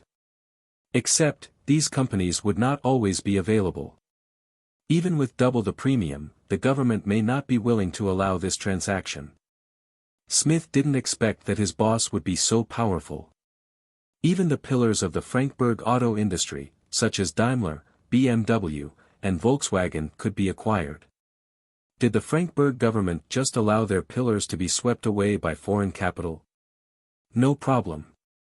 While shocked, Smith only nodded without any oppositions. Then go. Yes. After Smith left, Jiang Chen grabbed a cup of mocha from his assistant and leaned back in his chair to enjoy it. The war has been fought, money has been spent, and blood has flowed. The Frankfurt Revolution was about to end in victory. Carmen died in Finland. The Freemasonry headed by the Rothschild family could not turn the tide. What happened next was the exciting part. It was time to divide the trophy. 1. Sage mode, A. Internet jargon describing people who have just finished having sex and not wanting more. In City B, northwest of Frankfurt, a Germanic man was rushing to pack his luggage. Perhaps because he was panicking too much, he accidentally knocked his phone to the ground. When he saw this, he hurriedly bent down to pick up his phone and stuff it back into his pocket, followed by a curse. This damn Carmen can't do anything right. How did I get on his boat? Damn. As he cursed, he closed the packed suitcase and walked quickly toward the door. Calvert Krupp, a noble member of the Frankfurt Society, was once a famous name. However, now he lived like a street rat. He wore clothes worth €100, lived in cheap hotels, and had to wear sunglasses and a baseball cap whenever he went out for fear that someone may recognize him. For some reason, he suddenly missed his brother, the man who strongly opposed the alliance with the Rothschild family. He was the backbone of the entire Krupp family. If he didn't get blinded by power and reminded his brother to be careful about Carmen that night, perhaps today's Krupp family would have another ending. In the elevator, he shook his head hard and drove away the unrealistic thoughts. Thinking about this didn't do anything except add more problems. He adjusted his mood and watched the number on the elevator gradually decrease. Calvert's heart began to ignite with a glimmer of hope. As long as he escaped to South America, he could hide there for a while and wait for the event to pass. Then he could operate through an offshore company and quietly move his money out from the Cayman Islands. He could still be a rich man in South America. $100 million, enough for the rest of his life if he doesn't splurge. As for the mess of the Krupp family, his 2 younger brothers and a younger sister, who cares? The elevator reached the first floor, and Calvert let out a breath of relief. He walked out the door with his suitcase. However, at this moment, 4 men in black suits also noticed him. They got up and surrounded him from all 4 directions of the hotel lobby. Calvert noticed this and a panic expression appeared on his face. He just wanted to turn around and escape, but soon found that he had nowhere to escape to. In a few seconds, he was surrounded by 4 men in black suits. The man in front of him took out a license and said emotionlessly, "Hello, are you Mr. Calvert?" "I think you have the wrong person," Calvert said nervously. "I am Francis Odd, the owner of a food processing company in South America. I just came to Germany on a business trip." However, the man did not care about his rhetoric and continued. "We are agents of the Federal Constitutional Security Agency. Mr. Calvert, now you are facing at least 20 charges including treason. Please come with us." Calvert panicked. He slammed into the man next to him in an attempt to escape. However, the experienced man was not moved by Calvert's meager force. The man easily pinned his hands together. "No. I'm not going anywhere. I have to catch a plane. Help. There are people here." While struggling, Calvert screamed and snorted miserably. The agent of the Federal Constitutional Defense Agency saw that Calvert did not cooperate. He didn't waste his words and gestured to the assistant. "Take him away." "Roger." On June 3, the Frankfurt People's Liberation Front marched into the capital city without blood, and the people welcomed them with open arms. The revolution that lasted for several months finally welcomed a victory. On June 5, the government in exile, Evelyn, returned from Russia to the official residence of the Prime Minister, ending his years of exile. As the leader, he was sworn in as the Prime Minister in front of the entire Frankfurt people. On the afternoon of the same day, a total of 27 people of the New Choice Party were prosecuted for crimes such as war crimes and anti-federal constitutional crimes. They were given life imprisonment sentences and no parole. At the same time, a number of European companies, including Rothschild Bank and Krupp Group, suspected of providing huge political contributions to New Choice Party, were sued by the Frankfurt government. The Supreme Court immediately froze their assets in the country and started the investigation process. If convicted, Rothschild Bank could be fined up to $1 trillion. There was no doubt that the current Rothschild family could not afford this bill, and Evelyn didn't plan to collect in cash. After the decision, the shares of companies held by Rothschild Bank would be nationalized and auctioned off by a number of banks. The proceeds from the auction would be taken back to the national treasury, used to revive the economy. According to the agreement, Jiang Chen purchased the shares of Daimler, Volkswagen, and BMW from the government at a premium of 20%, replacing the European consortiums such as Rothschild as the top shareholder of the 3 European companies. EU integration was expected to go bankrupt and the euro continued to fall. The exchange rate of the euro against the XIN new dollar even fell to 3:1. 150 billion XIN new dollars converted into euros were sold in the foreign exchange market at a price of 400 billion euros. Among them, 200 billion euros were for a loan future bank provided to the Frankfurt Central Bank, 100 billion euros were for acquiring 37% of Volkswagen, 41% Daimler, and 39% BMW, and 100 billion euros were investments Jiang Chen made in Siemens, Bosch, and another 5 electric companies. In this feast to divide the European consortium, Future Group became the biggest winner. The two pillar industries were printed with the label of Future Group. Jiang Chen also planned to acquire the Krupp Group, but Evelyn was much harder to convince.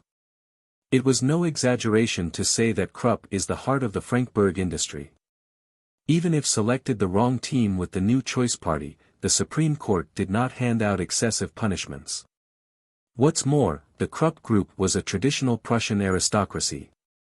They were never part of the core group of the Freemasonry. After a new person leads the family, the Krupp Group will stand on the side of the winners. They would be separated from the Rothschild family and the Freemasonry. Evelyn did not intend to pursue this further and decided to flip the page. The process of EU integration did not take more than 100 days. And the farce ended with Carmen's death. As the heart of the European Union, the victory of the Frankfurt Revolution inspired the European people amid the turmoil. The collapse of the Rothschild Empire accelerated the move of European countries to return left.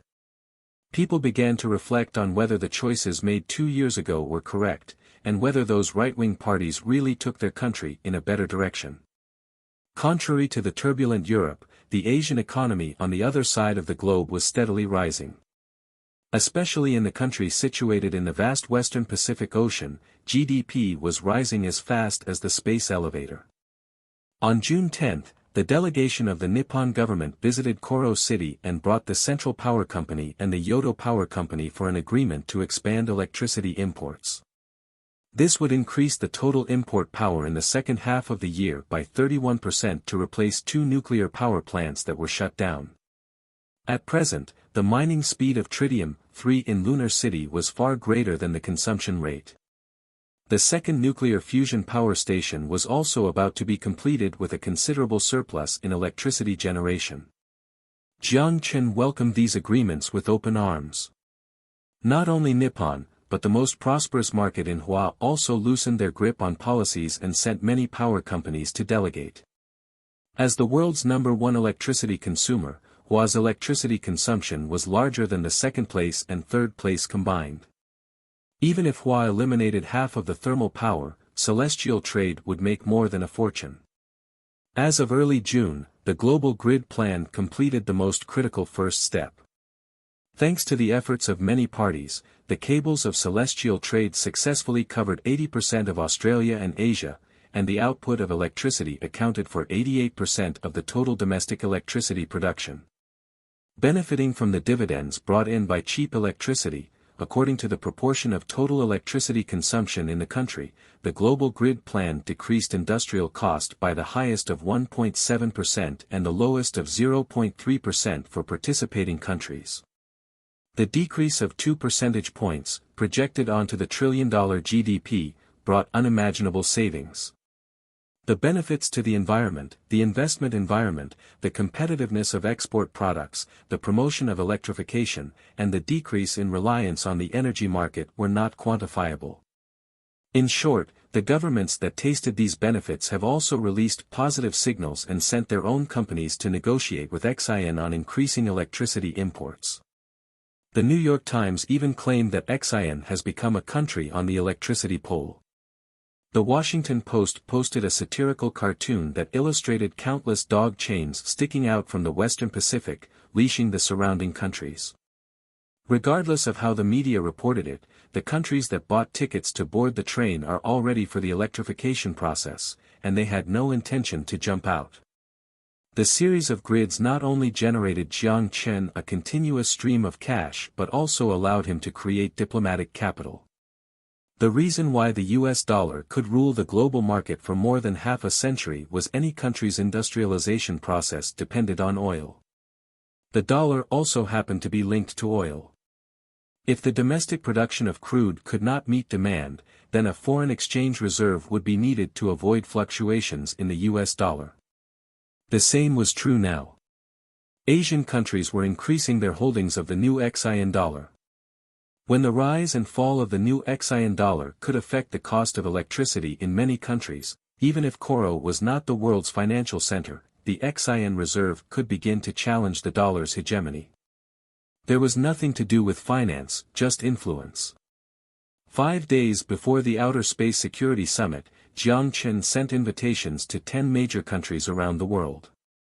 He implicitly mentioned in the invitation that the topics discussed would be related to an extraterrestrial civilization. So far, the 10 countries that received the invitation letter have indicated that they plan to send senior foreign ministers to attend the meeting. For Jiang Chen, the evidence presented at the meeting was now his focus. At present, the space telescope he transported from the apocalypse was sent the synchronous orbit via the space elevator. Jiang Chen was unsure about the specific coordinates of that space colonization ship, but it was enough to know their origin and destination. Gliese 581, about 2 degrees north Libra Beta, 20.5 light-years from Earth. A week before the invitation was sent, the Astronomical Observation Team of Celestial Trade Space Department conducted an observation and analysis of the star. They ultimately reached an astonishing message, but one that was expected by Jiang Chen. The Gliese 581g planet's probability of life reached 90%. Unbelievable, with a stack of documents filled with astronomical data, Kelvin walked into Jiang Chen's office and said incredulously, "Your conjecture is correct. There is indeed the possibility of life there. However, I'm certain that even if there is life there, it is absolutely impossible to breed a civilization with technology beyond the Stone Age." Jiang Chen raised an eyebrow and smiled. "Oh. Why do you think that?" "The first is tidal locking. The only habitable part of the planet is around twilight zone, which determines their living space." Kelvin took a spectrum and placed it in front of Jiang Chen. "The next most important thing is that the elemental composition of this planet contains a lot of oxygen, hydrogen, and carbon, but it is extremely lacking in mineral elements such as iron and aluminum. Referring to the gravitational data we have observed, the most likely lives on the planet are arthropods along the twilight zone. There are no mammals." Jiang Chen applauded and nodded. Although it was based on 22nd century observation equipment, it was quite remarkable to be able to analyze so many valuable insights from limited information.